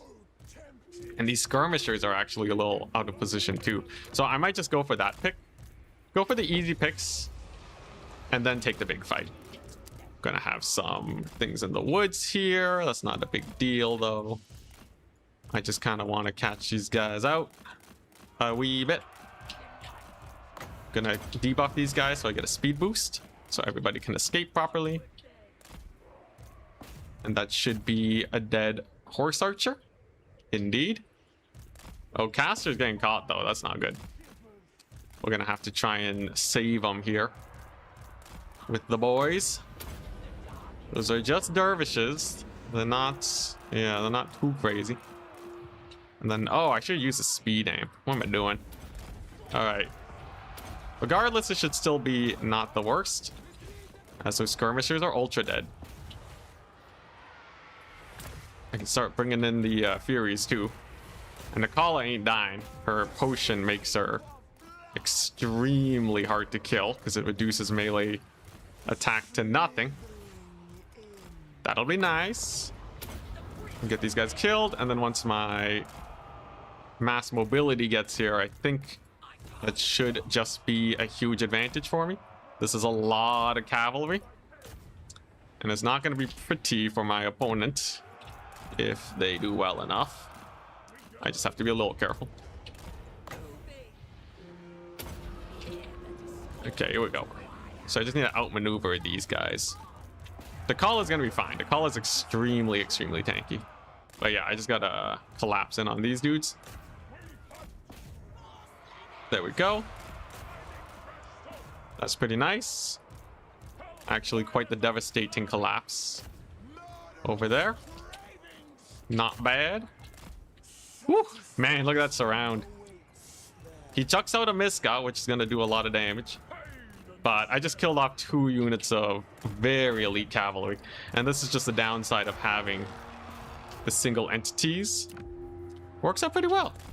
Boss Toss was a top player when they were playing. Very scary little guy. So the fact that we're able to beat them this well, even though obviously they're a little rusty, is still a good sign. Kala's just going to Whirlwind because it does damage to single entities too. And I'd say this is a fine position to find ourselves in. This is absolutely fine. He even summoned a, the Patriarch, who's not going to be very useful here. In fact, the Kala should be able to just kill off that Lord. Man, just anyone but Bretonia, it turns out. Fight anybody but Bretonia is the answer. Bretonia is the only thing that gave me trouble so far this day. And I'm hoping we can keep up the pressure. The Kala is going to use this elixir and increase her melee attack. That's going to get a lot of work done. There's the Miska cast, so we just back off. In theory, though, the Kala should not be dying because she's decreasing melee attack values. Have to be a little careful.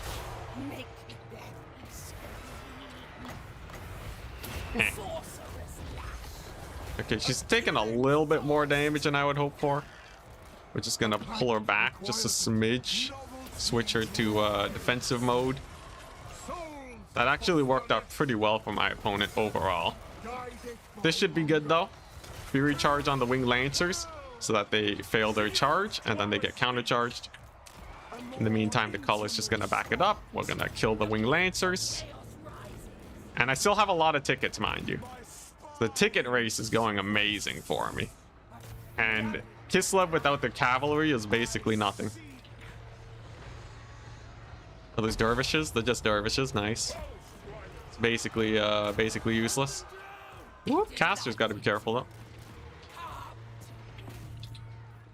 Caster's got to be real careful. Oopsie daisies. But yeah, this should be pretty rough. Just a few more units of Forsaken. Should be able to catch these Winged Lancers too. Yep, they're gone. The Kala does cause terror, which is very nice. The heal on that SC blob though is good, but I think we're just gonna win the ticket race. At least that's the win condition I'm playing for right now. Just win the ticket race and then we're chilling. Gotta be a little careful with these guys and actually chase them off. Some Furies will get a lot of work done here. I have to be careful. I am actually kind of running out of units too. I must be a little careful. The Kala cannot afford to die too. That would be devastation of the utmost proportions. Oh crap, he killed the unit. Okay, alright. A little sketchy. Okay, this is a good pick though. Very good pick. And there's the potion. Frostworm should not be able to hit the Kala. Gonna spin to win to really kill him. Nice. Okay. It's not too bad. It's not too bad. I think with this point secured, I'll be okay. The Kala should be able to live. The Furies are doing okay. She's gonna have to back it up just a smidge though. Just a smidge. Just a smidge. Oh my goodness. Please don't tell me I throw this one. Run, the Kala, run. She's just gonna back it up. Oh, she's gonna rout. That Frostworm's right on her. Okay, that's a little rough. It's a little rough. Okay. Frostworm in the trees versus the Kala with her big buffs. Gonna increase her melee defense. Let's make it so the Frostworm actually just never hits her. But yeah, this is not good. This is actually quite bad even. Now, if she lives here, that's a different situation. But Winged Lancers coming in is very bad. And I lost my caster. Oof. Okay, this is actually really bad. I'm probably gonna have to resummon the lady. Thankfully, he's spamming mostly skirmishers, which I think is kind of absurd. The enemy has slain our lord. But I'm the one that's losing this. Oh my goodness. Oh my goodness gracious, people. Okay, we'll see how this pans out. The skirmishers are a little annoying, and I don't have many ways to catch them, sadly. Oh man, I knew I shouldn't have summoned in those Furies. The Furies died really fast, and they killed some infantry, but that was basically it. The question is now on who am I resummoning? What am I up to? My Sweet Sorrow is... I don't have any army abilities to speak of. Gonna see if we can catch maybe one of the horse archers though. My units are pretty decently fast. And then maybe in the long run, I can pull back a little bit of a value lead. That's the hope. I am triple capped though. Very not good. And I don't know if I can actually kill off Lancers is the problem. Oh, the horse archers against so much value. Oh no. No! What is this? Oh my gosh, I swear, are my Seekers slower or something?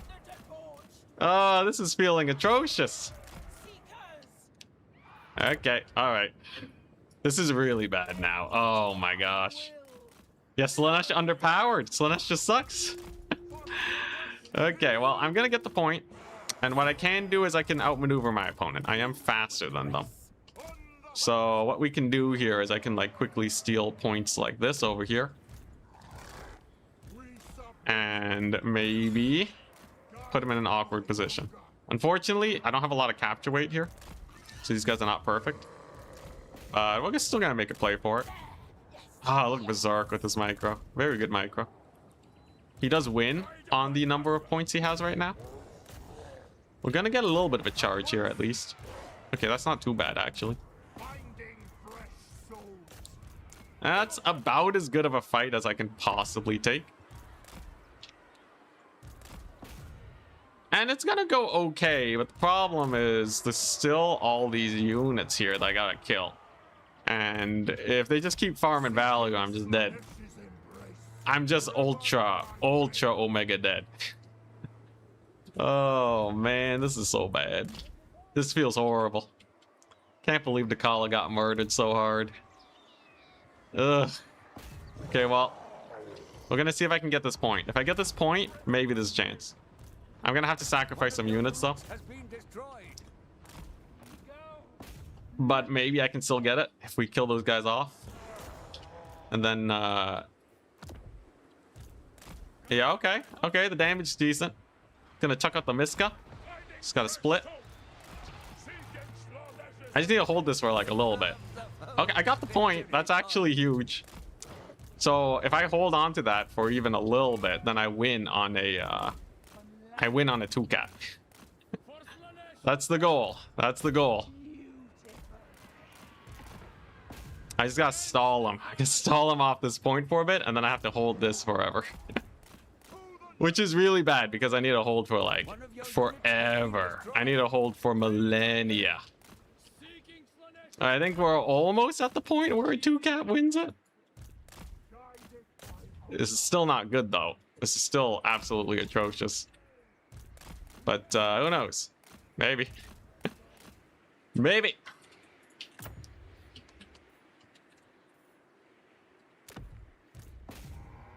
Okay, sure. I'll just install for a bit. Okay, do I win on a 2-cap? Yes, I do. Okay, I win on a 1-cap.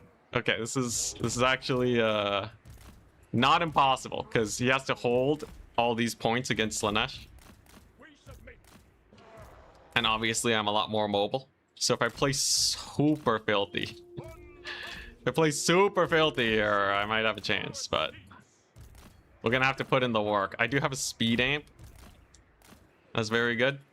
We have our units over here moving in. 2 Forsaken will be able to get some work done. And if I retake this point, that's huge.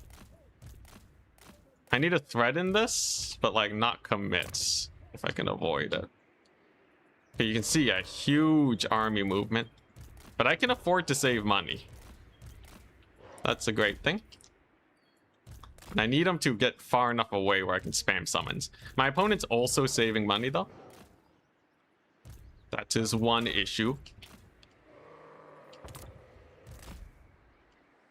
I think I need like one more Hellstrider. Yeah, just one more Hellstrider. So he sees I'm going here. Distraction 2000. Okay. And then I just need to hammer this here location. So I just gotta retake this. I gotta take this before my opponent manages to get this point is all. That is the plan. Distraction 2000 is going well. Distraction core 1 million. Okay, we're just gonna go here. We're gonna swap out units. Okay. Actually, wait, I can just go for this point. Well, this one's further. Okay, we're gonna do our best. I should be able to stall pretty well over here, and the Forsaken are doing pretty good. This point's gonna fall quickly, though, if I'm not careful. And I'm basically just sending everything over to the far side, but I'm pretty sure they're gonna get this. This is a lot of units. And this point is nowhere near falling just yet. But I'm gonna give it a go, and we'll see what we can get done. Some things in the woods are summoned. The problem is I'm triple capped, so like unless I get this point right away, I think I lose. I need to capture this in like a couple seconds. Crap. Now if I got the point in a couple seconds, we'd be good. But yeah, I'm not gonna get it. Oh, I screwed up. Today's not my day, man. Today's not my day. Obviously, there's a lot of Ptonia games. This is Slaaneash's worst matchups. We're playing into the counter picks, but man, I'm screwing up. I'm also like not getting army abilities just because of how badly these fights are going.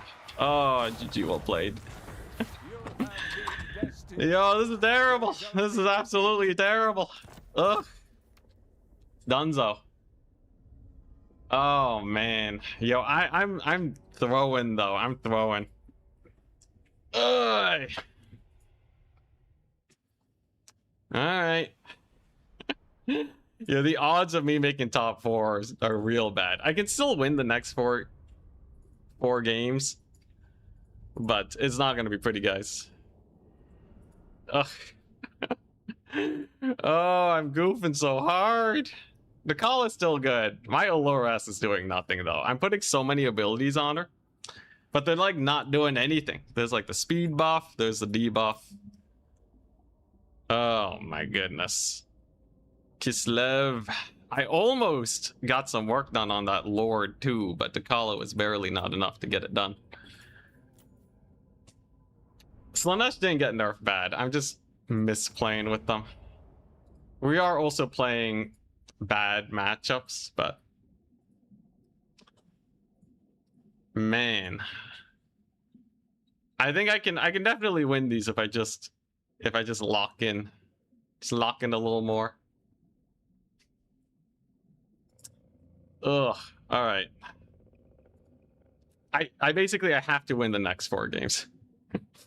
I already said I have to win the next 5 games. If I win the next 4 games, I only maybe make it, which is the worst part. But you never know. You never know. Playing for revival. God, I want to puke though. I could have just spammed Norska and we would have been much better off. But I want to try out the Slaanesh. If I can't be a threat with Slaanesh, people aren't even going to ban them anymore from me, which is a huge problem. DA was right to buff Slaanesh. Give me a Beastman or a Chaos, and then we're talking. Kislev, I think I could have won there though. I just I threw the call and I forgot to use my speed buff ability. I'm not used to using these. Slaanesh sure it's got nerfed? Yeah, but no one uses them anyways. Ugh. Brutal. Really shouldn't have summoned the Furies. More Forsaken would have cooked.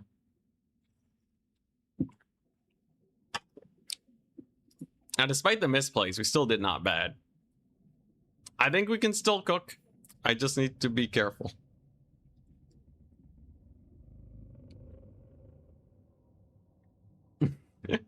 Still Neil. First time not playing in my tourney. That's true.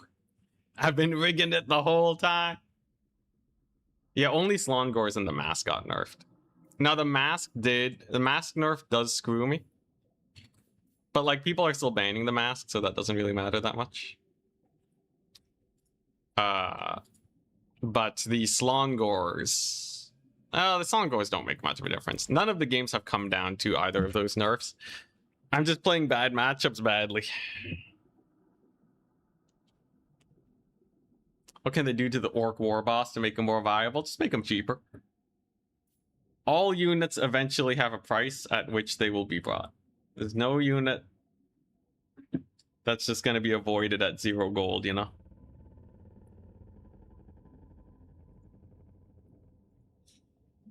Alright, playing for redemption time.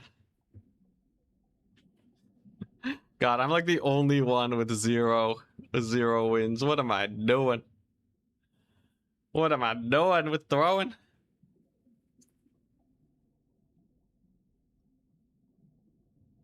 Give him a potion of toughness. And he'll be a discount Grom or a regen Wyvern. That'd be kind of cool. Ugh, God. Like, obviously it's not great matchups, but still. Still. They are way more problematic than I originally remembered. How would I want to do this? How would I want to do this normally? Just start spamming demonettes. Definitely not. How the mighty have fallen. If I was able to get that Lord kill on that big surround, I had a huge surround in the middle, but I wasn't able to finish the job. That would have done it, though.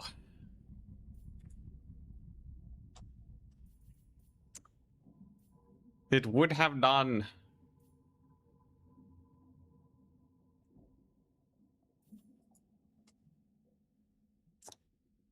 Rampage and rear charge with Pavane and Fiend spamming. Fiend spam is nice.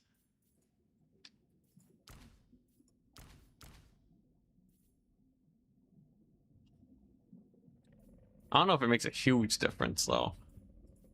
Fiends would be much better against Miska. So I can swap out the Seekers for Fiends. And then I can do Dakala and Caster shenanigans. I wonder if I should just switch to this guy. Let me see his price. Yeah, price-wise, this guy can be way cheaper than this lady. Although not that much cheaper. We're talking 150. That's still good, though. Both on Demonic Steeds. The Olores has the speed buff. Like, they have these abilities, but I just haven't been able to make good use of them. So if I switch it up, maybe? I'm gonna go for that. We're gonna go for it. We're gonna play some nice 4 more matches, and then we will see how things go.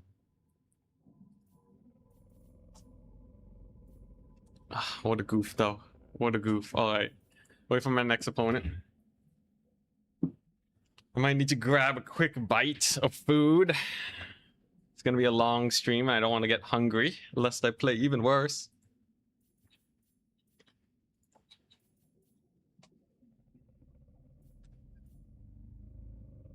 What do I play if they ban orcs? Are you talking to Dangler? I don't think they play anything. I think they're just done for. I don't know if I've seen them play another faction.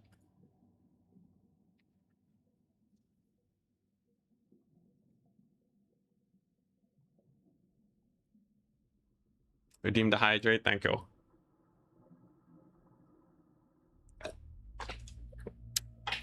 Alright, I'll grab a quick bite while I wait for my opponent.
Look, if I can win the next 4 games, I'm still positive. I am still net positive. One can dream.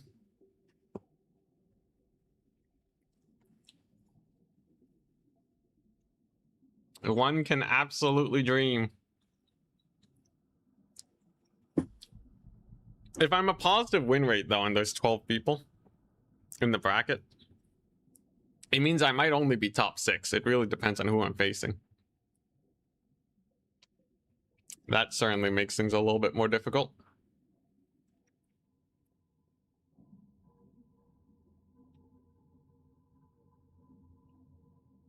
We'll do our best, though. think one of the matches is just taking a really long time for some reason. No idea what's going on there.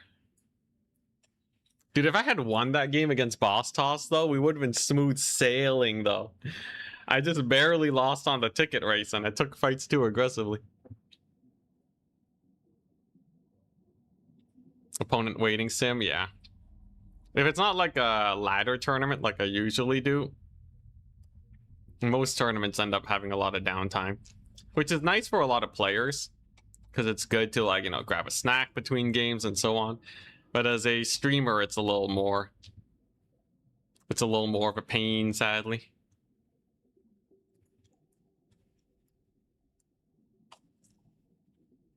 All right, come on. Throw me into the pits. Let me climb out.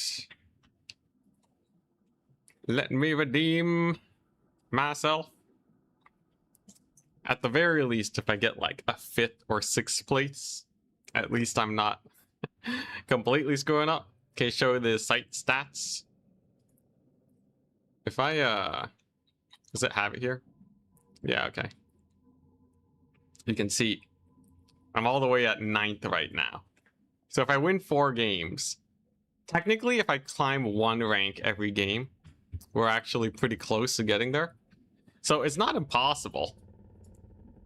I assure you, it is not impossible that we come back. It's just a little sus. Oh, hell yeah, I got my opponent. Sipa. Yo, okay. Sipa has 2 wins, 2 losses. Defeating them will send them into the pits. This is where we come back.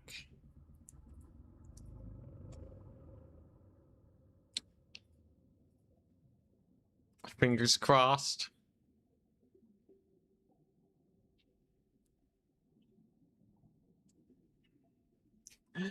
An hour ago, you said the 5th hero trio would destroy the Bretonnians.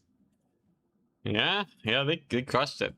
Honestly, Slaanesh without the mask loses a lot of blob killing power. And Mantide clearing, sadly. But alright, we're at Rifts at World's Edge. Rifts.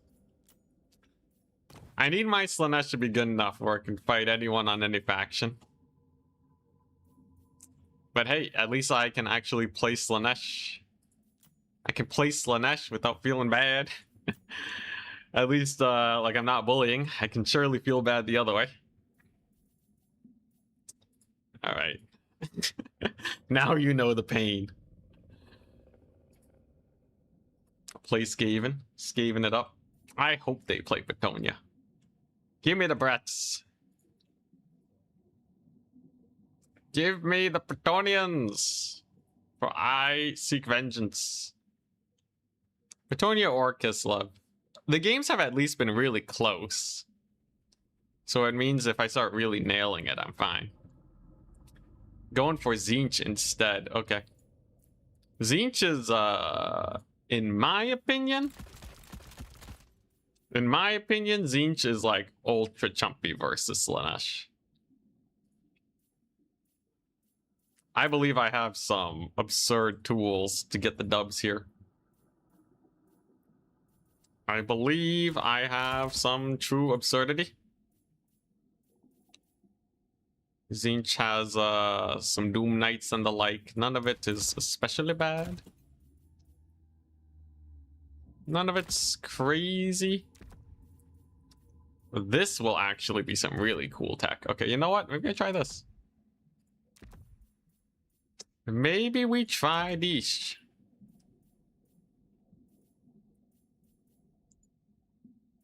Okay, if I lose versus Tzeentch, then I'm just... I don't know what I'm doing anymore, okay? This is a matchup that I know can go very well for Slaanesh.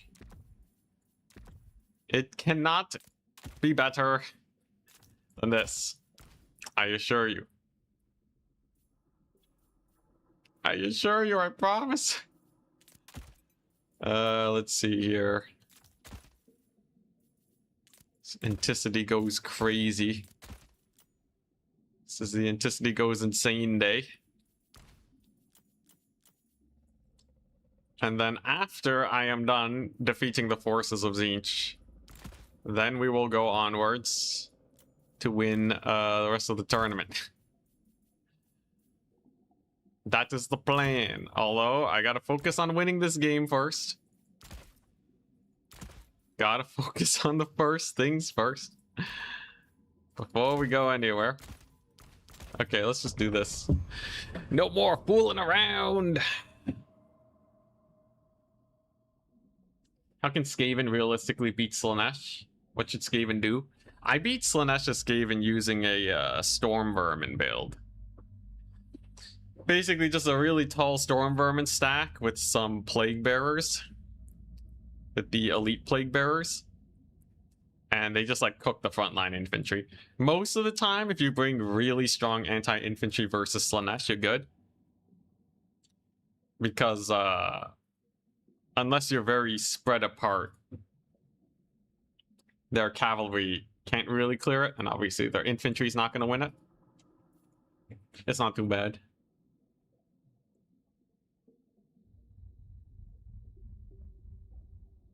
Okay, here we go. So I just gotta beat Seepa and knock him down. Knock him down a rung. And then after we beat Seepa, I need to like face off against someone higher ranked. Like attack speed or boss toss again.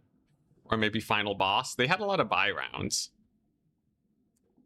So, like, even just one win here could do a lot. I just kind of hope that Navigator doesn't climb too much. I'm all the way down to 10th place. So in 4 games, I need to go from 10th to 4th, which is not impossible, but losing one more is guaranteed out. Absolutely guaranteed. Done for.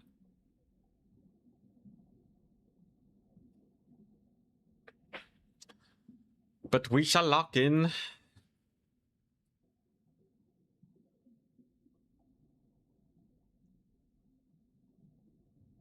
I think the plays that can be made are very high. There's Seepa readying up. Okay, here we go. Redemption time. At least it's not too much downtime in this tournament. I thought I would be spending a lot of time playing campaign. But it goes by pretty fast. It's nice to see.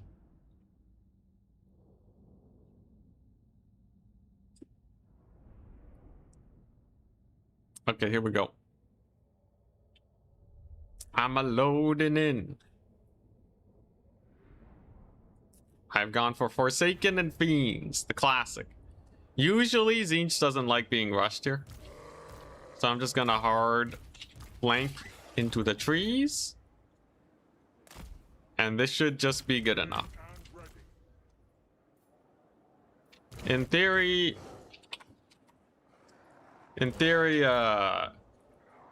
any kind of infantry build just gets run down here. Fiends are very strong. This guy has a rampage. I did bring magic. We have a Chaos Sorcerer of Slaanesh with Pavane. And then I just have a bunch of mobility to just run them down. If they've gone for a heavy air squad, Pavane is still good. Furies are still good. Good luck out there. Thank you. Look, even if I make it back to 5th place or something off of 4 wins, at least there'll still be a redemption. At least we won't have negative win rate Slaanesh. That's all I really want. Just don't give me the negative win rate.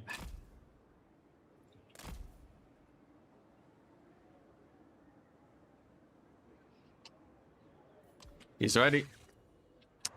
9 units is a weird build though, by the way. I don't know if this is going to be like a weird Aeson blob or something. He's using the Golden Griffin. Okay. Exalted Hero of Tzeentch. He has the book. So there's 4 and that's it. Are these super elite? No, those are Marauders. It's just 2 Exalted Heroes. And Sartorial. With his big ol' final transmutation. That is not that scary at all. He's gonna summon in some horsemen. I'm going to summon in my Pavane caster, thus countering the horsemen very effectively. There's no real scary magic here that I have to worry about. That part's pretty chill. And this guy does cause rampage, so if he impacts the Marauder Horseman here, he can just rampage them in, and life will be good. Overall, no huge issues. I think this is an okay position. I should be able to secure this point. And then some Marauders here are definitely free pickings. He did just summon a unit, so he shouldn't have a ton of cash money lying around. Whoop. Dodging the shots, working out pretty well for me. We're gonna maybe go for maybe a Sartorial kill. It's kind of crazy diving. I'm gonna go for it. Gonna catch Sartorial with some fiends. Gonna summon a rider of the Mighty Serpent. And then we're gonna rampage him down. Here we go. I think he chucked out the final transmutation. Yep, it's gonna land. Is it enough though? If I kill Sartorial, it's basically over. So that's what I'm hoping for. Oh, he went for the caster, okay. Gonna use this to rampage him yet more. We're going to use the horseman here to start bullying him. Fiend should be able to do well. You can see that rampage is pretty brutal. He did rout off my caster, but at least he lives. He's gonna use some magic here, some foul magic. But he's already lost the Furies. My Lord, however, is doing much worse, is the problem. So I think he's actually up trading here. Pretty bad. Lord took a pretty nasty hit. Might be able to rout off that Exalted at least. Ah, crap. Ah, crap. Okay, Lord's dying. Oh. Bro, couldn't pin him. I couldn't pin him, man. Oh, this is so bad. Okay, Lord's gonna die. I'm just gonna have to accept that. We're gonna have to move on with our lives. It is still not the end of the world. This is bad though. I'm gonna rampage Sartorial. See what damage I can do. At least the guy doesn't heal. So there is that. I'm gonna kill off a few Furies over here. That's good. And you know what? My Lord's relatively cheap, so I should just be able to bring him back. Sartorial is once again rampaged. And he did pop all of his magic. My Lord is way easier to resummon too than big old Sarthi here. And if he dies, that's very painful. Okay, here we go. Nice. I'm working him. He chucks out the final transmutation. He's gonna do a little bit of work on my guy. But he takes a lot of damage himself too. Now, is that a good trade? I don't think so. I don't think so. It's not the best. It's not the best. He also still has the single entities, but I should be able to bring back my Lord. Sartorial's very low now too, which is nice. I'm gonna have some Marauders routing off.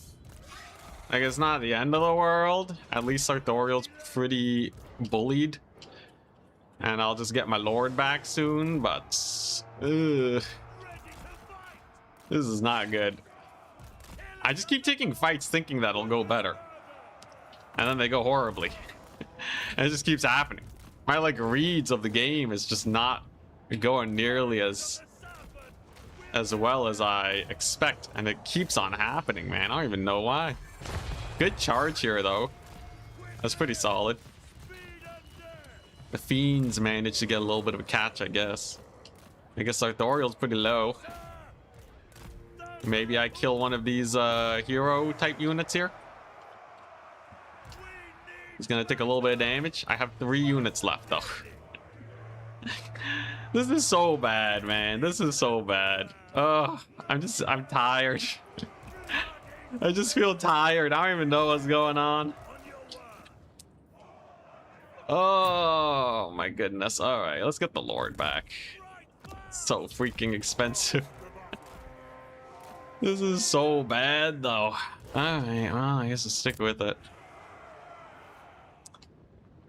All right. Here we go. I told you the definition of insanity. Alright,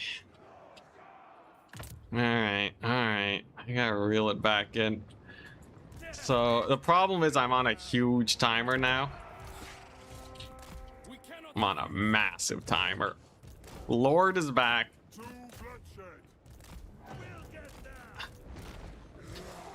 It's like the 50th time I've tried to snipe lords and I failed. Every time I go for the lord snipe, it don't work. I'm gonna get a volley on that guy. He gets the Book of Secrets, gets the Buna on him. Ugh. Alright, here we go. Here comes the capture. Dude, that Buna cast was actually so brutal though. I really needed a little bit of a better value get. I guess I'll get another horseman. This is atrocious though. This is absolutely atrocious. Insanity, yeah. Okay, he sends in the Furies. I'm gonna get a free Fury pick, I guess. The problem is, like, this is just a lot of units, and he's hunkering down. Oh my goodness. Alright, well, let's get this unit killed. Willing and ready. Let's get him killed. Here we go. Damage is gonna be alright. And okay, it's a Fury get. Huzzah! Next up, we get the caster. If I Purveyne Sartorial, he's gonna run. But at least he kind of zones him out and keeps him away. Of pain. Ugh, God. Kavod to carnage. Alright, here we go. Slaanesh demands my presence. We have this guy over here. Exalted Hero. Thankfully, there's not that much ranged. So I am going to be able to get a decent-ish little pick on him. He friendly fires himself a little bit. With those units, things are okay. Lord of Slaanesh. Maybe I even kill off this character here. Who knows? Maybe I get the Sartorial killed. We'll see. He's gonna chuck another final transmutation. Moving out. There's not much I can do about that. Slaanesh demands my. I don't know if that's an overcast or what. It is upgraded. Freaking hell. Oh my gosh. Alright. Yeah, it's over. Dude, this is so bad. This is so bad, man. Oh my gosh. Alright, GG, well played. You have been bested. Oh.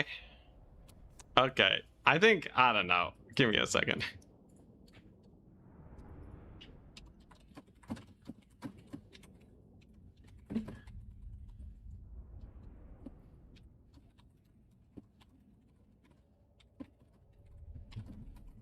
Ugh. We all have those days, yeah. Oh man.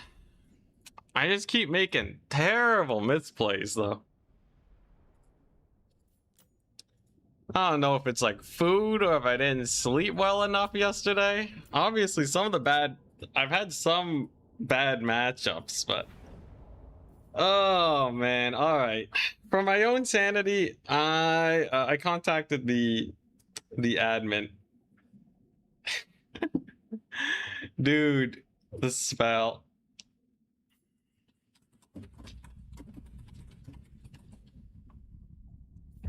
Oh my gosh. I don't even know what I'm screwing up. I would have lost these games even without the nerfs. Oh my gosh. Alright. Alright. I am... Oh man, dude, that is so bad. I think I might just I might just take a break. I might just take a break, man. Today is not my day. I'm not feeling it. Holy smokes. This is right after winning Warhammer League 2. Oh. Oh man, I think I am going to I'm just gonna take it easy. Unfortunately, it means the stream will have to end early. But I just feel like I am dying inside. I'm not gonna lie, guys. Oh man. Gonna swing back for turns tournament? No, it already started, sadly. Oh man, I think I need to play like an offline tournament and then get back on the swing of things, and then we'll be good. But for now we take a break. Tournament will still be going on. Turn is also streaming too. Should check that out. Yeah, Turns is still going. So if you want Warhammer content, there's that. Oh my goodness, though. I can't even beat Zinch. I can't even beat Zinch. He did use the new unit though. That was pretty cool. He used the new Lord of Change, which is pretty nifty. But yes, I'm going to go sleep. I'm not gonna force myself. I'm gonna force myself to suffer if today is not my day. But here's a raid to Turin's stream. He's also streaming on YouTube, but there you go. I will see you guys at another time. Hopefully when I am feeling on the roll.